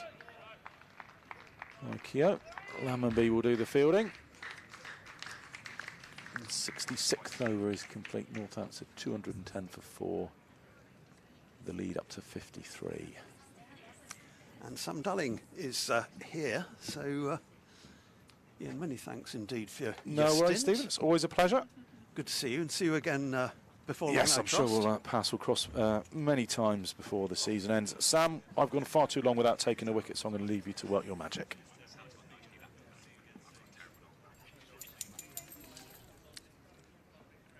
So it's still to be Casey Aldridge. The lead now for Northants is 53.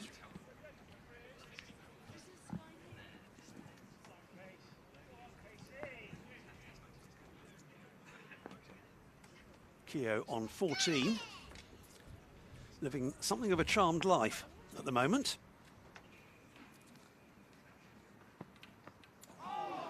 And again, how is that outside edge constantly being eluded? I thought he got him there. It looked from the angle as though he might well have nicked it, and the way James Root took it as well. I was celebrating. I had fists pumping, silently of course. I wouldn't dare say so on air. Oh, torrid time for the Northants batter. There he is! Wicket number 5 has fallen, and well, there was something in the air about that. Rob Keogh, who had his struggles against Lewis Gregory earlier in the previous over, then played and missed at one from Casey Aldridge, and not really any surprise that he's on his way. Very nicely taken, behind square on the leg side, and that is the end of Rob Keogh for 14, 210 for 5. Yeah, there you go. That's one for you, Shep. 2 balls into my spell. I had a play and a miss, and that one just hooped back in. It was a very good catch from Lewis Gregory there. And you said, Shep, didn't you? You hadn't taken a wicket. There we go. Rob Keogh wanders off, disappointed. That's a huge wicket for Somerset. Sam Whiteman is the immovable object. He's batted beautifully for 94. But here's that one from Casey again. That front-on action. Coming from quite wide of the crease. The previous one moved away from him. That one just slanted down the leg side. He sees that and he thinks that's just a tuck away for 4 runs, isn't it? But he actually gets too much on it. And Lewis Gregory, he celebrated exactly in the same way that I did, only I didn't have to take the catch, Stephen. And put there specifically for that purpose. It's great when the strategy works out. So Rob Keogh hemmed in and eventually chiselled out by a mixture of, well, Gregory in the previous over, and Aldridge administered the coup de grace. Bit of James Sales, in fact. Son of David Sales, but very much making his own way in the game. Batted beautifully for 53 in the first innings. It was a good battle, actually, between Casey Aldridge and James Sales on the first day. There were a couple of boundaries that Sales played really nice shots to, but there were also a few plays and misses. 2 former England under-19 cricketers going at it. 2 stars of the future, but both could make themselves stars today. Sales taking guard from Neil Mallender. I remember his father, David, was a very pleasant batter to watch. Full complement of strokes. So here is Aldridge. All well stopped. It's a great effort at mid-wicket to prevent Sales getting off the mark.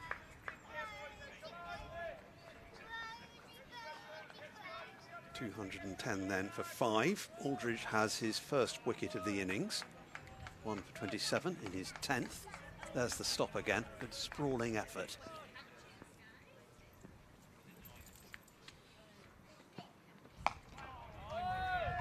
Covering up and defending James Sales.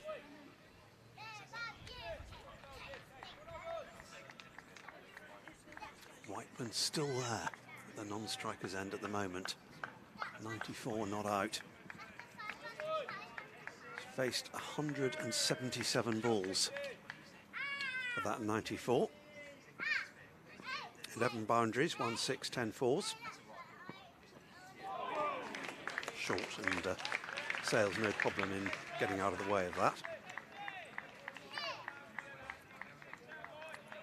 Just a little bit more upbeat out there from the Somerset fielders now. I mean, down there on the Thatcher's deck, actually, they were kind of trying to get themselves going, trying to G themselves up. Tractor was down there, enjoyed.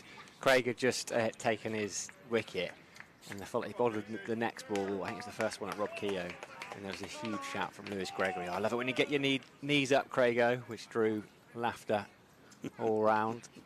And Gregory just plays with a smile on his face. Yeah, he's positioned exactly where he took that catch. There's going to be a single to take Sales off the mark. Just a gentle push up to mid-on. Applause for Casey Aldridge, well deserved, having taken the wicket in the over. 10 overs, 1 maiden, 1 for 28, his figures. Wicket to add to the one he took in the first innings. Very much a developing career.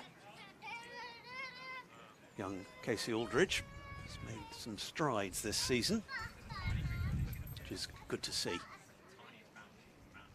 Yeah, fantastic development.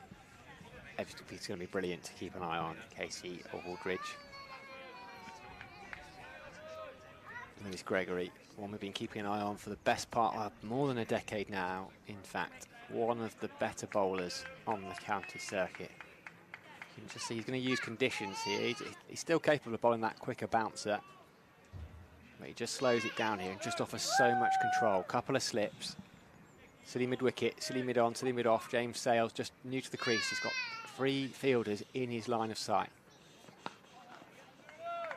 And then action straight away at silly mid-off. Coda Cadmore and Overton in the slips. Ben Green, who's on as a sub-fielder at backward point. Looks like it's Tom Abel at silly mid-on. Sean Dixon at short mid-wicket. And Casey Aldridge at silly mid-off.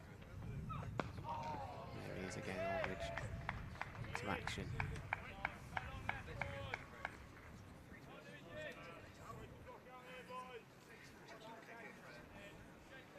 Is it Sean Dixon? Maybe it's not. Maybe it's Cameron Bancroft, actually, I think, at short mid-wicket. I think Sean Dixon's at deep square leg. And it's Bancroft there, just on the far left. Tom Abel next to him. Casey Aldridge, just the other side of the wicket. Coda Cadmore, Overton, and then Jack Leach at silly point, really. Decidedly unusual field. You've got to try something on this pitch, Stephen. You've got to make stuff happen. It really hasn't been misbehaving at all. Most of the swing we've seen has been after it's gone past the wicket. And it was very much a strategy that contributed towards the fall of that last wicket. Keogh was visibly unsettled, the way he was sparring at deliveries outside the off stump. Northampton's lead is 54 runs now. Somerset need 5 wickets. Shorter ball from Lewis Gregory, as I was just saying at the start of the over. He can just push that one through, and Sales played it quite well. Just for half a second, he thought about maybe a pull shot, realised it was too far outside off stump, and just dropped that bat, turned his body away. Played it nicely. Still plenty of time left in this game. 47 overs after this one. Remember, we'll lose a couple for the innings break. So it's 45 overs really, because Somerset do have to go out and bat again. But these days, that is a lot of time. And the new ball is just 12 overs away at the end of this over. Yeah, we haven't seen Peter Siddle for a while. I don't think he's actually on the pitch at the moment. I think it's he who Ben Green has come on for. I expect that Lewis Gregory might not bowl too many more, because I'd have thought Tom Abel will have a new ball combination of Craig Overton and Lewis Gregory in mind, Stephen. Yeah, absolutely. Well, they were the two who started today, and both bowled very well in those opening spells. Down the leg side. Oh, it's taken. What a catch by James Rule. James Sales. Head goes to the heavens. Tom Abel is absolutely jubilant there. One of those wickets you'd be so disappointed at as a batter. Just two straight almost from Lewis Gregory. Sales was trying to turn it around the corner.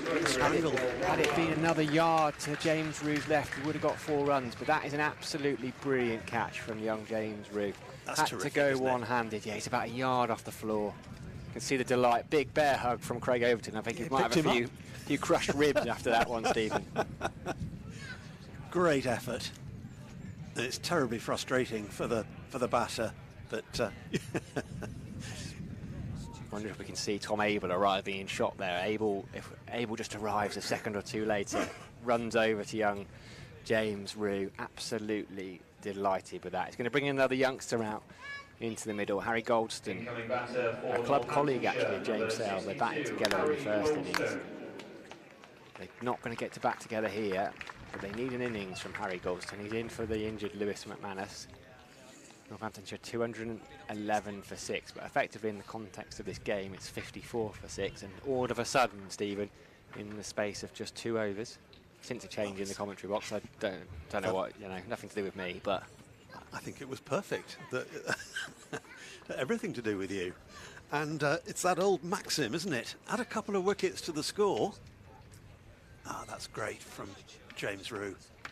He'll remember that one. There are catches that stick out in keepers' minds, and I've no doubt that one will.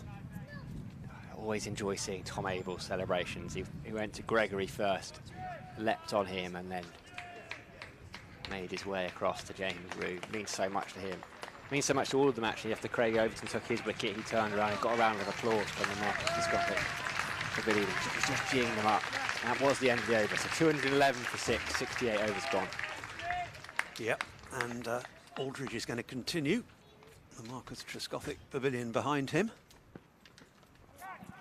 Helped on its way down to fine leg. That's going to be 4. A little bit loose at the start of the over, offering the batter a bit of room, and he's gone on to 98 now, the Northants captain. 215 for 6. He's been the rock, really, as Sam Whiteman. Aldridge switching to round the wicket. That's a bouncer. It is heading down to the long leg boundary, and that is 2 4s in a row. Yeah, and that's 100 for Sam Whiteman. He's batted absolutely beautifully. He raises his bat to the Northamptonshire dressing room, gets a warm round of applause all the way around the ground. He will know that his job is only half done, but it's been a wonderful innings. 179 balls, 12 4s and 1 6. And to be honest, Stephen, he's not looked in a lot of trouble the whole time. He hasn't, and that was clinically struck, that latest boundary. So a brace to start the over, followed by a dot as it's returned to Casey Aldridge. Attempted the football pickup, which went rather flat. He is, you'd think, Northamptonshire's last remaining hope, really, of saving this game. Somerset will fancy themselves for it. I mean, who knows? It could be a rearguard effort, but it needs to involve Sam Whiteman. And his last 100, this was his 16th first-class 100. His previous one was 193 last November. Short again, and played comfortably enough.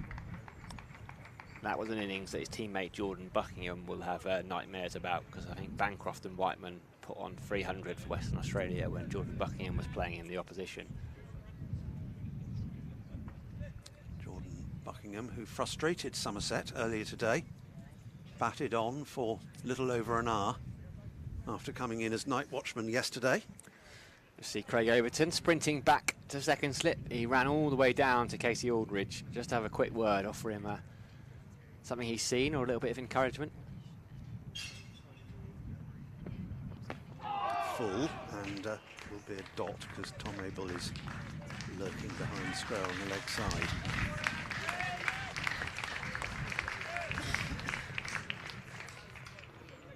This is the one they know they need, Somerset.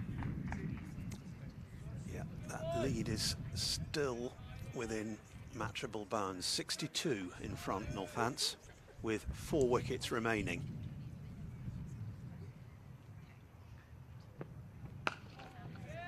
Full and straight, and defended comfortably enough. Have another look at a fantastic catch. Sam Whiteman's 100 came off the Somerset 179 balls. It included 12 fours and 1 6. Here we go. Looking to glance it down to the fine leg boundary. And James Rue kept his balance. Knew it had to be one hand. And there's the lift from Craig Overton. He must still be recovering from that. Crushed a few ribs, certainly. It was, I mean, they do so much work, don't they, the wicketkeepers these days, on just springing around off those quadricep muscles and the calf muscles. And he's been worked hard today, James Rue, either side. He's had to move right, he's had to move left. He stayed sharp, and that was a brilliant catch. Lewis Gregory, then, to continue with that unorthodox field to Harry Goldstone, who pushes it to Tom Abel at silly mid-on. He's got Casey Aldridge in his eye line. He's got Cameron Bancroft in his eye line. And Cola Cadmore and Craig Overton. Craig Overton just making his voice heard, I think. Cola Cadmore's interesting, isn't it? I think we don't notice how heavily involved actually he is in the tactical side of it. He's always offering something, Tom Cola Cadmore. He's often chatting to Tom Abel or chatting to the bowlers or suggesting field moves. He's obviously got a real cricket brain.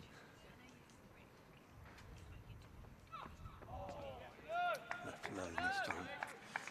It said something about James Sales as well, didn't it? Because you expect, if you get a bat on the ball in circumstances like that, you think that's probably going to be 4. And he looked in horror for a moment, then he looked back at the umpire and he really had to drag himself off. Yeah, such a disappointing way to get out. Bit of blue sky here below the Quantox as well. Short ball well directed and well played by Harry Goldstone. Again, even that short ball just moved late.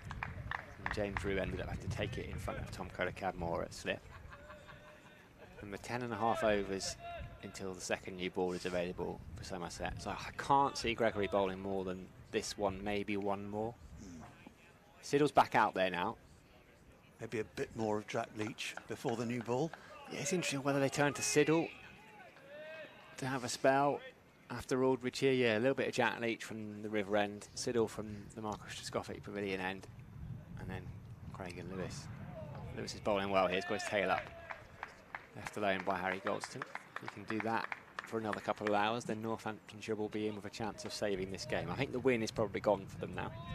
But you never know, stranger things have happened. Look at Hampshire, 97 for 9 against Warwickshire.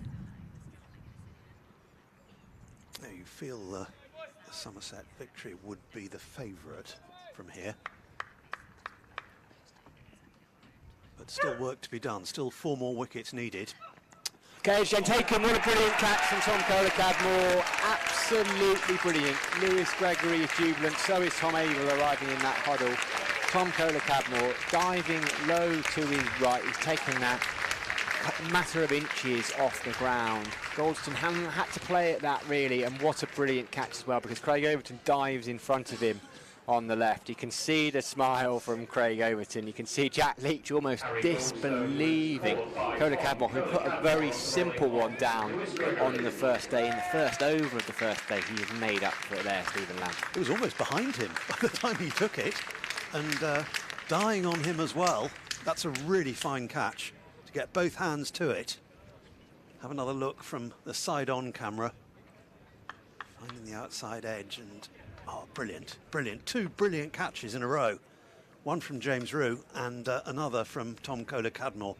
Great cricket from Somerset, which has put them in a great position. 219 for 7 now, Northants.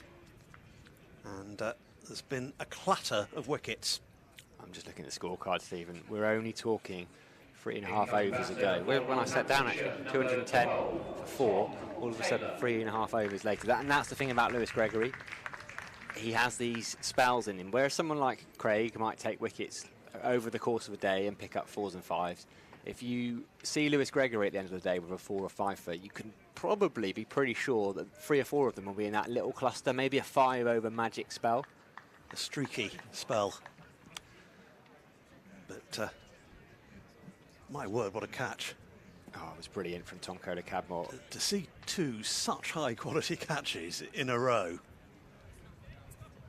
James Rue to send back James Sales.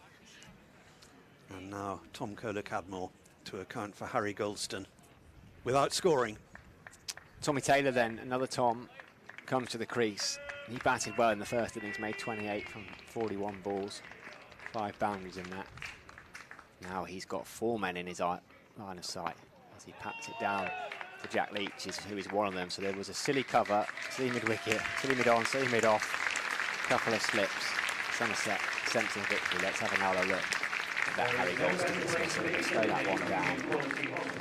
Lewis Gregory picked up a wicket in his previous over. James Sales caught behind by James Rue. And look at this from Tom Kohler-Cadmore. Overton starts to go. Look at that. He doesn't miss Craig Overton's left hand by very much. And Kohler-Cadmore keeps his eyes on the ball all the way.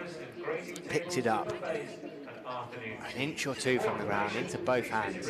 Made it look relatively easy, Stephen, in the end. Stroke, to be honest. Bat away from body. Floodlights have just been turned on. What you mustn't do, Stephen, is play too far away from your body, because otherwise you're always in danger of edging behind to the slips. Yeah, he was just pushing at it, wasn't he? And you don't want to do that. If you leave too much of a gap between your bat and your pad, you're always in danger of a slip catch. Yes, it's always been the way, hasn't it? So what could you have driven through that then? Oh, Suez Canal, probably. Here's Peter Siddle, under the floodlights.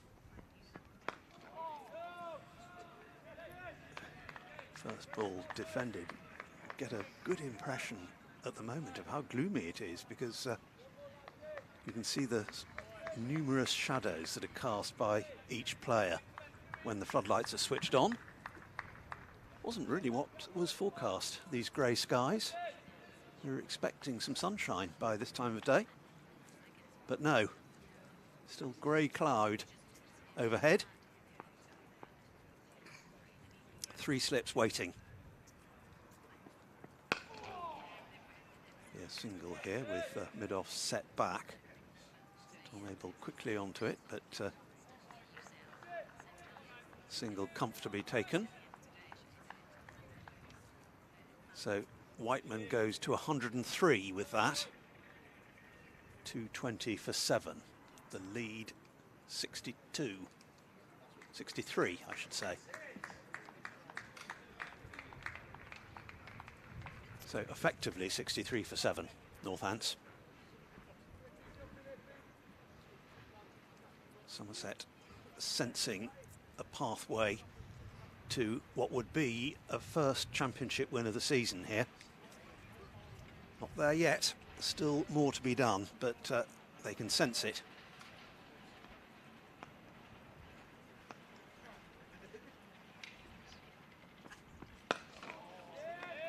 Full and straight from Peter Siddle. In the groove.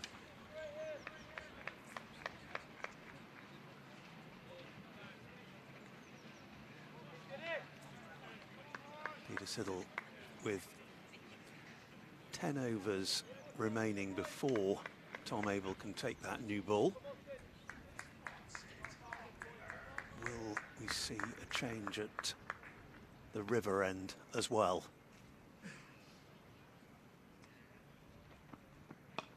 Short and falling short of the man at mid-wicket.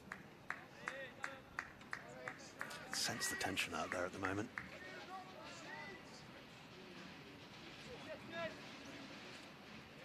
Turned off his hips straight to the fielder.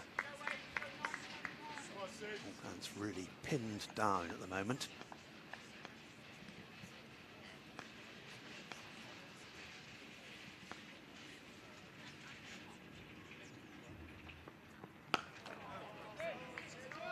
Some natural movement away from the batter, but played pretty well in the end by Tom Taylor.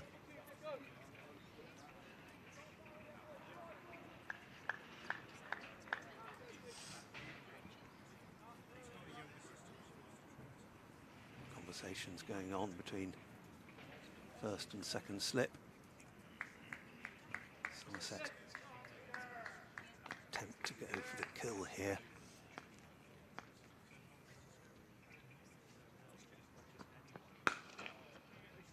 Here's single here, out to Gregory at mid-off.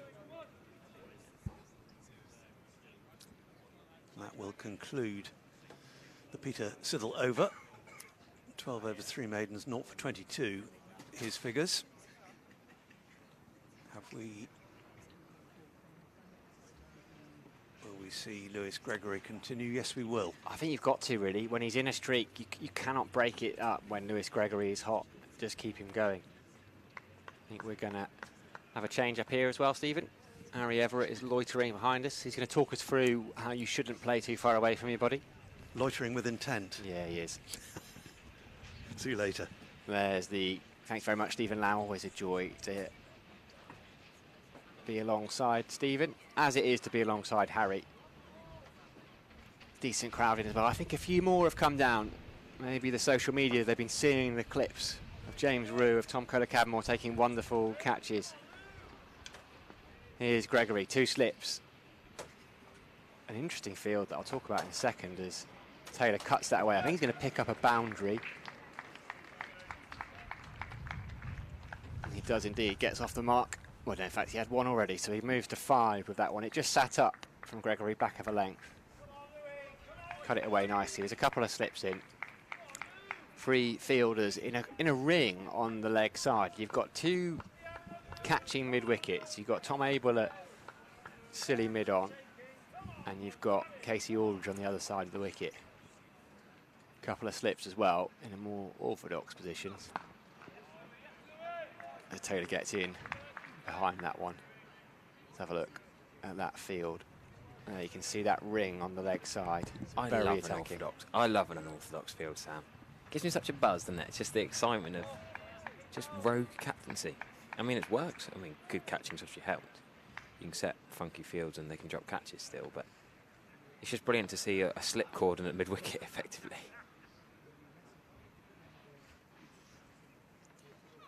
It's Gregory and Abel there doing the fielding. And the short extra cover, or slim it off, really, more. Casey Aldridge, big. I like how they go for the big fellas. Tom Abel, Craig Overton, Casey Aldridge. I mean, Lewis Gregory and Jack Leach, that they're not massive, but the imposing figures when you're batting and you look up to face the ball and suddenly you've got 4 sets of eyeballs staring at you. Yeah, there's an intimidation factor, isn't there? They've also got such good hands. Overton, Aldridge, Abel, unbelievable catches of a cricket ball. Oh, big LBW shout. It's a no ball though, so we will have another look, but it wouldn't matter either way because Lewis Gregory has just overstepped. Shep was talking about those on commentary costing a few runs. Has it cost a wicket? I think probably sliding down the leg side. It's close though. Lewis Gregory frustrates me with the no balls. He doesn't sprint in, he's not tall, it's not slippery. There's not really many excuses, but he just seems to bowl a lot of no balls, particularly this season. It's a shame when his tail's up and he's bowling well. Tickled down to Sean Dixon at long leg. They just pick up a single. Sam Whiteman's not had a lot of the strike, actually. Somerset have done well here. Nicely done. You read my mind there, Sam. I was going to ask you, how good a knock is this from Whiteman?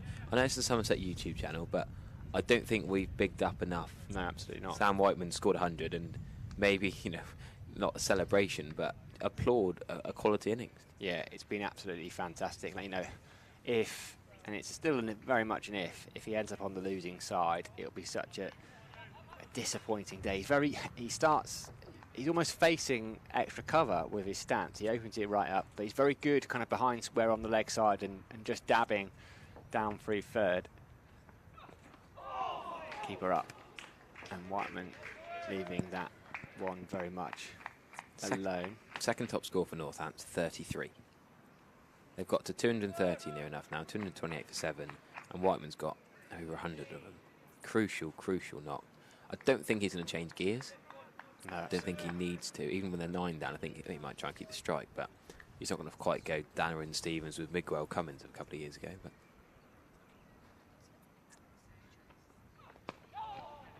Ben Green, who's on as a sub fielder, doing the fielding there. I wonder who's gone off actually. Craig's at slip. He's going to. Casey Aldridge is going to go off probably for a comfort break now. Green's going to stay on.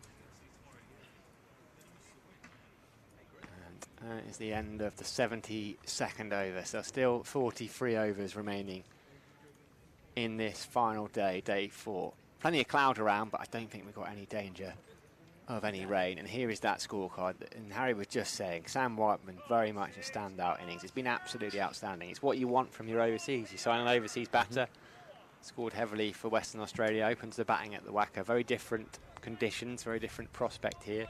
Different ball, different pitch. But he's 103 unbeaten, and his side's chances of getting out of this with a draw rest on him, really. another Aussie, Siddle, comes in with his blonde bob, blonde hair.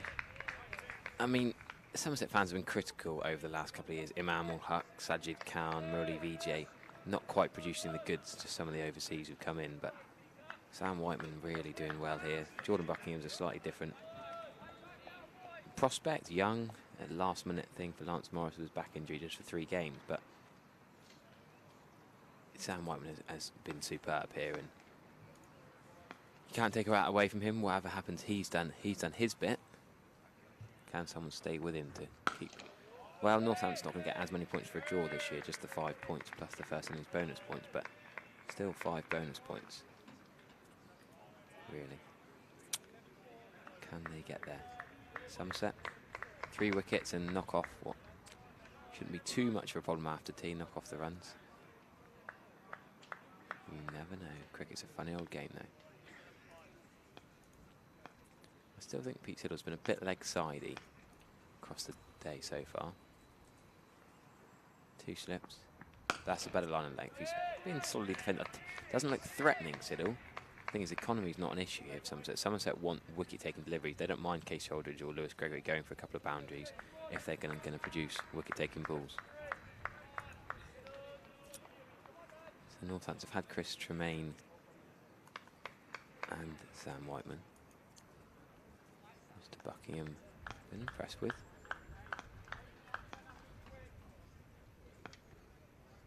But it's another Aussie, Pete Siddle. 64 on his back. That's shorter. It's a long up, really. Pulled for 4 quite well by Taylor, but again, I don't mind that. Now, Somerset, there's a difference between going searching and doing things slightly differently. With 2 sort of square legs, mid-wickets catching, if he gets that wrong, it might be another catch, it might be caught. Ben Green down at deep backward square might have a chance, it might be top edge of the keeper. It's not the worst idea, but you'd probably rather it comes from Casey Aldridge or Craig Overton with a bit more height, pace and bounce. Yeah, they've got to be a bit careful here, Somerset, because Tommy Taylor knows how to bat, and he actually scores his runs quite quickly. So if they get half an hour, 40 minutes of Tommy Taylor, then suddenly Northampton's starting to look, well, actually, we've got 100, 120 run lead. So that's more difficult for Somerset to chase. Yeah, interesting to see deep square leg going back now for Tom Taylor. Yeah, I was impressed by Tom Taylor batting here last year. Useful player. Did he get 50 odd in that game? 60 odd, I think, yeah. Bowled as well. Jack White played in that game. Both 2 names at sort of lower order for Northampton, who hadn't played much. Probably the first time they played at Taunton and at the Cooper Associates County Ground, and it was interesting to see. Now the players are spreading a little bit, trying to give him one. You want Tom Taylor on strike here, Tom Abel. Mr. Whiteman will not be backing up very much, although he possibly could do if there's a push for a 2, but probably dot or 4 here for Northants. There you go. It's going to be 4. Craig Overton cannot get round to sort of 4th slip gully. Not deliberately plays Pete Siddle's politely fuming. He's not a James Anderson chunter and a shouter and a swear. He's just a bit of a head down, just almost a little sulk. Cam Bancroft is. I say international team. They've played a couple of games together, but not many. Gives him a little pat as they walk past each other. Yeah, I don't think it would have gone to a 3rd slip there. It was slightly wider, a 3rd, more 4th, and even then it might not have carried. But you can see Somerset's logic in trying to get Whiteman on strike. So Gregory's going to continue. I wonder, what have we got? 7 overs after this one until the second new ball. So they'll keep, I think Siddle will stay on at this Marcus Roscovic Pavilion end to allow Craig Overton to rest up. He will definitely take that new ball from this end. I wonder if they might try either Jack Leach or Casey Aldridge after this one from Lewis Gregory. I think Casey Aldridge has been under-bowled, to be honest with you. He's not got massive injury concerns. He's not old. He's young and fit and bowls good areas. I know he does bowl the odd bad ball, but he's a wicket-taking bowler. I'd like to see him bowl a bit more. Keeper up to Whiteman. Field spread as well. Look, they're quite happy to give him a single, and he will take that. Tom Abel and Somerset skipper effectively long off. That field will close in now on Tommy Taylor. The thing, I agree with you. I think his problem is, and it's not a bad problem to have, is you're looking at 4 international bowlers. He's the 5th bowler in a side that contains 4 international bowlers. I just think Pete Siddle ties an end up. He frustrates people scoring, but Northants aren't trying to score runs. So in this situation, I'd rather Aldridge bowls than Siddle. I know we've got all the Australian Test experience with Pete Siddle, but he's not going to be ripping through sides. He's more of a containing bowler.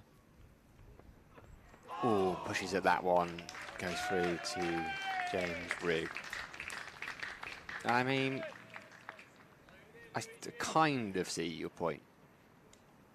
I kind of difficult to call someone with 750 first-class wickets a containing bowler. It's the age now, it's a slight factor, but he's never, even when he was in an absolute pump for Australia, you'd go to Hazelwood, you'd go to McGrath, you'd go to Cummins, Mitchell Johnson as the wicket taking. Pete Siddle would tie up an end and go at 2 and over. Short one from Gregory. Tom Taylor thought about having a go at it, and I think he was wise to pull the bat out of the way, because I don't think he was in the position to play that shot, and all he would have done is got a glove and given James Root potentially another catch. There's Craig Overton standing at 2nd slip next to Tom Kohler-Cadmore. We'll see Craig Overton with ball in hand. Will we see him before tea? That I would like to see him have a quick little blast, but there's not a lot of time left. 18 minutes left. We won't get to that second new ball before tea. Tom Abel takes a step. It would be nice to have had a bit either side, wouldn't it? From a Somerset perspective. What they can potentially do is give him an over or 2 and then just get an energy gel down him during tea and then fire him up out for that new ball, because he is fired up. He was fired up out there. He's always fired up. And this is... Somerset aren't going to get a better opportunity, you wouldn't have thought, to win a game of 4-day cricket than this. They've been on top for the majority of the game, and this is where it comes down to this last 40 overs. 3 wickets still required. Taylor finds one of those 3 men in the ring. Almost a slip cordon, as Harry was saying, at mid-wicket. There's some intriguing finishes going to go on elsewhere. Yorkshire 214 for 2. So they still need 6.5 over for another 42 overs, but they'll have a go at it. Johnny Bairstow came and went for a duck, but Adam Live, 132 unbeaten. Surrey 23 for 1. They need another 250 off 45 overs, so that's effectively a 1-day game without the fielding restrictions. That's going to be a big game. I love it when it gets to 6 o'clock on a Sunday night. I love tuning into all the different streams when it's all getting close. Don't mind who it is of the 18 counters. I just love a close finish. Field spreads a little bit now. Last ball the over. Happy to give Taylor a single, which he will accept. Just tickles one down the leg side. And the over, 238 for 7. Looks like Lancashire very much in a strong position up at Trent Bridge. Nottinghamshire 61 for 6. James Anderson picked up the first wicket. Tom Bailey, Will Williams, who bowled beautifully in the first innings up at Trent Bridge. But it's George Balderson, 6 overs, 4 maidens, 3 for 6, who's ripped through that middle order. He got Bell out as well, didn't he? Young lad keeper Bell. I like the look of him. Yes, very good. I'd like to see him score runs, but I don't know if he'll be a potential England player a few years' time. There's so many young keepers coming through. Rue, Bell. Well, we had that situation where they both played in the England 19 World Cup final, but neither kept. No, exactly. We've talked before about a wicket-keeping 11 for England. Duckett didn't get money in this round. Ollie Pope's not been quite the runs he's got. Well, you could have a wicket-keeping 11 for Somerset in T20 cricket. Banton, Kohler Cadmore, Davies, Rue, Bancroft. Well, he's not be here, but has kept. Right, 2 slips still to Siddle. This 2 catching mid-wickets. Here we go. The double slip. Oh, not quite. Tom Abel's nearly joined in at mid-wicket, but he's going to be more of a close mid-on. Not silly, but close. Team of Toms as well, of course, as Tom Taylor is in the firing line. Yeah, Surrey with 54 overs to get that 273. That was at the start of it. 5.05 and over. 5.05 and over, not really a scary prospect these days, especially with the depth of batting Surrey have. But you say 54 overs, will they get 54 overs? Never know with bad light, rain, whatever.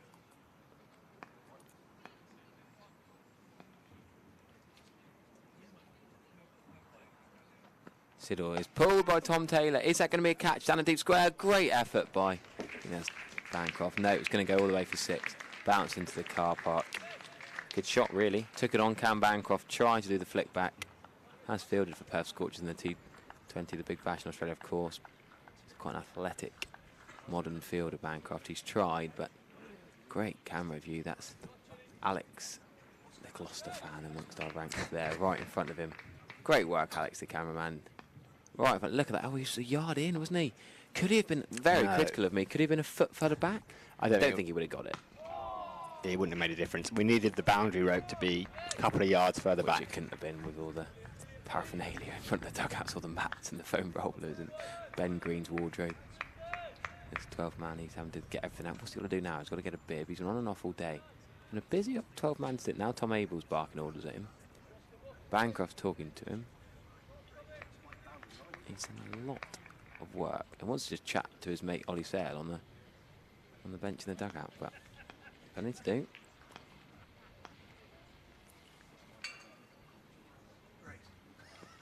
That's leg side again from Siddle. I don't like this leg side line Siddle seems to default to every now and again.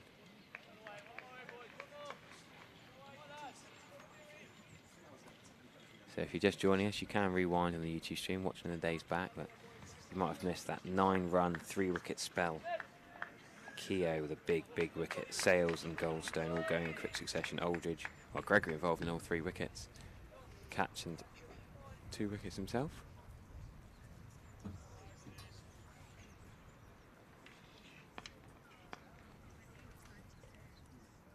Spreading the field now. Tom Taylor pulls it with 2 balls remaining, so he gets the 1. Now Whiteman really wants to win. I mean, Tom Taylor can bat. He's a number 9. You don't really need to protect him. I mentioned that Darren Stevens, Miguel Cummins. We could mention Stokes and Leach. It's not that level. Taylor can bat. He's on 22. He's just nailed a 6 over backwards square leg with the fielder out there. So I don't think Whiteman needs to protect Tom Taylor. I think they can both just bat normally. Somerset are trying to be clever with the field, but equally, you could almost as easily get Whiteman out. He's probably going to be fairly knackered, although he's fit, young professional cricketer. He's still been there a long time, and if he gets a good ball, could get out. 5 overs, 5.1 overs until that new ball, so it is a soft Asian ball. Whiteman could have had a single there, really. If Tom Taylor was backing up more quickly, could have got Whiteman on strike, actually, which would have been what Northampton wants. Taylor wasn't really looking for it. This attempt from Bancroft. He watched it all the way, isn't it? It's a brilliant camera angle, as you were saying. He's hit that well, Tom Taylor, actually, yeah. Yeah, he's done pretty much what he can, hasn't he? It's a foot above his top left hand in the end. And actually, being a yard in gives him probably more opportunity to get that leap in, because if he's right on the boundary, you're jumping from a standing start. Whereas actually, he was able to just spring off that 1 foot. Yeah, I think John T. Rhodes would be happy with that effort. Someone like Kyron Pollard there. Remember that catch he took in the Rose Bowl? Someone like him might have taken it. Right, we're going to see a little bit of Jack Leach. 3 wickets for him so far, 3 for 69 from his 22 overs. Can he tease one out before that second new ball? We've got about 12 minutes until tea here. 245 for 7. Somerset require 3 wickets. They will have to bat again. They'll have a little bit of work to do. With the bat, 88 is the lead so far. So a little bit more Tommy Taylor, and you just never know. Plays that defensively, and that is the worst thing that could happen from a Somerset perspective. Well, they think about it. They might think about it, but they won't really. Turned around the corner, and Taylor off strike, where Sam Whiteman, who has been absolutely superb in this innings. As Harry said, next best score is 33. Sam Whiteman has 104. We talked about Hassan Azad being the immovable object at the start of play, but it's turned out to be Sam Whiteman so far.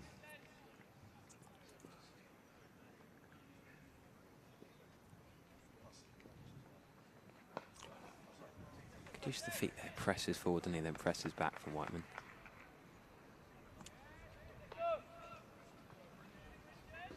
Use the depth of the crease to get that one. And Tom Taylor's back on strike, umpires. Running across, bit of exercise from Malander and Milnes, the right left hand. Malander isn't here anymore. It's Rob White. Changed. Oh. He was here for the first couple of days. Tom Taylor pushes forward defensively. He's got Cameron Bancroft in there at short mid wicket. Got Craig Overton at leg slip, Tom Cadmore at first slip. What was the reason behind that? Rob White just fancied a couple of days. Extra holiday, did he? Pushed forward defensively. Now, Neil Malander had some family issues to attend to, so had to depart at late notice. We do hope everything is okay there. And Rob White, former Northamptonshire player Rob White as well, coming in. Not to be confused with Graham White, the other Northamptonshire left arm spinner, T20 blast steel back specialist. Or Jack White, the current opening bowler. White's everywhere.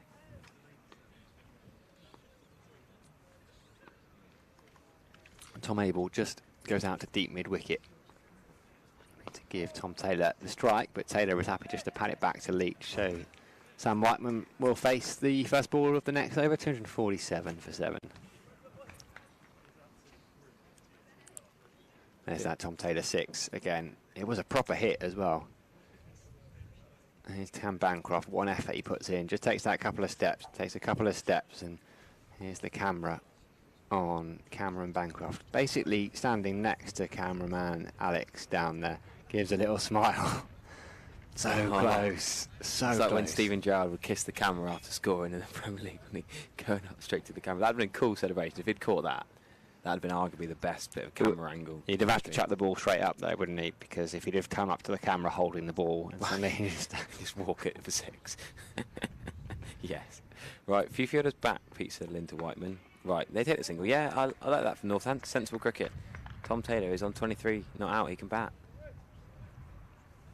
I mean, Ben Sanson's not a mug with the bat. I've had a lot of minor counties cricket. Sanson got a lot of wickets with the ball, but I don't think until you're down to maybe Jack White, then maybe Whiteman tries to farm the strike.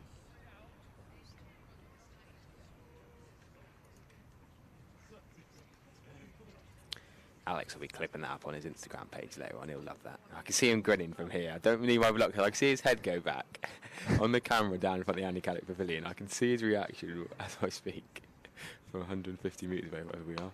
There you go. Shot down towards that square leg area again. There's a 1.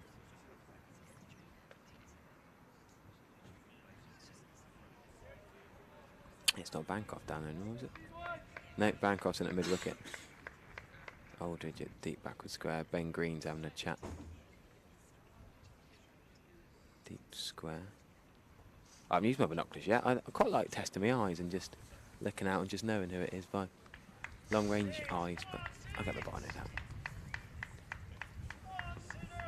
Who's that deep square? I should be able to tell, really.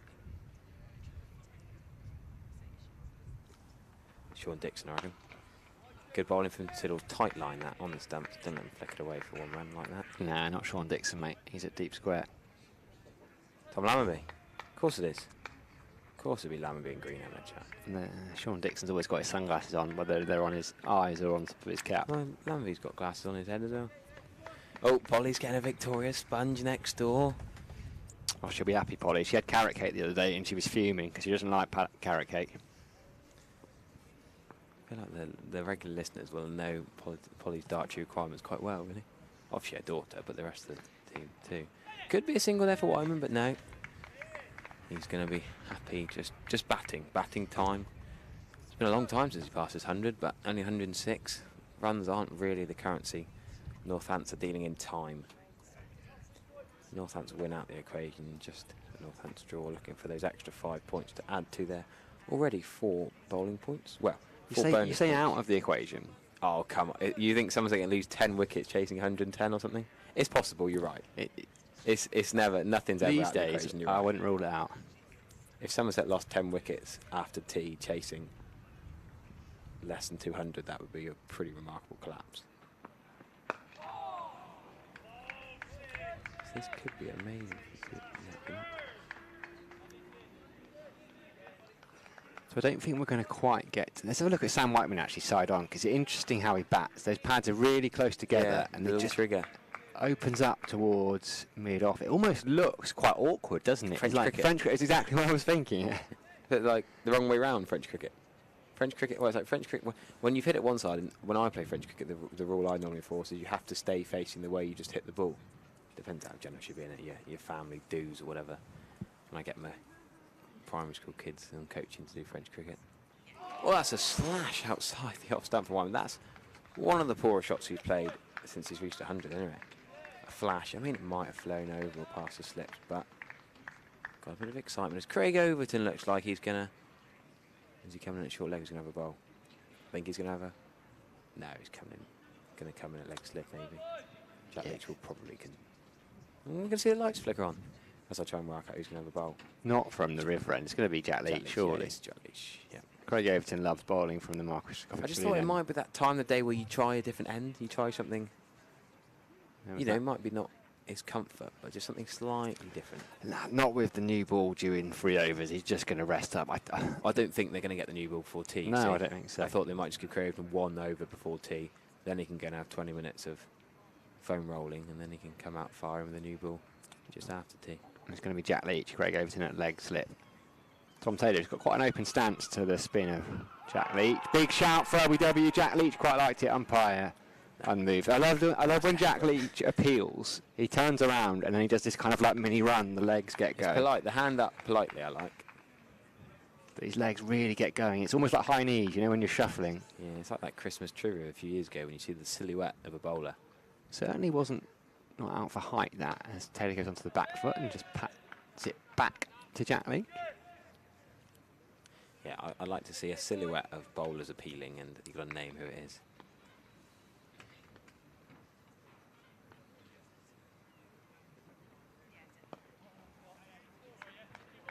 Pushed out into the offside. There won't be a run. This 8th wicket partnership is now worth 30. Tom Taylor's got 24 of them. Sam Whiteman's just gone into his shell a little bit. He hasn't had much of the strike, to be honest. Whiteman's only faced 12 balls. Taylor pats that one back. Tom Taylor's got 24 from 36, that'll be now. Whiteman 4 from 12.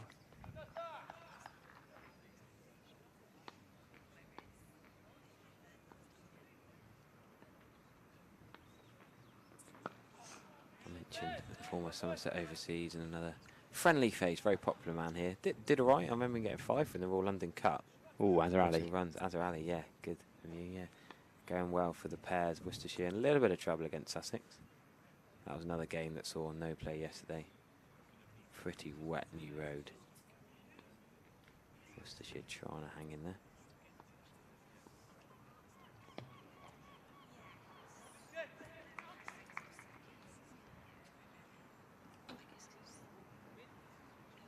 End of the over. 249 for 7.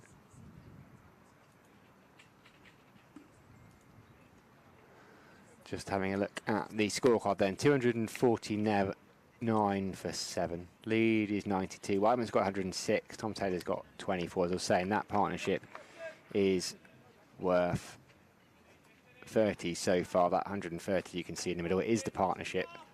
It just happens to be the combined score of the two players, actually, as well. But we are it's not the just a slight technical glitch. It is going to be the partnership.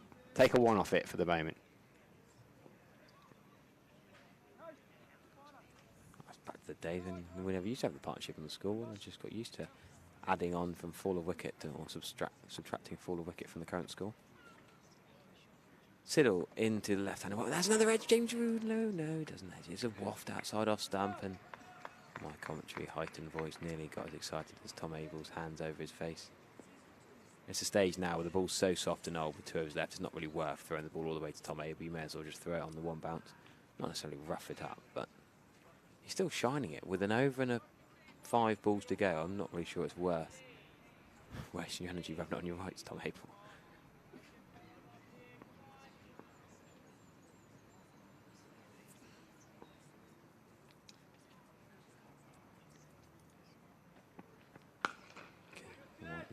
Could have a one he does. Now, Pete Siddle, that was the most tactical one given I've ever seen. It was 2 yards. I know he's now saying he's injured, perhaps there's a slight tiny niggle of discomfort, but the ball almost went through his legs. He followed through, went to stop the ball, and Whiteman wasn't going to run. Then he let it through his legs to Lewis Gregory, who's deep at mid-on, sort of on the edge of the circle as it would be. And then Siddle let it go, and Whiteman just said, OK, we may as well run then. I think Somerset have got this slightly wrong, thinking that Tom Taylor is a tail ender they're protecting from the strike, but it's not the case. I think they could set a more orthodox field to either bat. Yes, be more attacking to the number 9 than the number 3, but it's not as simple as just bowling at the number 9. They've got to still get him out. I mean, he can bat. He really can bat, Tommy Taylor. And he's dangerous. 24 he's got so far. If he's out there another 10 overs, he'll be well past 50. There we are. Some youngsters in the crowd. Dad is just passing a toy back. Quite a few youngsters here. Bank holiday weekend, isn't it? Yeah, beautiful. A few families here today. To have so many people in.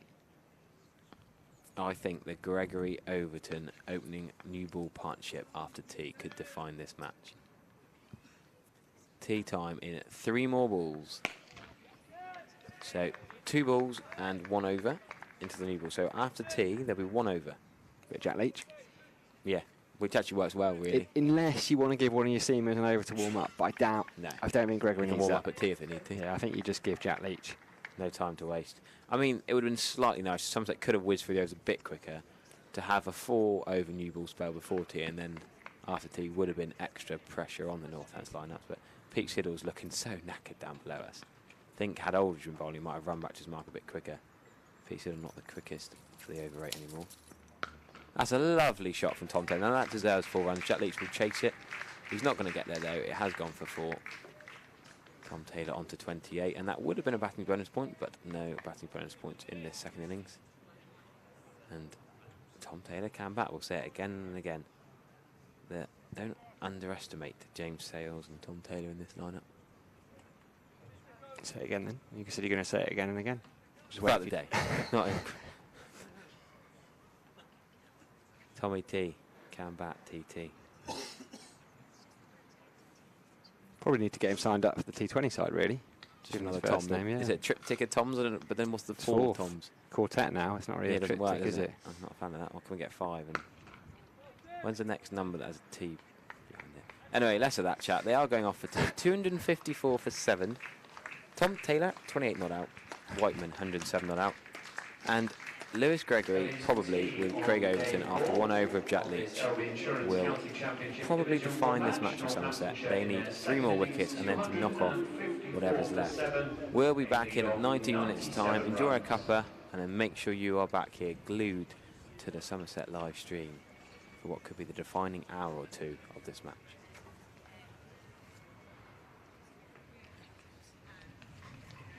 Tom Taylor, 28 not out. Sam Whiteman, 107 not out.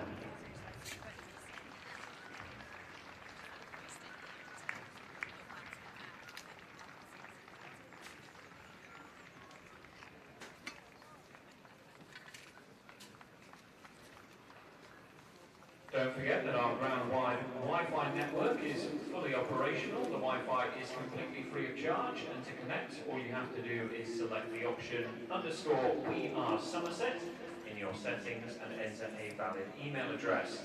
You can also update your preferences or unsubscribe at any time. We With the new Wi-Fi, you can browse the internet around the Cooper Associates County Ground. This means, for example, that our matchday live stream can be accessed without using your data, meaning instant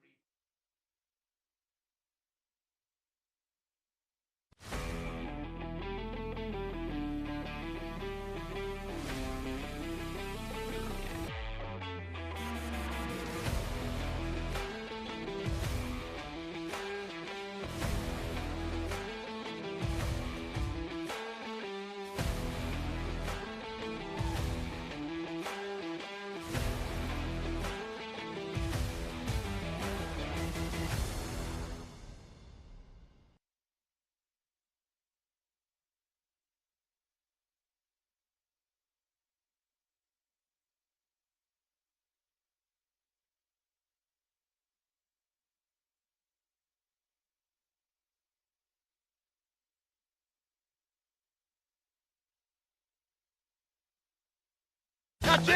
Mid-wicket and all the way, that is huge.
It really is a wow factor here at King's, and every child has opportunities to find out their passions and interests that they didn't even know they had. Whether you are sporty or musical or into drama, the facilities on offer across the schools are incredible.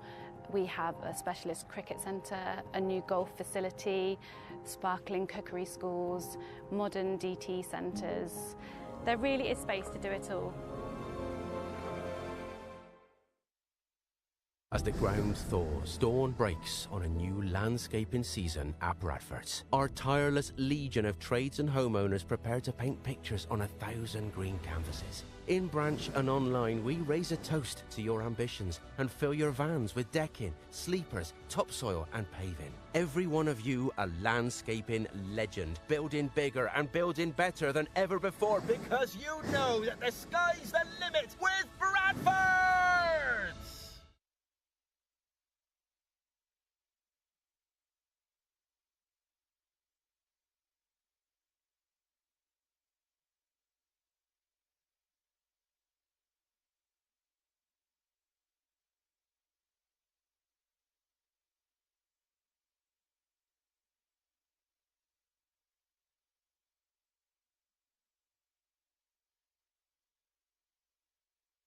We are Somerset Disabled Cricket Club, and this is our story.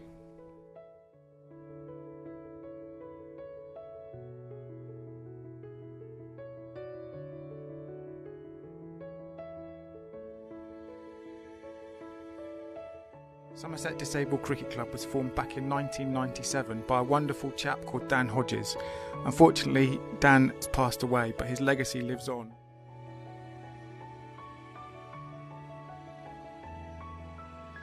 The club is now into its 26th year and has established 3 successful teams. Access Sport recently conducted a survey that highlighted 70% of young people with additional needs experience loneliness and isolation. It starts to affect when you start school, so making friends at the start of school is quite challenging, and then Somerset Disabled Cricket Club is an excellent remedy to this, because not only does it bring people together, it helps develop those friendships and those bonds, a lot of which people in mainstream cricket might take for granted. It's helped by the social aspect, so meeting new people, and something just to do that is enjoyable, and especially in the hard times at school, to after school then I can just go and play cricket and kind of forget about the rest of the day. Definitely, I'd probably more for the social side overall, so just being able to sort of interact with others within her team. And it's not that she doesn't want to, but she can find that quite difficult sometimes. And I think specifically with the disability team, the fact that she's part of a group who probably understand her better and she understands them, I think that makes her feel even more part of it. So. The years of training sessions and matches has creating lasting friendships, and these bonds will always be the best thing about Somerset Disabled Cricket Club. As the friendships develop, so does each individual's confidence, self-esteem, teamwork and resilience. These are the guiding principles that I'm sure Dan would have instilled 26 years ago, and it's great that the club is still achieving these outcomes. It's really good. It helped me bat and bowl really good.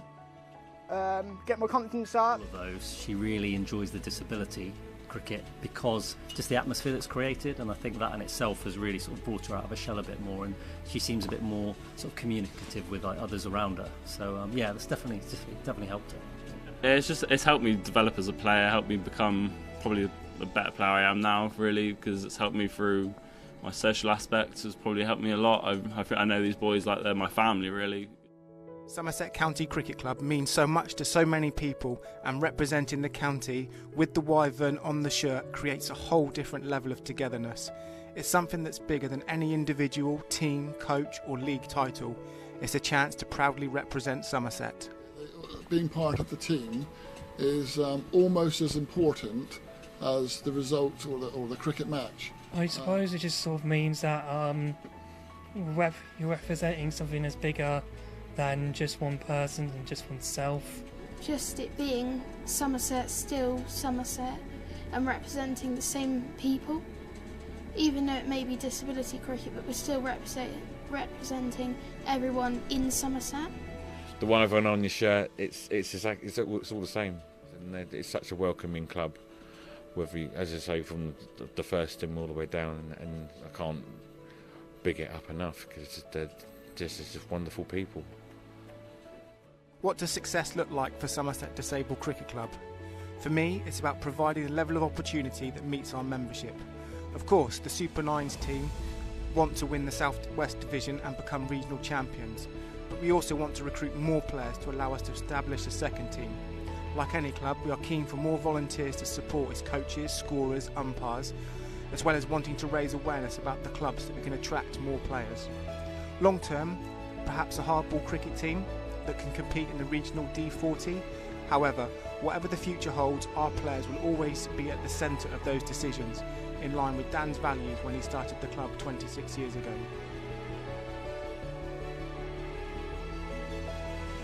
We are Somerset Disabled Cricket Club. This is our story. We are Somerset Disabled Cricket Club.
Welcome back to the Cooper Associates County Ground for what will be the last session of this match, County Championship match, with Northants on 254 for 7, effectively they're 97 for 7, and Somerset in search of these last 3 wickets to give them a realistic chance of a victory in this match. The new ball is due in 1 over's time, and Lewis Gregory is going to get things underway from the river end. I'm Stephen Lamb. Harry Everett is with me, and it could be quite a tense session, Harry. This could be, it sounds awful dramatic to say, could this be season defining? It could be. This is a win or a lose on the cards in this session. Bigger points than a draw. And I thought it'd be Jack Leach who'd bowl. But Lewis Gregory's going to warm up for 1 over with the old ball before the new ball, which is an interesting tactic, interesting ploy. Yes, feels highly likely that they will take the new ball pretty well immediately, given the state of the game and the amount of overs remaining.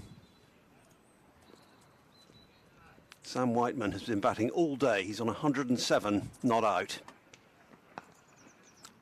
108 now. He tucks that away to mid-wicket. First run of the final session. 255 for 7. So this over is almost academic, if we're being brutally honest. This is the warm-up over for the... yeah, a wicket would be a bonus in this over. This is the prelude. This is the... Well, it could be the exciting prequel. James Bond start to a film. Or Crash Bang and Wallop before the new ball's taken. Oh, James Rue without a hat on just doesn't look right, does it? He's not got a cap. He's going to put his cap on now. I think he was taking his helmet off because he stood up to Whiteman. To Tom Taylor, he stood back and he wasn't ready, so he quickly just chucked his helmet down, didn't put his cap on, and took that with just his ginger locks. With neither one thing nor the other. No, it didn't look quite right, did it? Took an absolutely magnificent catch. One-handed diving down the leg side. In the previous session, James Rue defended still this unorthodox umbrella field with short mid-wicket. Well, 2 short mid-wickets, really, and a silly mid-on. Tom Abel is silly mid-on, very straight. Somerset striving for the breakthrough. Can't get that new ball a moment too soon.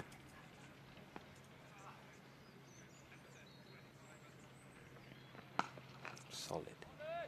Before we get into the excitement of the new ball, just give a nice shout out to Melvin Gale, who has just retired from playing cricket after 40 years, 36 years with Taunton Cricket Club, and most recently with Somerset Steam years. Watching on the live stream. Afternoon to you. A lot of love to the Gale family, well known in the Taunton area, and great to be listening to the live stream on what could be a massive afternoon for Somerset. Single here. I think that's good for Somerset. So Tom Taylor will face the first ball of the new ball, which should be ready in the pocket of one of the 2 umpires. So we're going to see Craig Overton. No question about that. The sweater is already removed and in the hands of Neil Mallender, who is waving the new ball up at the scorebox, which is right next door to us. So no messing at all. That new cherry in the big hand of Craig Overton. Number 7, Craig Overton. Pitch conference and much hanging on this phase of this game.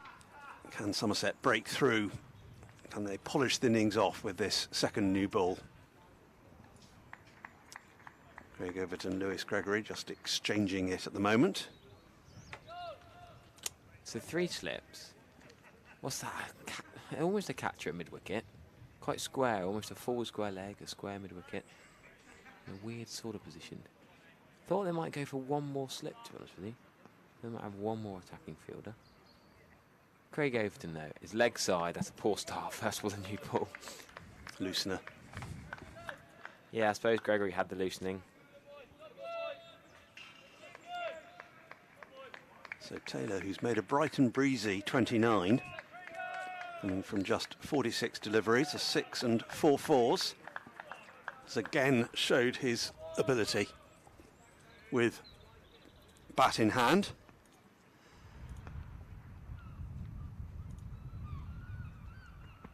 That's better from Craig. Full straight on the money. And that's the ball that makes Tom Taylor play. It brings in the outside edge, it brings in the inside edge, it brings in bold LBW. That's the sort of area. And then a bit of wobble either way. It's not going to be pleasant. A few draws on the cards around the ground. Probably the favourite heading after Marnus Labuschagney's runs earlier. Johnny Bairstow's duck. 20 not out first and then a 9-ball duck. Promoted to number 3 in the second innings. But here is a snorter from Craigo. And well played, Tom Taylor, really, to miss that. Missing the ball is an art in itself. That is a devilish. That's too good, really, isn't it? Yeah, it was just shaping away. Could so easily have taken the outside edge. It's what those 3 slips are waiting for. It's good, this. A loosener to start, but 2 excellent deliveries since.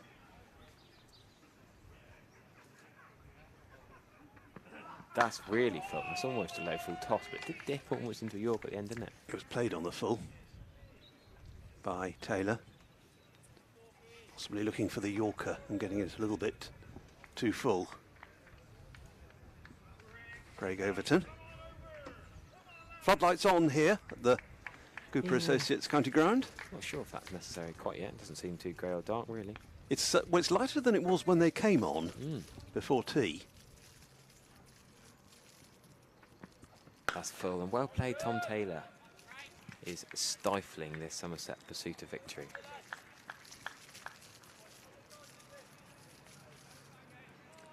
New ball in the hand of the skipper at the moment. And from him back to Overton. 1 for 46, Craig's figures from 14 overs after this ball. Fielder's spread. That's a full toss. Easily middled, really. That might have been 4 if the field hadn't spread, but it's going to be the Sean Dixon at not really deep cover, sort of lurking on the edge cover to allow Tom Taylor to keep the strike, and they're going to keep bowling at the number 9, who's quite happy to keep taking the runs, isn't he? He's been monopolising the strike. It's quite a nice situation for a number 9 batter, who's actually quite a good number 9 batter. So if we keep giving singles, I mean, poor old Whiteman's barely getting a ball to face. He's on 108 and he's been past 100 for over an hour now. But Taylor's just going to keep the strike all the time. Don't know whether that's a subject of the conversation they're having at the moment, these 2 batters. Probably not. Probably more about strategy against the new ball, which is now in the hand of Lewis Gregory. Had that loosening over, first over after tea.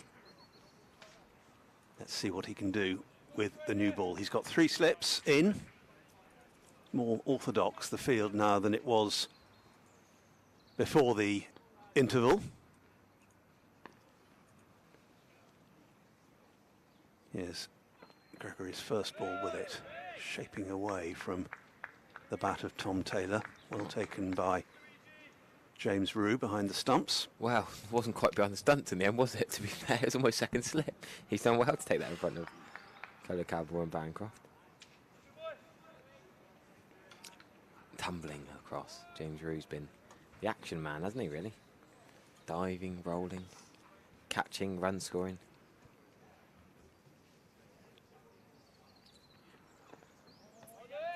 Again, starting outside off stump and shaping further away. Didn't have to go quite so far that time. James Rue. Was it fair to say Rue's not far off being man of the match? You'd think Colo Cabell with 130, if Somerset gone to win this game, you'd probably give it to Colo Cabell in the first innings. Maybe if Jack Leach runs through these last 3 now. But it's like to be the seamers doing the damage now. It's been a bit of a team effort, isn't it? Yeah, but they would be candidates, those 2, Rue and Colo Cabell, not least for 2 superlative catches in the last session. Played at this time and missed. Encouragement for the bowler.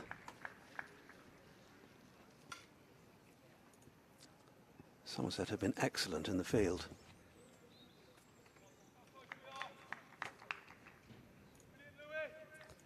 Just need to take these 3 wickets. The lead is exactly 100 for Northants.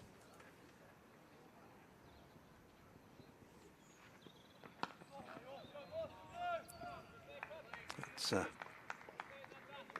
defended gently to leg. Lewis Gregory into his 17th over of the innings. I think his spell before tea went on for longer than might have been anticipated because he took those 2 wickets. He was on one of his streaks. Yeah, the Lewis Gregory streaks. There's a few no balls littered in there, but a wicket-taking streak. Is this another one? Yeah, it's dropped. Second slip. Cameron Bancroft going for it, and he's grasped it. I think it was low down in front. Hard chance.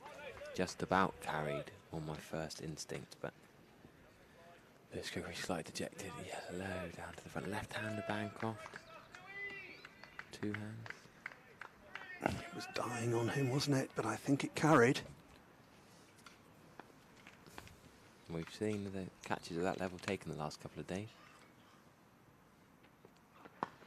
Well, yeah, indeed. We were just talking, weren't we, about the quality of some of the catches that have been taken. Yeah, definitely carried. But clubs that have been quality in the field, if you take the 2 half chances that have been taken, that was probably slightly easier than the Roo and the TKC catch, but Lewis Gregory will try and keep positive, keep his head held high.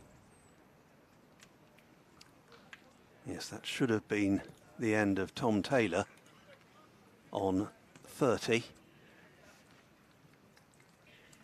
And last now, there's going to be a chance for Sam Whiteman to take a delivery. It'll be his first since tea. And it's going to be from Craig Overton, who will bowl it from round the wicket.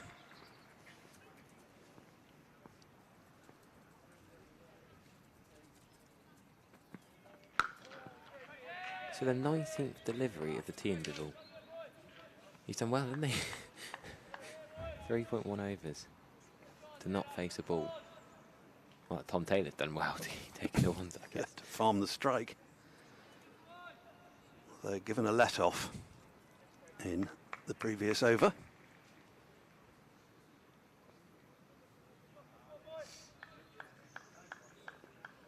No, I think Whiteman faced the first 2 balls after tea, actually, from Gregory. Okay. Defended this time. Tom Abel coming in from mid-off to field. Somerset have been very good in terms of their fielding strategy. They've been inventive, thought outside the box. Tom Abel, obviously as skipper, to do with that in large part. Craig Overton with this new ball.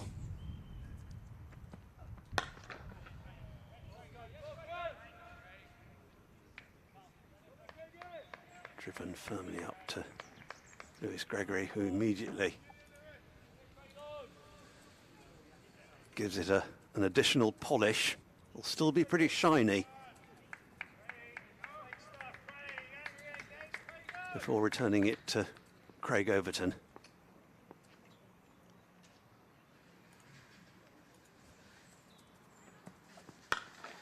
There'll be a single in this. Gets it to Gregory's left. So a little bit of a chase.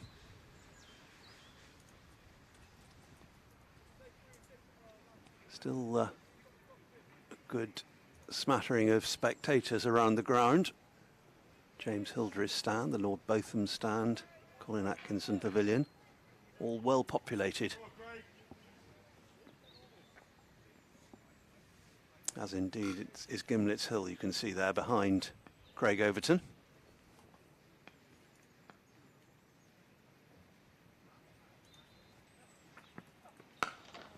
Full and straight. That's the area. Got to hit that air again and again and again, doesn't he?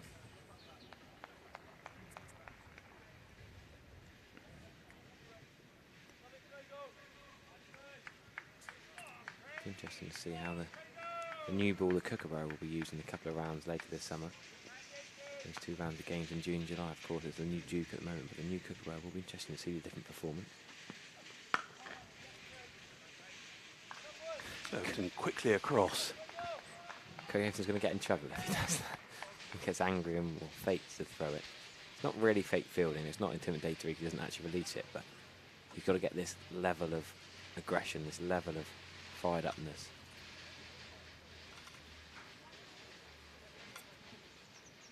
Some of the spectators enjoying the cricket with a cider or two on the fringes of this attractive ground.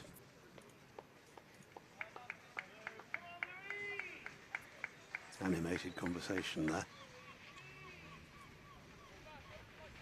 Someone's made a good joke. And back out in the serious middle is Lewis Gregory.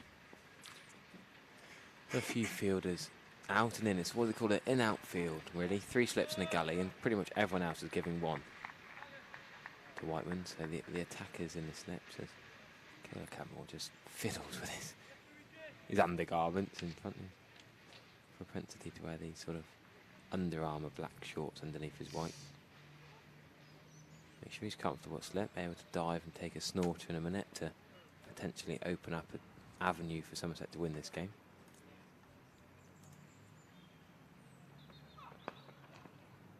Nicely flicked away down to long leg, and this time the skipper, and he went kept the strike because we're mid-over. Wonder whether he was thinking of returning the favour. But it will be Tom Taylor to face up to Gregory. Got a decent patch of blue sky overhead. First time today.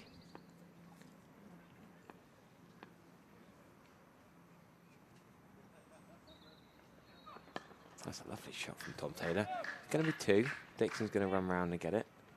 Save the 4. Good bit of work. Hit that very well. Actually, it could be buzzers. That throw was so good, it's hurt Lewis Gregory's arms. It's actually hit the stumps, broken the bails. They're not going to take the buzzer. He was a long way in. Bit of hate for Bancroft in the comments of the YouTube chat. Is his last game for Somerset? He's not scored as many runs as he did in the Sheffield Shield. Top run scorer by a long way in the Sheffield Shield as his team. The WA side, Western Australia, won comfortably. And after that drop catch. Another easy runs. Lewis Gregory's frustrated here. Can't quite get that line of length right. Somerset got to stick at this. Lead by 102, 103, 105 now with that. The 2 and the 1. Is that right? Yeah, effectively it's 105 for 7, isn't it? But there still could be another 32 overs in the day. Which, what do you think, 15 overs? Is that enough to chase 120 maybe? They want to keep it down. Push, yeah.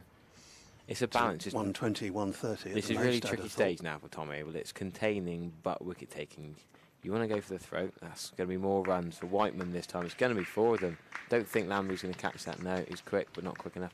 This is really tricky time for Tom Abel because we talked earlier about Chris Rogers, the aggressive Australian captains, Bazball, McCullum, Stokes, to different ways. But if he goes 2 attacking like that, then Whiteman's just flicked an easy 4. Whereas if he's back, it's only 1 run.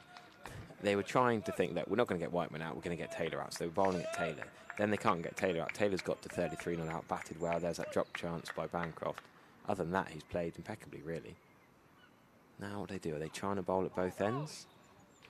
But they can't afford Whiteman. If Whiteman knocks him into 150 lead, then it almost takes the win out the equation with time running out. And bear in mind, now it's gone past tea, Somerset will lose 2 overs. So at this stage, you know, even if Somerset took 3 wickets really quickly now, they're still only going to have 28 or so overs to bat, which would be fine taking 100, but that's if they take these 3 wickets really quickly. Yeah. Whereas Northants will see it in terms specifically of survival. That's going to be the overriding aim at the moment.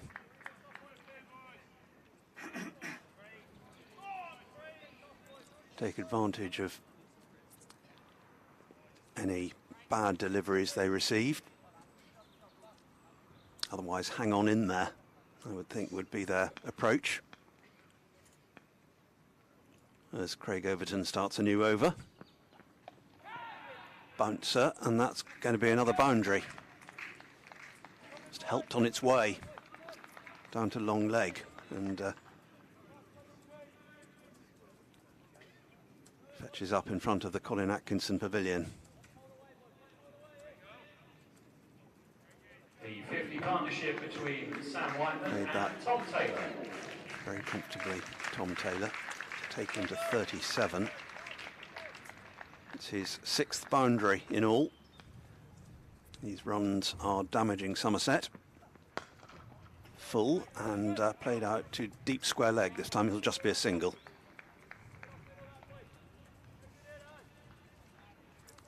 Lead now up to 114. That's massive. The 50 partnership taking the game away.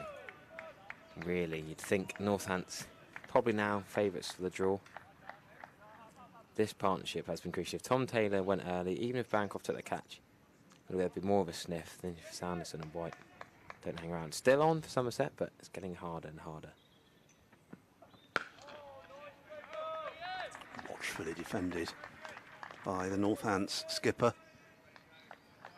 A real thorn in Somerset's side today. 114 not out.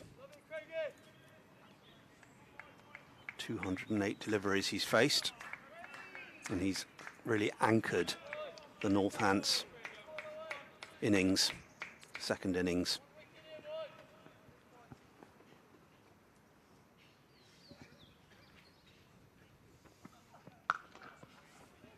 There was an LBW chance earlier on, was it 4 or 5 hours ago now?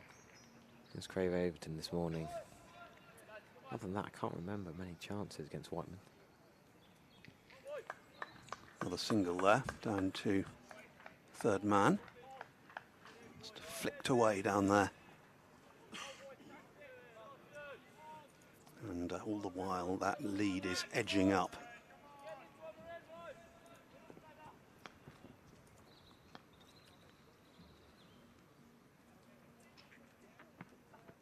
Short, and there'll be another single.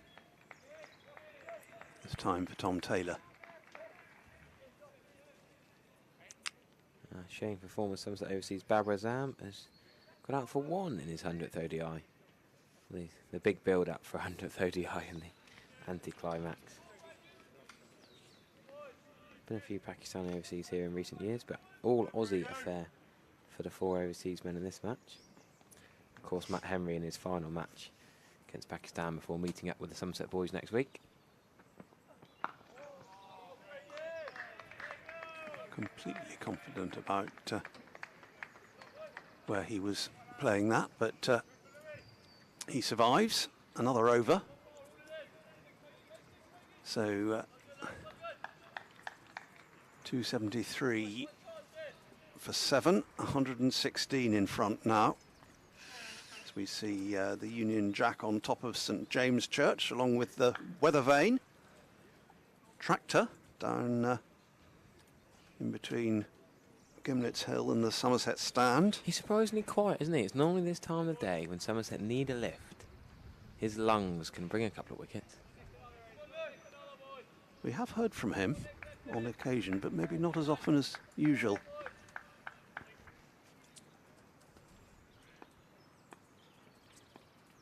Gregory then will be bowling to Tom Taylor.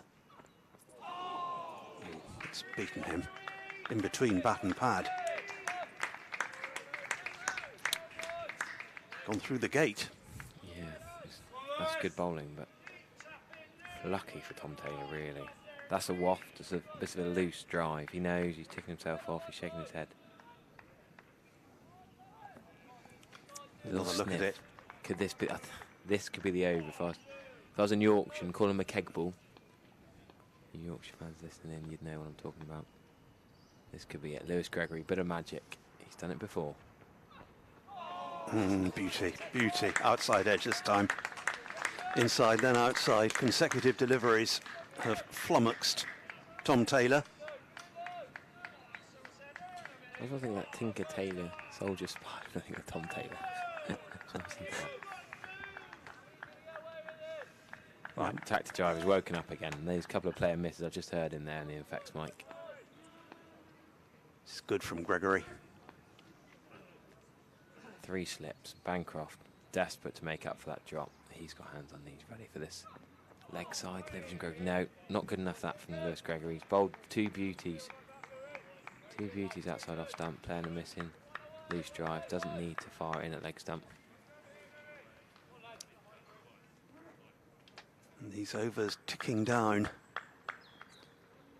30 is the overs remaining figure, but you've got to take 2 off that because there will be an innings break.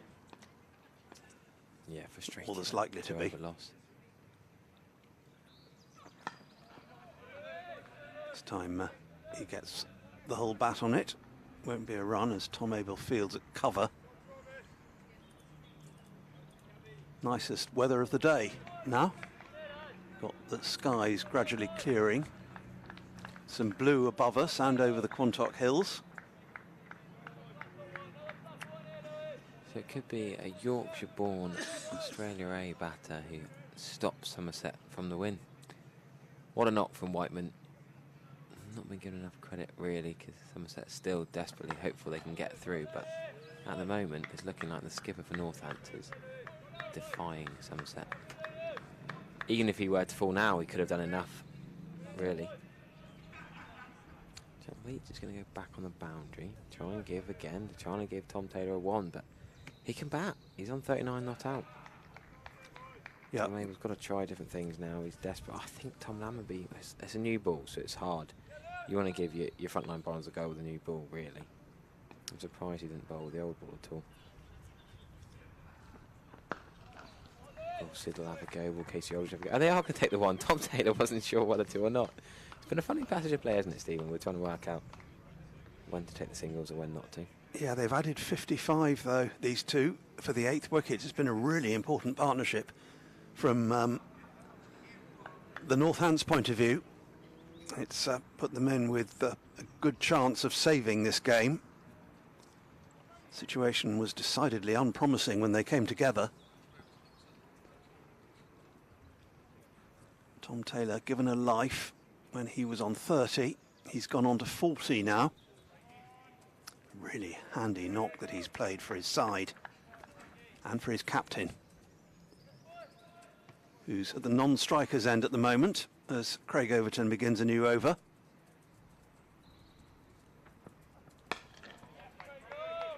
Watchful defence first up.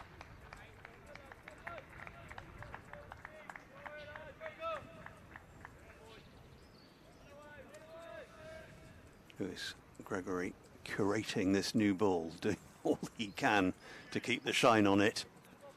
Was taken promptly. It's now 6 overs old.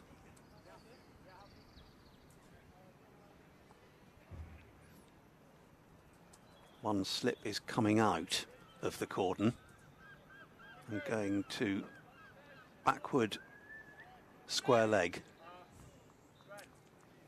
Craig Overton's looking at us. No? Down below us. Someone on the Thatcher's deck? Who's that? No, it's got to be below that, surely. We're nowhere near Craig Overton's release point. He's a tall man, but... We're a bit high for... Don't think we're doing any harm up here. It's not Alex, the cameraman, down below us either. Down the leg side, there's an appeal from Craig Overton. Was all that massive bluff, do you reckon, Steve? Was he trying to just unsettle the concentration of Tom Taylor? Trying to get in his head? And then flick one down the leg side? I don't think he was near that. James, you again with a flying take there? I don't think that touched anything on the way through.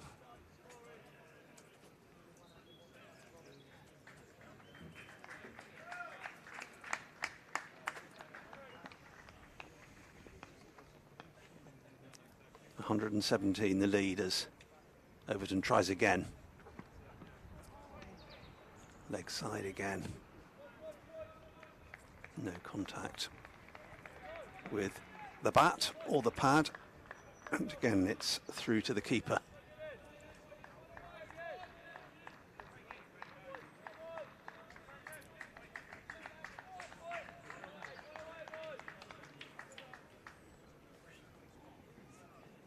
Mabel crouching like he's in the catching position, but he's quite deep really at mid-wicket. Still in on the one, but not really close catching. Pulled out to deep square leg will be a single for Tom Taylor. Take him along to 41. And nudge that lead up by another.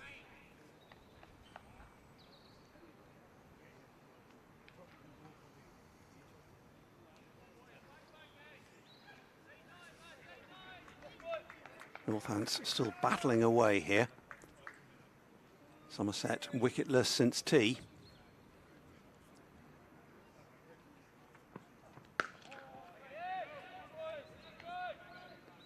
Ball finding the middle of the bat again.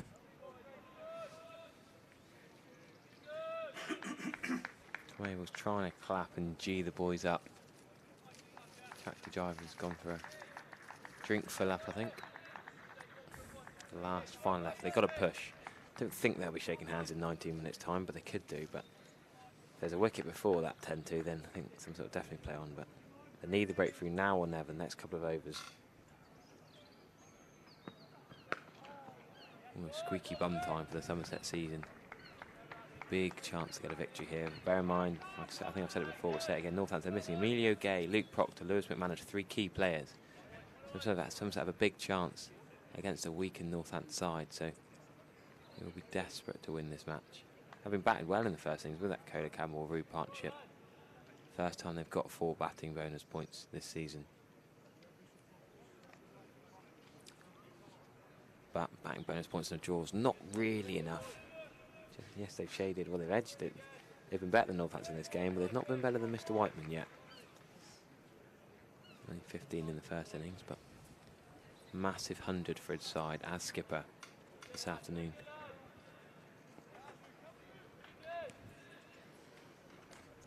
Lewis Gregory's going to continue bowling from the river end, and I'll soon swap out for Sam to come back in. Going to be a boundary here, down to fine leg. Just turned with some ease by Tom Taylor. And these runs are hurting Somerset. They're just pushing that lead further ahead with time gradually running out on this 4th day. 279 now for 7. Taylor's on to 45 with that boundary.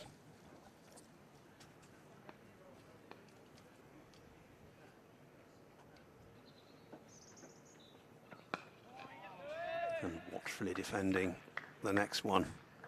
That's the right area for Lewis Gregory to be hitting.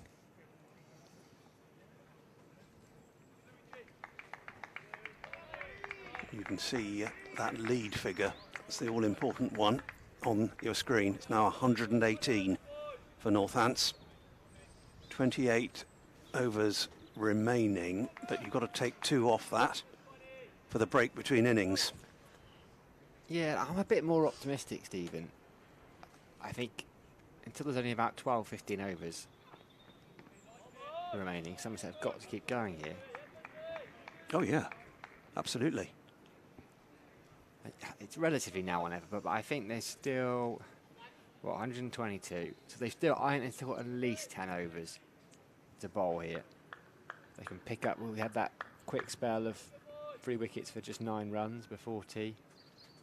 They can just get another one out, but Northamptonshire, credit to them, this is an absolutely brilliant effort from them. Led by Sam Whiteman, but Tommy Taylor too.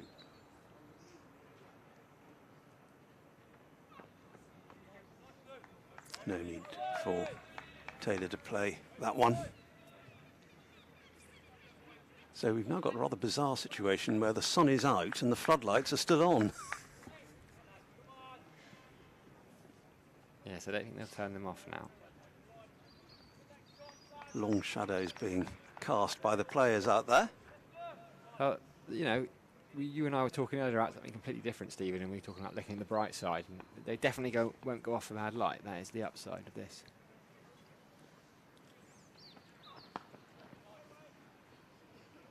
half stop there at mid-wicket. They were wondering about going through with the single. I think they're wise not to. It's the kind of misfield that you shouldn't generally run for.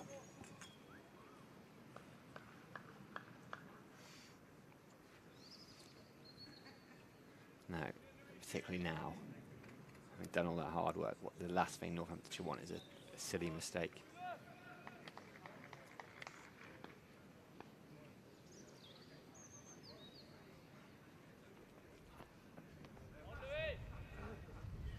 Left alone again by Tom Taylor, and that is another over negotiated by Northants. Yeah, Craig Overton's obviously going to continue from the Marcus Trescothic Pavilion end. I wonder how long it'll be before we see a change. Maybe a bit of Peter Siddle, Casey Aldridge, Jack Leach, even an option with that slightly newer ball, just to try something different. You've got to give Craig and Lewis every chance. As we know, Lewis is a guy who picks up wickets in little clusters, and how Somerset could do with a cluster here. Be nervous up on that Northamptonshire dressing room. They've worked extremely hard here. Sam Whiteman, we cannot overstate how impressive he has been so far. On strike for a new Craig Overton over. Northants skipper.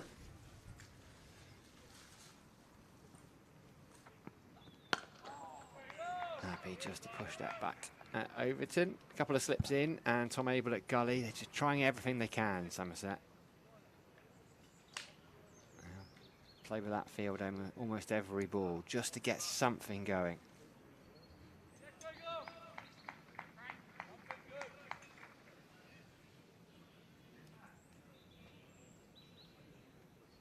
To try and get something going.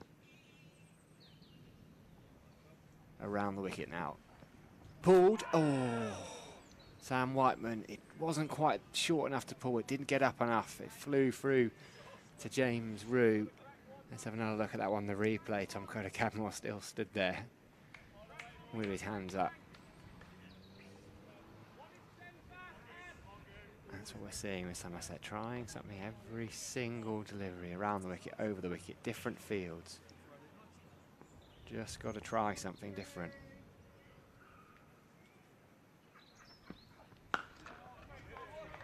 It's not working quite yet to Sam Whiteman. Not quite yet.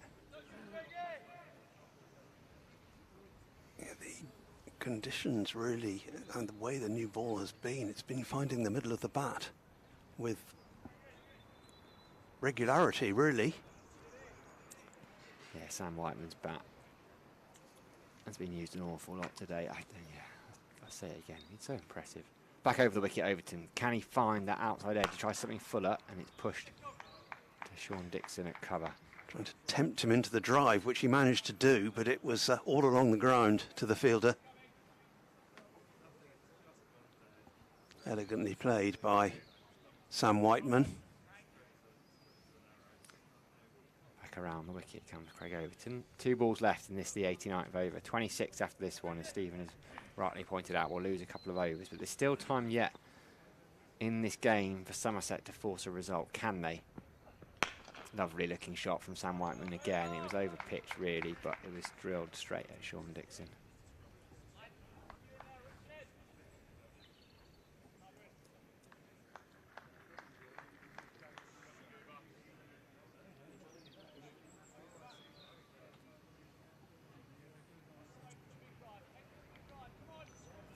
Whiteman has faced 217 deliveries. 218 now, as Overton comes around the wicket. He just looks completely unflustered, Sam Whiteman. 279 for 7. Yeah, it's one of the additional pieces of information that's available on the new scoreboard here, which you can just see. Just saw on the left of the picture. It shows how many deliveries each batter has faced. And there's a little picture of a bat to indicate who's on strike. Jack Leach. We're going to see some spin. First change, Jack Leach coming on in place of Lewis Gregory.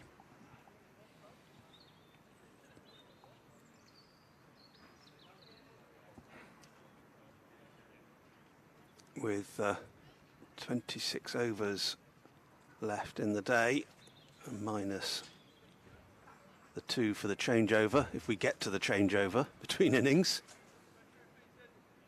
Somerset have not taken a wicket since tea. Can Jack Leach do the trick for them? He's got the bulk of the wickets that have fallen so far, 3 for 71 from 24, his figures thus far in the innings. And he's going to be bowling to Tom Taylor with a slip and a leg slip and a short leg.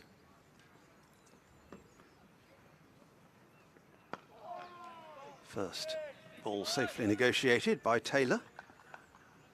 Played comfortably enough.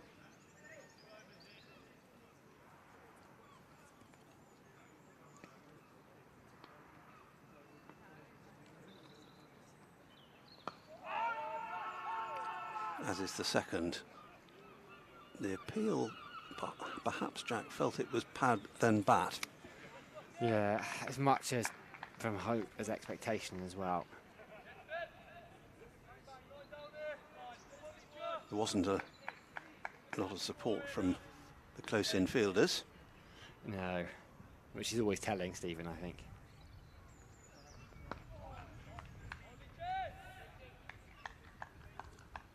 Taylor playing him pretty comfortably thus far, halfway through the over.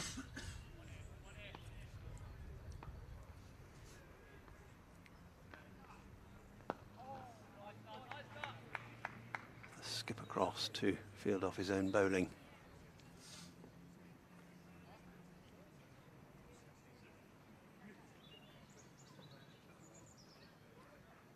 Switching to over the wicket, Jack Leach. Just got to try everything here, Stephen. Got to try everything, but I'm not sure it's going to work, you know. Well, they just seem to be playing pretty comfortably, these two. Yeah, and we said for all the last couple of days, there isn't a lot in this pitch. It's a very good cricket wicket, and it hasn't really deteriorated at all. Another dot ball to complete the over, so it's a maiden. Leach is fourth. Now, will it be a double change? Tom Abel's got the ball at the moment. Yeah, it's going to be Casey Aldridge with that jumper off. Harry Everett was talking about him being under bowled. Here is a chance for Casey Aldridge. Just to make a difference. Can he make that vital breakthrough Somerset desperately need? It's going to be hard. Sam White, 115 unbeaten. Going to come around the wicket, I think, to the left-hander. 25 overs remaining in the day, but 23 really, and of course we have that last hour when we get to 5 o'clock.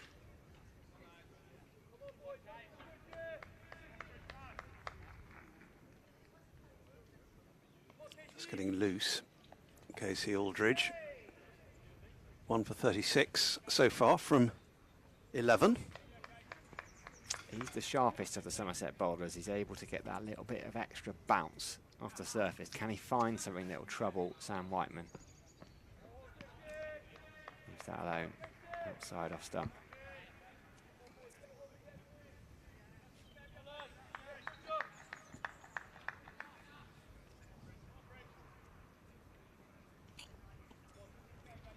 There is a leg slip in.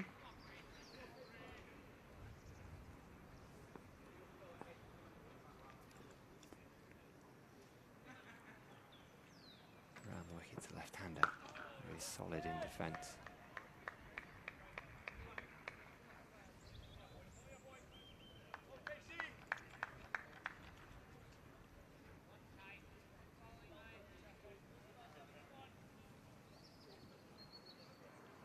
Will we have the thrilling finish we all hoped for here? Oh, well, Northamptonshire.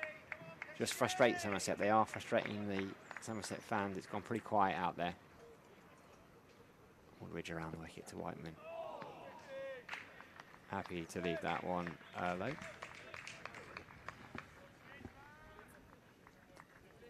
Yorkshire still chasing hard, 217 they need off 27 overs. So you look at 8 and over, but in T20 terms, that's a relatively sedate chase. And Adam Live, 155, unbeaten. David Milan, so a couple of test cricketers out there in the middle for Yorkshire as Aldridge is coming. Around the wicket, pulled, but as ever with Sam Whiteman, it's all the way along the ground, and he has dissected the two fielders at deep backward square leg and long leg nicely, and he is the man that cannot be moved.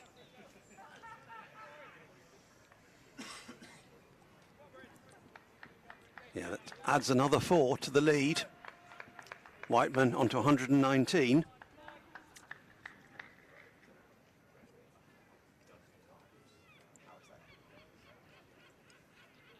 Aldridge, what's he got around the wicket? Fuller driven by Sam Whiteman, but straight into the ground. Yeah, didn't manage to time that. What's Sam Whiteman pointing at? He's pointing at something. Just gone to pat a little bit of grass. Was that no ball? I think it was. Overstepping, yeah. That was the signal from the umpire. Well, he's given the red light back, so they bowl that one again.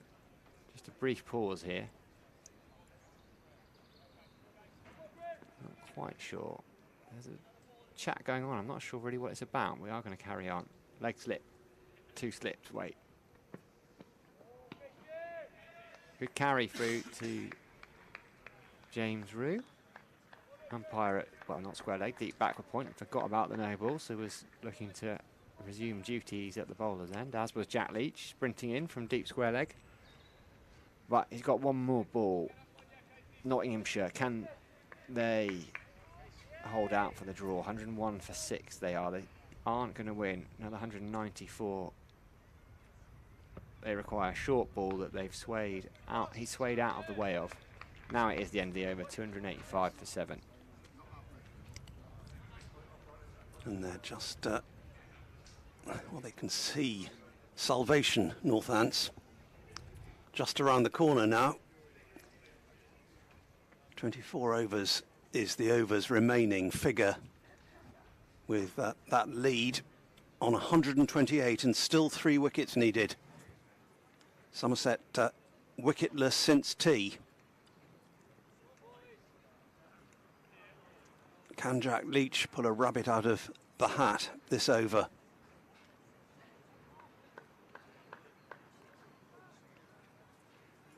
He's going to be bowling to Tom Taylor, who played him pretty comfortably in the previous over.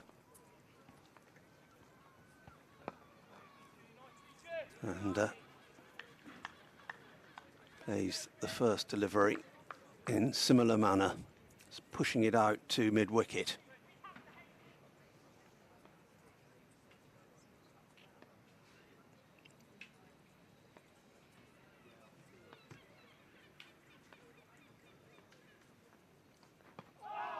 Appeal for LBW, but again, not any conviction about it. Fancy that was missing leg.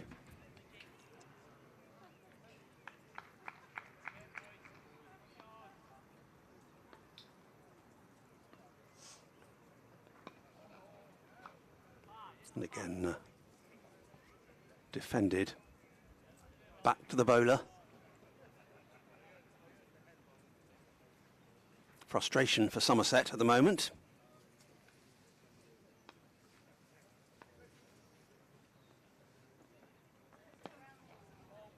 Well forward comes Taylor to defend again.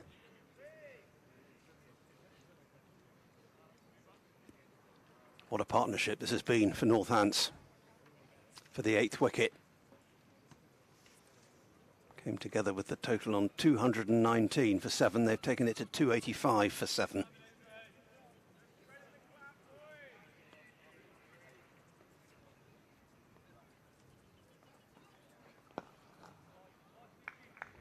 So it's worth 66, this partnership. And it's been a priceless one for the visitors.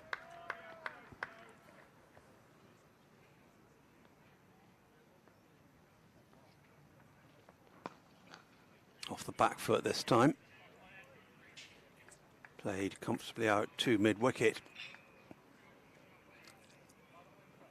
And really these two batters look well set. Defence is the main objective, and watching these overs ticking down.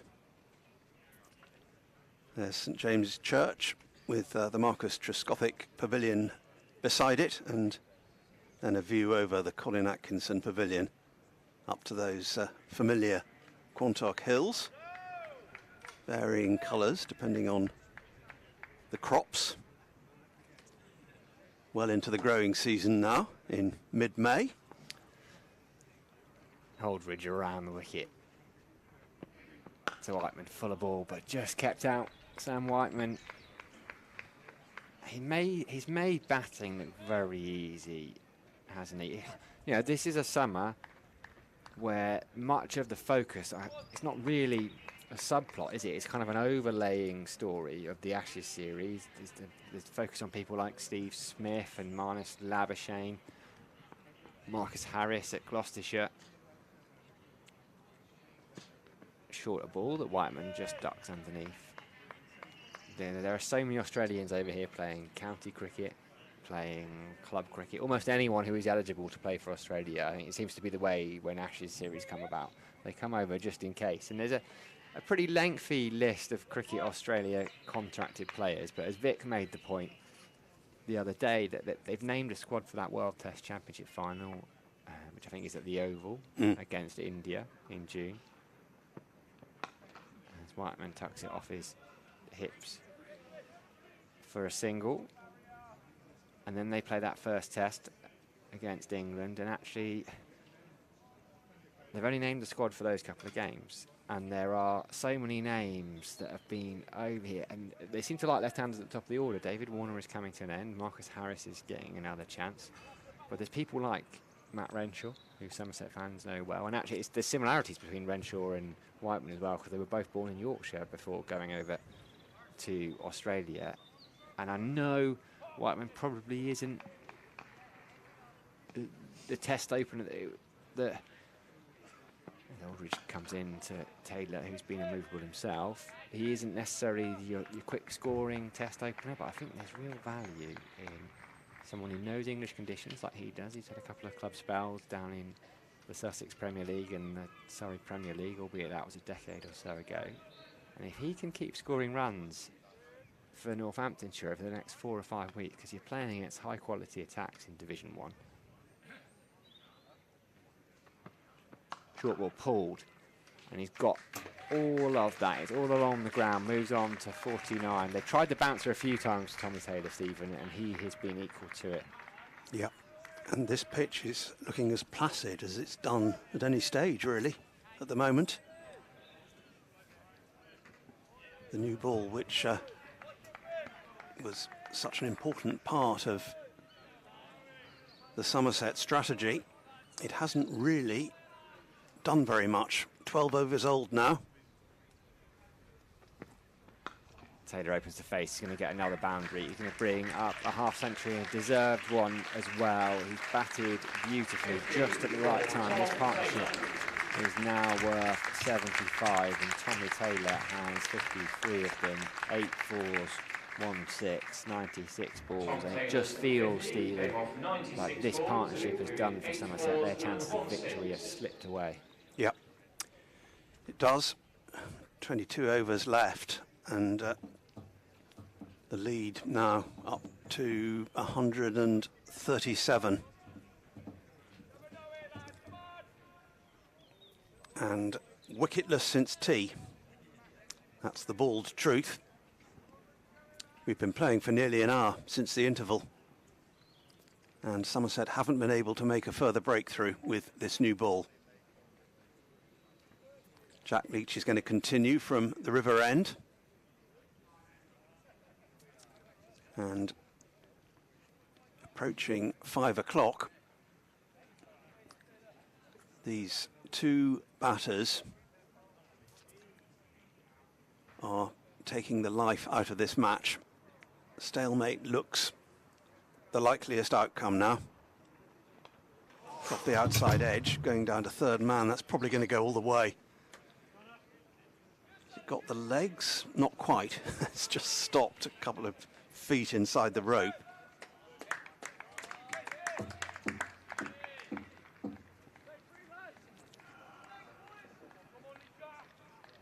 So full shot, but adds to the total. 296 for 7.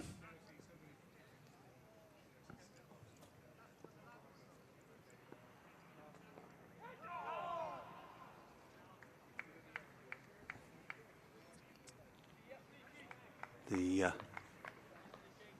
Northants skipper defending that. Leach in bright sunshine. Tries again, and that just played with a dead bat by Sam Whiteman.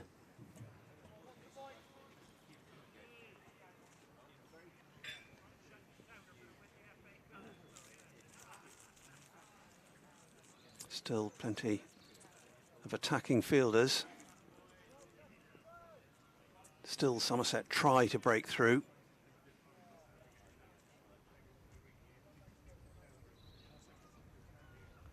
Craig Overton moving from Silly Point to leg slip. Bancroft's gone into Silly Point.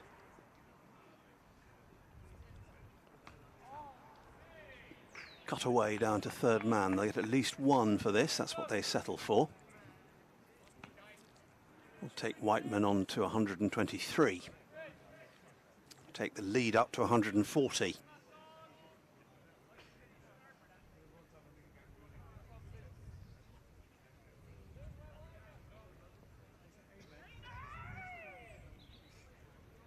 As the deliveries and the minutes tick by, a draw becomes the likelier outcome. Yeah, it feels like the last rites, doesn't it? Here, it's got to be now.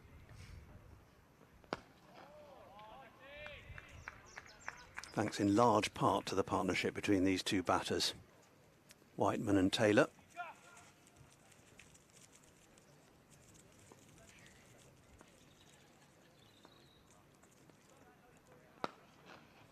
Driven, but no power behind the stroke. Taylor just looks comfortable out there. 297 for 7 at the end of the over. 140 the lead. Taylor with the half century. Whiteman with the 3 figures.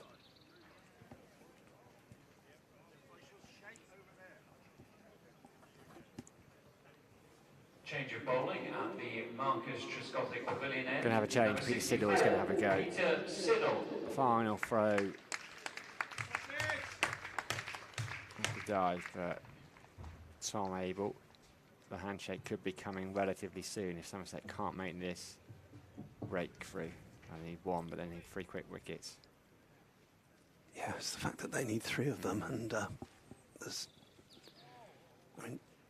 it looks pretty straightforward batting out there at the moment. The new ball hasn't made the breakthrough as yet. Yeah, that's what they'd been really hoping for. Surrey 4 down at Chelmsford, 92 for 4. They need 181 off 27 overs, but actually what you can imagine that will be is effectively an attempt not to lose the game. So yes, a short spell from Casey Aldridge, now making way for the Australian. 2 slips and a leg slip around the wicket to the left-hander. Can he get his fellow countryman? He hasn't been able to so far. No one's been able to. It's been a sublime knock, 123. Until Tommy Taylor came in at number 9 and made 53. No one else had passed 33. Lots of threes in that sentence. Safely negotiated by Mr. Dalling. Just about, for once. So it looks like the 3rd draw of the season for Somerset. This will probably be the most disappointing one for them. This is the one where they could look back at the end of the season with some regret. That's a lovely shot from Sam Whiteman. There is a deep backward point out, so it will just be a single. 298 for 7. The lead extends by another run, 141, and that's Somerset's issue. Even if they can take these 3 wickets, say, in the next 5 overs, they're left with about 14 overs. They're chasing 10 and over. So it just feels like if that possibility hasn't gone yet, it will go, barring something miraculous in the next over or two. Yeah, it just feels like it's slipping away now. I can hear there's a bit of a silence out there. It's just dropped.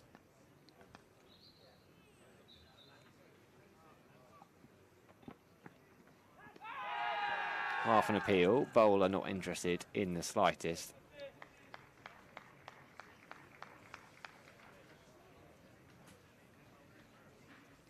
Yes, it's this kind of a situation. You're going to appeal for anything, aren't you? Just desperate for a breakthrough, really.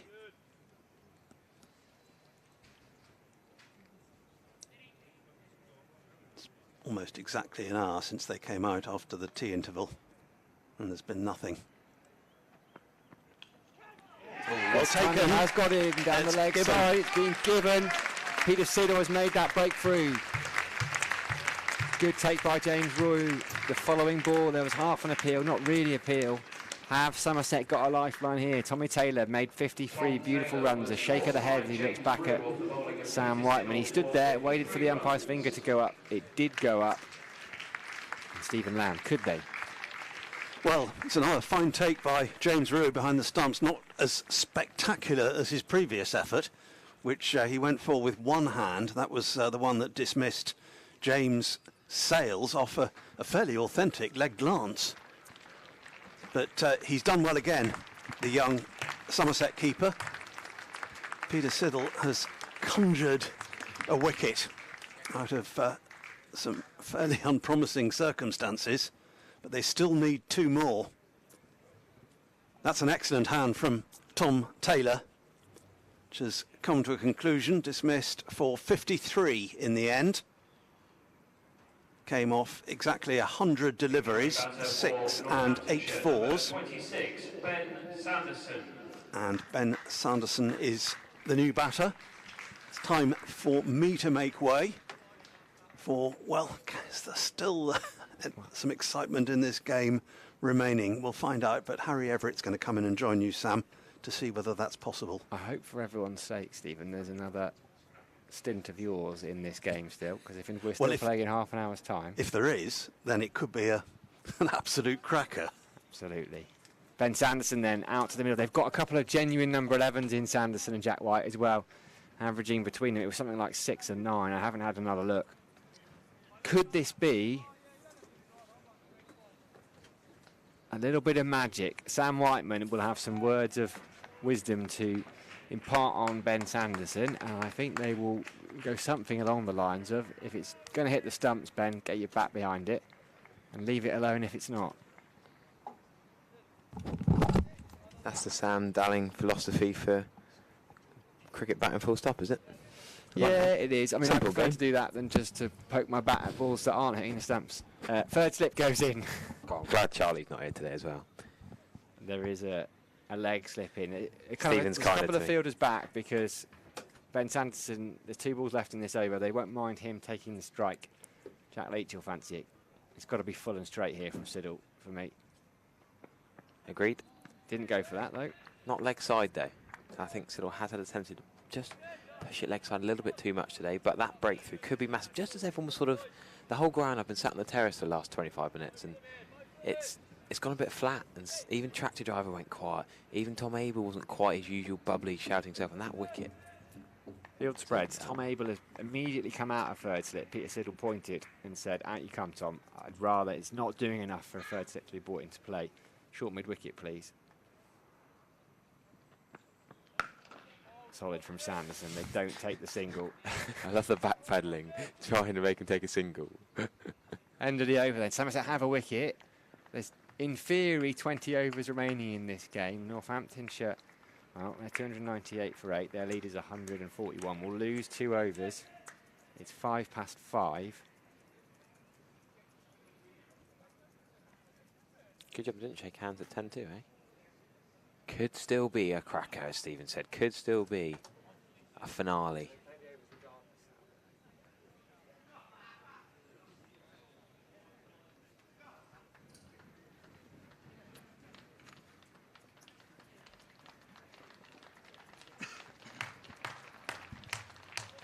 Jack Leach is going to continue from the river end.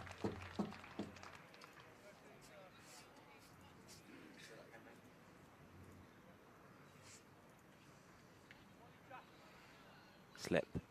2 slips. Silly on the leg side, short leg. Really. Somerset.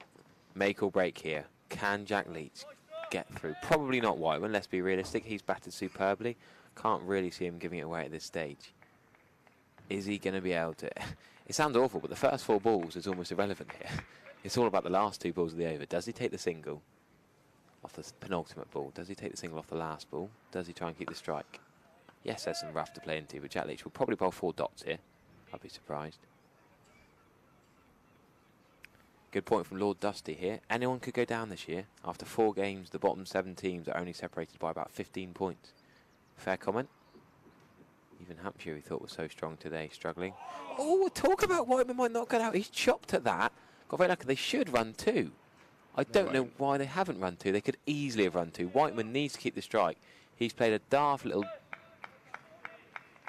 pokey inside edge. Have another look at that, see just how close it was. I don't know what he was trying to do there. It was almost like a late dab, a late cut. With 2 slips, that was odd batting. And to not try and get back for 2 was daft because it was an easy 2 there. Anyway, Ben Sanderson is on strike, the right-hander. Everyone is up and on the one except backward square leg is a little bit deeper. Should still be able to stop the single. Now Tom Abel brings himself in. Helmet's going to go down the back of his trousers. Where's he going to go? He's probably going to get Helmet. They're wasting a bit of time here, but they should still have enough light to get 20 overs in. They've got to get this right. Tom Abel's going to go and short extra cover and Craig Overton to leg slip, I reckon. Yep.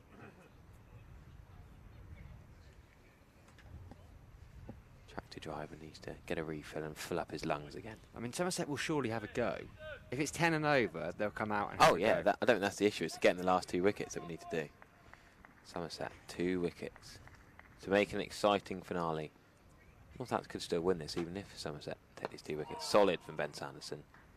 Yeah, it's these balls that are going to change the game. The ones Jack Leach, the ones 100%. Peter Siddle bowl at Sanderson and Jack White. Sanderson, the man of many wickets around minor counties cricket, and Northants. A Rushworth style bowler, but can he hold up an end? Tom Abel nearly on his knees, literally. That's like a long barrier. Cam Bancroft practicing his squatting and his yoga moves. Need to get low. Surprised there's not a field on their knees. Not quite the Hyderabad to Scothic off Leach technique.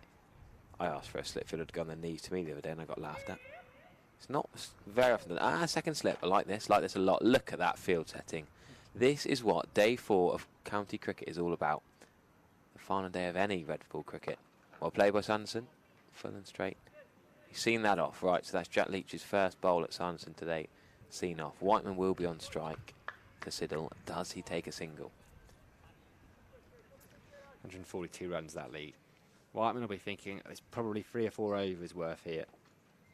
That's all they have to see out.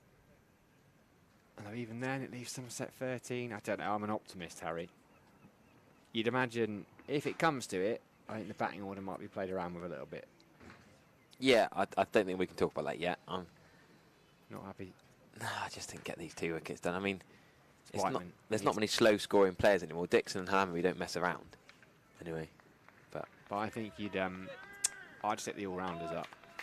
Gregory. Because then if you do lose a couple of quick ones, you've still got all your batters to come. Don't think they would quite think about that yet, but Pete Siddle around the wicket to the left-handed Whiteman. Can he do something magic? Just leaves that one alone. Got to make him play, really.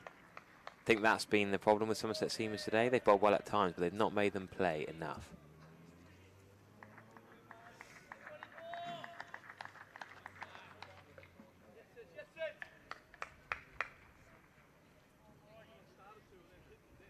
Sorry, 6 down. 103 for 6, sorry, at Chelmsford. Is it Simon Harmer? He's got a couple. Yeah, Simon Harmer's come on. 0.3 overs, 0 for 2. So a couple of wickets in 3 balls from Simon Harmer. Bumper that Whiteman very casually just ducks underneath as it was no trouble whatsoever, was it? I'm not sure bumper's the right ploy. I feel like I'm being critical of Pete Siddle today. Maybe I'm asking too much on a placid pitch, but he's also trudging back to his mark so slowly. I know over 8 shouldn't really be an issue. We should still get the, well, it's not 19 overs because of 2 overs crossover. It's 16 overs or the last hour, isn't it? Yeah, but bad light, you can't. I don't think bad light's going to be an issue by 7:30. Nice as it's been in this entire game. Over 8's +3, so they're well above it.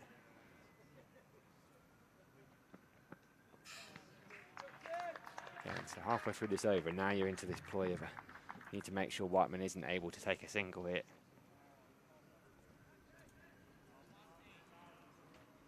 It's interesting, there's a little bit of cover. It's a bit of an in-out field, isn't it? Those areas where those fielders are, that's where Whiteman scores all his runs. There's so many of them, particularly behind square on the leg side, because he takes that step across and just whips anything straight. There's a deep square leg and a long leg in. But if everyone's got their arms folded in the outfield, it seems like. Interesting body language. Oh, now he just tickled that one round the corner and leg slip. To be fair, it was a fair way away from leg slip. I think it's Craig Overton who's going to stay down there on the floor. I don't think he was anywhere near that, but that is what he is in there for, the one that goes a little bit straighter. 300 up for Northamptonshire, 300 for 8. And Whiteman has got off the strike, so Siddle has just 2 balls here at Ben Sanderson. I'm surprised he's taking the singles, actually. I mean, 2 balls, maybe that's the why, but he was keen to take the single early on. He's feeling a lot of trust in Ben Sanderson.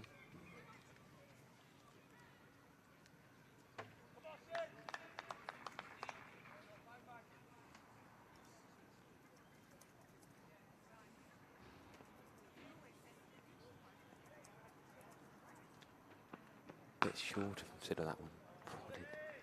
Prodded. Look at this, Lammerby's desperately trying to make him run an extra single. It's not going to happen, is it? No, I don't think so. It's either a boundary or nothing for Ben Sanderson now. Peter Siddle just taking his time. Ball still relatively new, only 17 overs old, so it is quite hard, but it's just been such a docile pitch. I wonder if we'll see one more burst from either Craig Overton or Lewis Gregory. They've bowled an awful lot.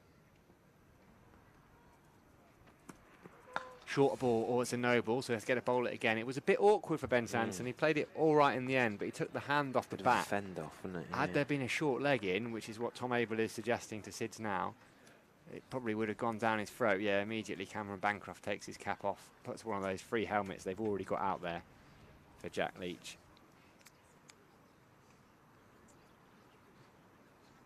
So Abel's going to go into leg slip. One more ball. Peter Siddle. I mean, in the end, that's worked out all right because it's unsettled Sanderson slightly and he gets to bowl the ball again. Fielder in at short leg. There's Cameron Bancroft. Can he do the same thing? Goes for the bouncer, but it was just too short from Siddle. Sanderson able to duck underneath it. He knew what was coming there. Got underneath it earlier. It was way too short. 302 for 8, Somerset. Somerset, Northampton even 97 overs gone. I'm just desperate to see a last hour of the whole match clatathon. There they are. The nerves on the balcony, Stephen Lamy and Shepherd. And just herding him around there, Shep. Nice to see the earpieces, the in-ground radios, thanks to Virtue Motors, being used all around the ground. He's playing it very casual there, isn't he, Shep? He's not going to look. He's got it turned off. He's talking to Stephen Lamb. He's not got it actually turned on, has he?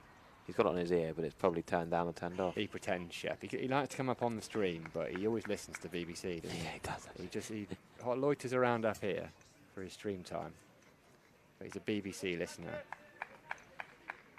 He's just bought that to impress the boss, hasn't he?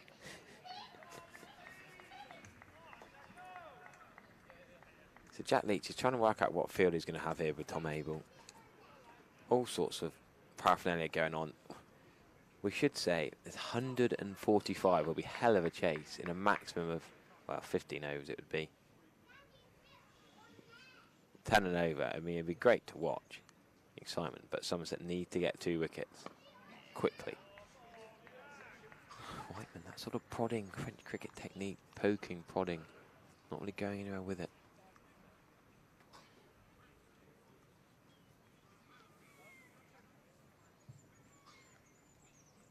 The deep point I don't quite understand, but I suppose it's stopping 4, but allowing Sanderson to be on strike. A bit wide from Leach. Really needs to attack the stumps now. Needs to bring some magic into play.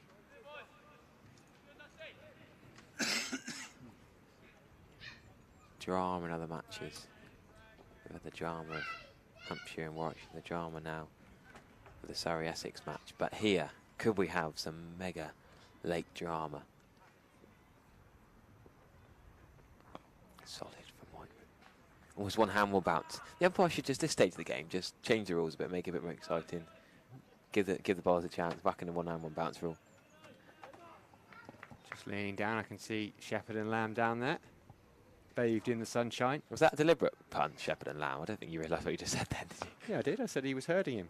Oh, sorry, you triple punned it, and I missed the triple pun. Yeah, sorry, mate. Make up a single. We don't want to miss the single. I tell you what, with this evening sunshine, that man persevering with the shorts. He came down to the Cooper Associates county ground this morning. He demanded sunshine. Look at that shirt. It's even unbuttoned now, the shirt as well. Looking very casual. Getting his tan on.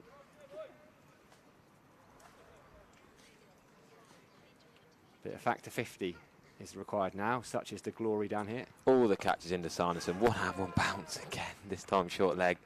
Brilliant work from Cam Bancroft, but it means nothing. Look at that field setting. Get that screen grab. Get that on Twitter, Ben Warren. The 4th day of a county championship match with an attacking field like that. Solid. Sanderson's playing really well. We've got to give credit where credit's due.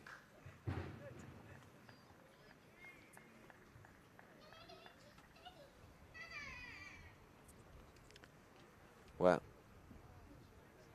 we'll have to get Alex to pan over to the flat watch. We haven't seen how many people on top. Bank holiday weekend, I got 5 on the top deck, I reckon, in the sunshine. The nicest part of the 4 days, really. Nicest glorious sunshine on a Sunday evening. Beautiful. Look at that. Well, look at that pink number on the top. They can afford a heavy one tonight as well, for it being the bank holiday. Coronation, it's kind of been party day. I don't think it matters in a retirement flat, does it? I think every day's a party day if you want it to be. If you've got the stamina in your 60s and 70s and 80s, whatever.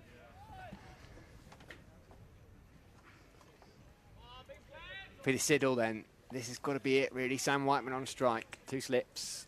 A leg slip. Around the wicket, 17 overs remaining. Short ball. That's a better directed one, but Sam Whiteman, very casual, able to duck underneath it. Umpire deciding that square leg is not for him, so he's going to go to deep backward point.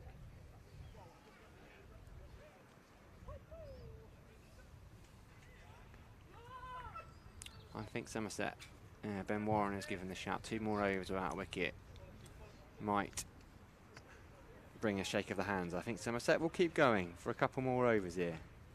And they've got a good crowd in. They're entertaining the crowd. The crowd aren't leaving anytime soon. If they were flocking out to the car park, but Jack Leach talks about the bums on seats format. Ben Stokes wants English cricket to entertain. Around the wicket, Siddle. Oh, they're able to leave that one on. You can see what he's trying to do. They know Whiteman is so strong down that leg side. If you're going to do anything, it's just going to be those little catches down the leg side. That's the only way it feels like. I saw Ben Compton, who himself is a bit of a movable object, for Kent, and they managed to kind of just got him fending around with his gloves, caught leg slip. It seems to be a kind of semi-orthodox mode of dismissal these days. Yeah, semi-orthodox, yeah, far off actually. Around the wicket, Siddle. It's just so easy for Sam Whiteman. He's just in no trouble whatsoever. He's playing at a different pace to everyone else, really. I know Somerset haven't got masses of pace in their attack.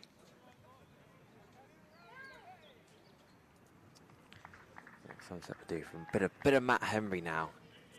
Wouldn't that be lovely? A bit of extra zip, a bit of pace, a bit of something. I still don't think it would move Sam Whiteman. No, it probably wouldn't. I think it might do for Sanderson. But then, you know, Siddle, Overton, Gregory, Leach. Field's going to come in just to deny Sam Whiteman the single that he'll probably look for the fourth or fifth ball. One slip and a gully, but everyone bar long leg is up, saving one. What can Sam Whiteman do? Sends it straight to mid-wicket, where Craig Overton just has a little flick shy at the stumps. I think I can see Rachel down there, Harry. Yep, if you're on a deck chair, a shout out to the, what do we call it, wag corner, wag deck. Enjoying the sunshine down there, loving the earpieces, going down a treat sound. I've had a lot of people enjoying the sunshine down on the Thatcher's deck. I'm not sure they're ignoring us like Shep was.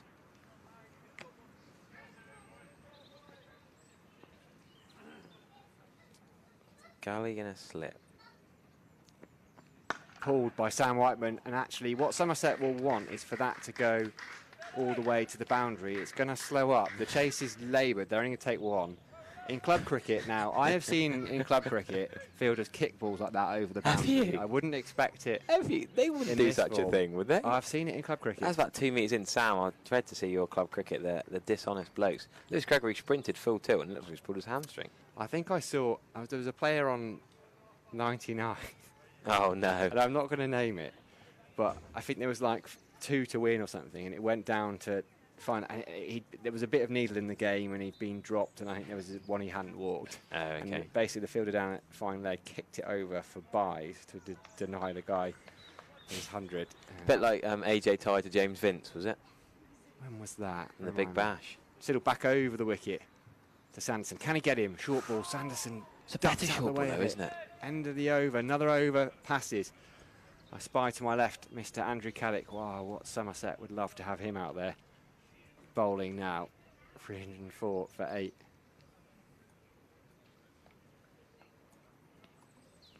Yeah, I'd like to see Casey Aldridge have a go. That back of a length, that different angle, younger, fitter. You know what I mean? We talk about an aging attack on the 4th day. Casey Aldridge's got a bit more buzz about him to really steam in and give it some, just for 2 more overs. I don't think we'll play past 14 overs. Well, that is the last hour. It's just been signalled to Polly, so 16 overs remaining, so it's the final hour of play. So Somerset, having taken their time previously, they now can't, although with Jack Leach at one end. So we've just got an hour left. I don't know, the captains have to shake hands, so it's up to Somerset, really. Whiteman might want to get 150. He might suddenly go on the attack the last 10 overs. I always think how selfish, batting-wise, if you just love batting, why would you shake hands on a flat one? Just crack on. I would be very surprised. I suppose if they were 9 down, then you could shake hands, but Somerset wouldn't, so I would be very surprised. Leach into Whiteman, and there's no silly point. It's a short leg, as you can see, the leg slip and the 2 orthodox slips. What's Tom Abel gesturing here? Yep, Casey Aldridge is going to surely bowl from this end below us. Make or break time. Do or die for Somerset. Well, that's a tickle, is it, down the leg side? It's going to be runs. Somehow, he's split the gap between James Root and Craig Overton has to trot down. No, it's buys. Harsh on James Root, the turn out of the rough on the 4th day, but quick enough. The outfield now, after all this rain, still quick enough for it to go for 4 off the not quick bowling of Jack Leach.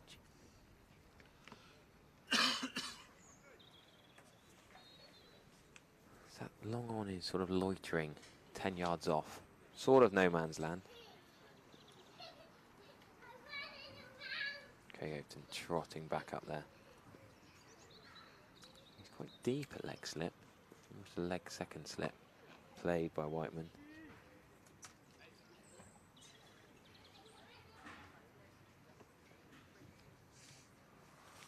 Tom Abel's going to move out to... What's this going to be? A short cover, I suppose, with 4 balls remaining in the over. Whiteman's just prodding around. Point's going to come up. Craig Overton's going to go out and keep his lid on. Is he? He's not going to go and field at mid-wicket in the ring with his lid on. Surely not. Or he's going... He might be going all the way. Okay, he's going all the way to the... No, he's not. I don't understand this field placement, to be honest with you. Can you just pan out, please? Is it Alex on the camera? We've got Craig Overton at mid-wicket. Todd. We'll get Director Todd on his last day in charge to give us a view in a sec. So Craig Overton is now at mid-wicket on the edge of the ring. Hopefully we'll get the technology to show you. There he is in this place in front of square. It's a weird setting. I don't quite know what the plan is. Now with 2 balls remaining, they don't want to give Whiteman the single. They want to squeeze. He's trying to nudge it. Oh, that's a chance. Oh, how's it missed the stumps? How's it missed everything? Bancroft is running down with a helmet. Whiteman's literally walking to the other end. He's got the single he wanted with 2 balls, well, now 1 ball remaining. But how has that not hit? Inside edge, just past leg stump. And, wow. He tried that cute shot a couple of times. Yeah, twice now, yeah. That's the only time he's really looked like getting out, is playing that shot. I know he's desperate to shield Ben Sanderson from the strike, but it's a high-risk shot for him at the moment. It's like a pokey late cut, almost. Sanderson's not looked like getting out, to Jack Leach at least. Yeah, the other end he's been pretty solid. Well, that's another over, Dan. I think they will be near to handshaking time now. Tom Abel's a proud man. He'll keep battling away and he won't give up yet, but...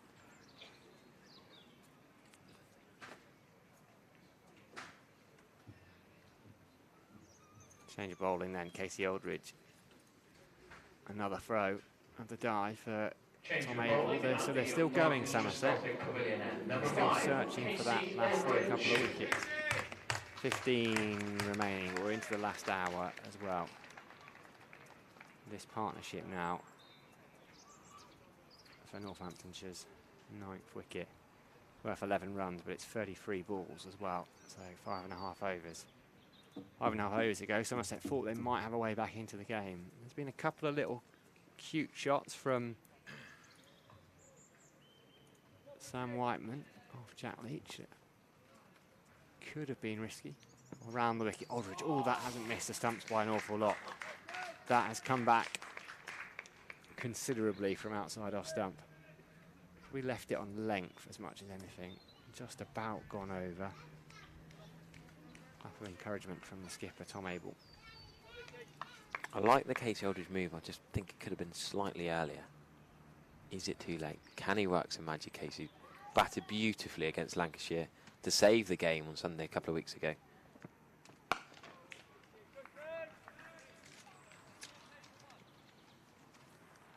And now he's here with the ball in hand. The Western man.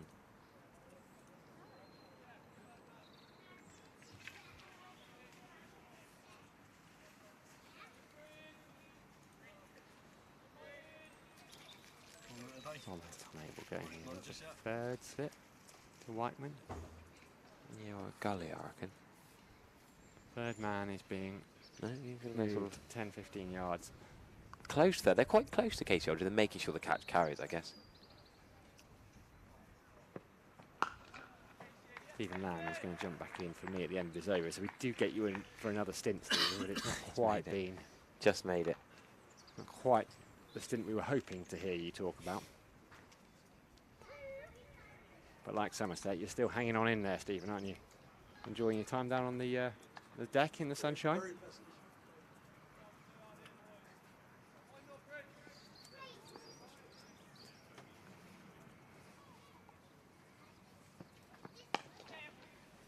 Fuller. And just pushed to mid-off, where Sean Dixon does the fielding. Scampers through for a single. Sanderson has got 2 balls of Casey Aldridge to face. Maybe a leg slip, short leg.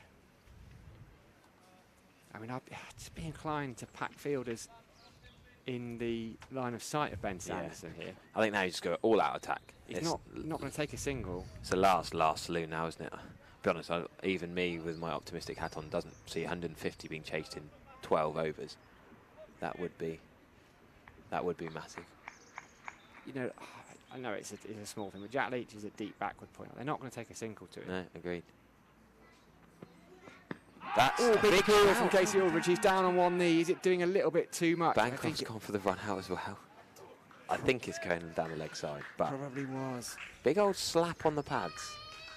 Somerset did not look comfortable. Casey literally down on his knees. There's a cracking picture Harry Trump took that's on the Somerset website of Casey Aldridge eating his t-shirt in frustration. It's been one of those afternoons for Somerset. That sums up the pitch of the day. So Casey Aldridge still plugging away here from the Gothic Pavilion end. 3 slips, short leg, leg gully. That's nasty, but leg side-ish. Samson can flick it away one hand. The shot he practiced was very different to the one-handed bend he played. Right, Sam, that's you done for the day. Probably the match, I guess. I think so. I think it's been an absolute pleasure, Harry, but I'm not sure I'll make it back on, which is fair play. A lot of credit to Northamptonshire and Sam Whiteman in particular. It's Sam Whiteman's fault that you're not getting another stint. Well battered indeed. On to 129 not out. Stoic, the captain leading by example, and whatever much we might say on the Somerset live stream about Somerset being gutted to miss out on a big chance of victory here, you've got to give credit. You've got to give the plaudits to Sam Whiteman. So Jack Leach. I reckon this could be the last over of the match. Just as Stephen comes in, I'm sure we've had this before where he's come in for 1 over and nothing's happened. So Jack Leach, what can he do? What can he do? Same sort of field, really. Same field we've had for the last couple of overs now. It's not getting any more attacking, not getting any more dramatic. He's going to keep twirling away here. Oh, that's a chance. That's a drop. First lit, that is a genuine drop. Tom Abel, head to the sky. That is possibly an easy. It came quickly, yes. But that's 2 hands scooped. We've seen some absolutely cracking grabs this match. None less from that man TKC in the slips earlier on, but it's hit his right forearm, the right wrist, and gone away. Jack Leach could have had a 4th. Whiteman, he's got lucky towards the end, but Yeah, well, the sort of catches that Somerset have taken in this innings, you'd have expected that one to stick. 13.4 overs remaining, but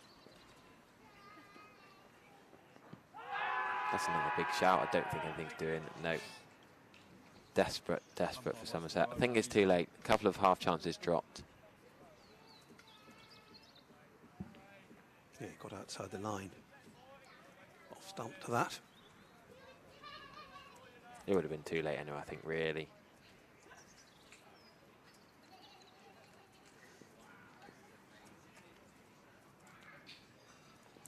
So the lead. Yeah, the lead is 153. You're not going to get that in 11 overs. That would be going. That would be arguably the most entertaining jump chicane that's ever been here. But no.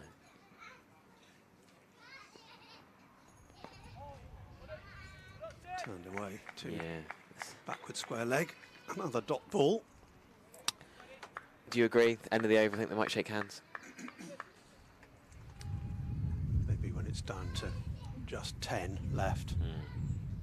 End of the over or the next one, I fancy.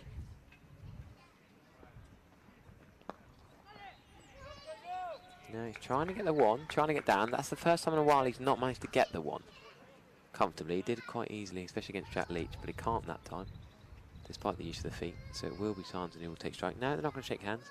They're going to carry on.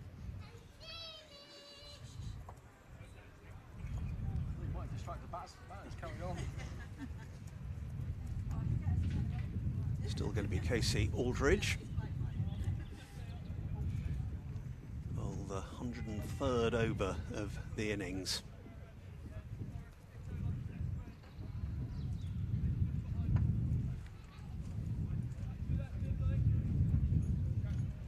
Ben Sanderson on strike. And the chances of a result in this game are pretty well extinct.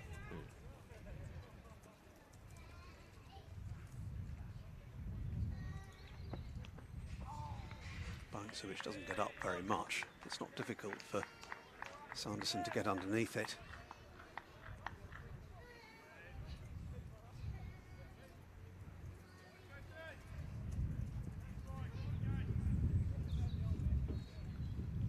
Aldridge into to his 15th over of the innings, 1 for 57 his figures. Bowling in bright sunshine. That's an interesting shot. Trying to save a draw. I mean, it almost doesn't matter now. That's a Jack Brooks shot over the slips, isn't it? A little poke. The slip drives. No contact with it. I think he was aiming for the Lord Botham stand. Up and over. But absolutely no contact with the ball at all.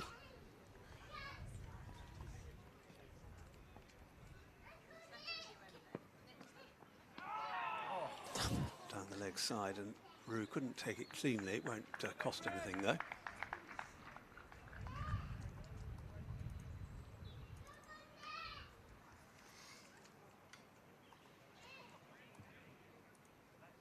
Will this be the last over of the match? I think there's a pretty strong chance. We're all guessing as good as mine at the moment, but we'll keep guessing.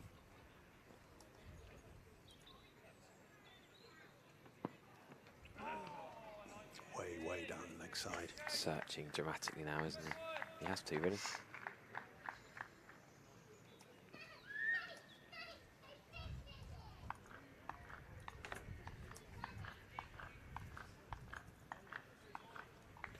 Floodlights have been a bit of an anachronism, really, for most of this session.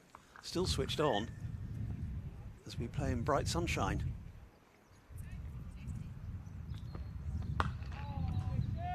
Defended and well fielded at short leg.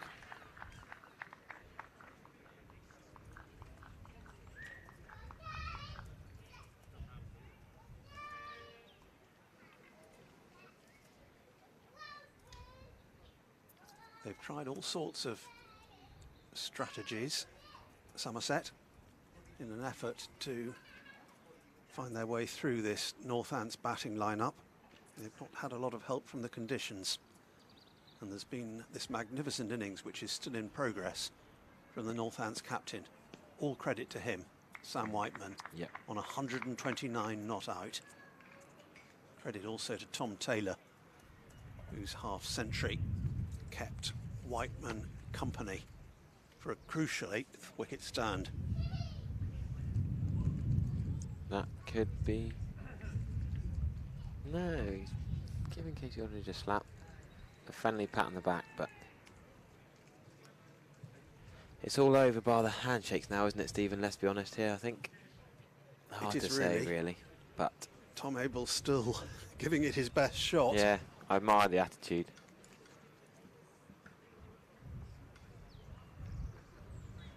Still Jack Leach. This will be his 32nd over. 3 for 76 his figures. If he were able to strike twice in this over, then we'd be in a situation where there are 10 overs in which to score 154 runs, which is just vanishingly unlikely, really. Up they go again. Appeal for LBW. David Milne's not interested. Well, I'm sure he's interested, but he's not answering in the affirmative. Yeah.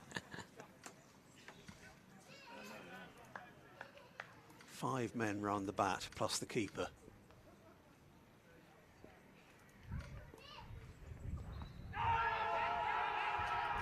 Another appeal, but he didn't really have the conviction, did it? Hands in the air if you desperately want a wicket. They're all up.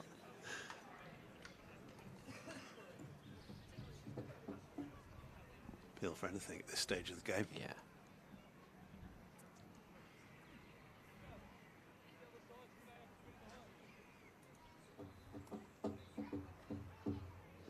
Pleasant evening sunshine out there at the moment as this game meanders towards a draw. Oh, could we have we couldn't have a run out at this stage, surely. He came Stephen. a long way down, didn't he, Yeah. Ben Sanderson? He was much more interested in the single than his captain.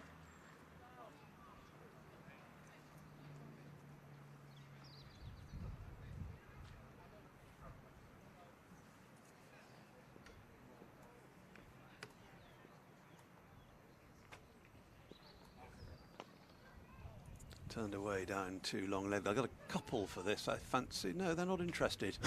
They're just walking a single. It's so village to watch someone walk a single, but it makes sense. Still 2 deliveries of the over remaining. Will a halt be called after that, I wonder? Must be close now. Yep, all over bar the shouting, but still, I suppose you could say personal things to bring up. I don't think Sanderson's worried about getting off the mark. Not judging by that stroke. No. Comfortably defended out to mid-wicket.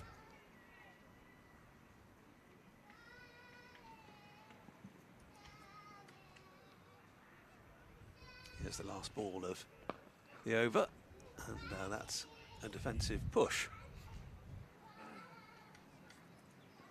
Back to the bowler. There we go. Handshake. That is it. Match drawn. Northants finish on 311 for 8. Their hero of the day, undoubtedly Sam Whiteman, who finishes on 130 not out. Ben Sanderson left unbeaten on 0. The other batting hero for Northants, Tom Taylor, made 53. Featured in an 8th wicket partnership with his captain, which has had more than anything else to do with the fact that Northants have saved this game. Jack Leach finishes up with 3 wickets, 3 for 77. 2 wickets for Lewis Gregory for 59, and then a wicket apiece for Craig Overton, Peter Siddle and Casey Aldridge. So the players make their way off the field. Somerset still searching for their first championship win of the season. They've drawn 3 and lost 1. That game up at Trent Bridge, and all 3 games here have ended in draws. So credit particularly to Sam Whiteman as he walks off, acknowledging the applause of the crowd and of his teammates. Great contribution from him, and applauded also by Tom Abel, the Somerset skipper, who will be disappointed with the outcome, but did his best to fashion a Somerset win. In the end, it just wasn't quite there. Yeah, frustrating for Somerset, but very well batted, Whiteman. And Tom Taylor, I think, cannot be underestimated, his crucial 79-run partnership for the 8th wicket. Sanderson did his job at the end, and Somerset will be frustrated they couldn't quite get those breakthroughs, but they'll take a few more bonus points. They'll take 12. Well, they'll be just known as 5 for the draw, yes. 7 bonus points. There's the scorecard, and there is the influence of the Northants skipper. Not out, Sam Whiteman on 130. And you can see the importance of that 8th wicket partnership in terms of the proceedings today. The sharing of the wickets between 5 of the Somerset bowlers. Bowling figures. Craig Overton and Lewis Gregory. Unlucky, I felt, this morning. They bowled well without making a breakthrough. And Peter Siddle, Jack Leach and Casey Aldridge. Wickets column, all of them feature, with Jack Leach and Lewis Gregory the outstanding wicket takers, 3 and 2 apiece, 1 each for the rest. And that is just about it. Hope very much that you've enjoyed our coverage on the live screen. Our thanks to WPA Health Insurance for sponsoring it. Thanks to Ian Shepherd for his contribution in the middle session today. Thanks to Sam Dalling, and thanks to you, Harry Everett. From me, Stephen Lamb, a very good evening to you.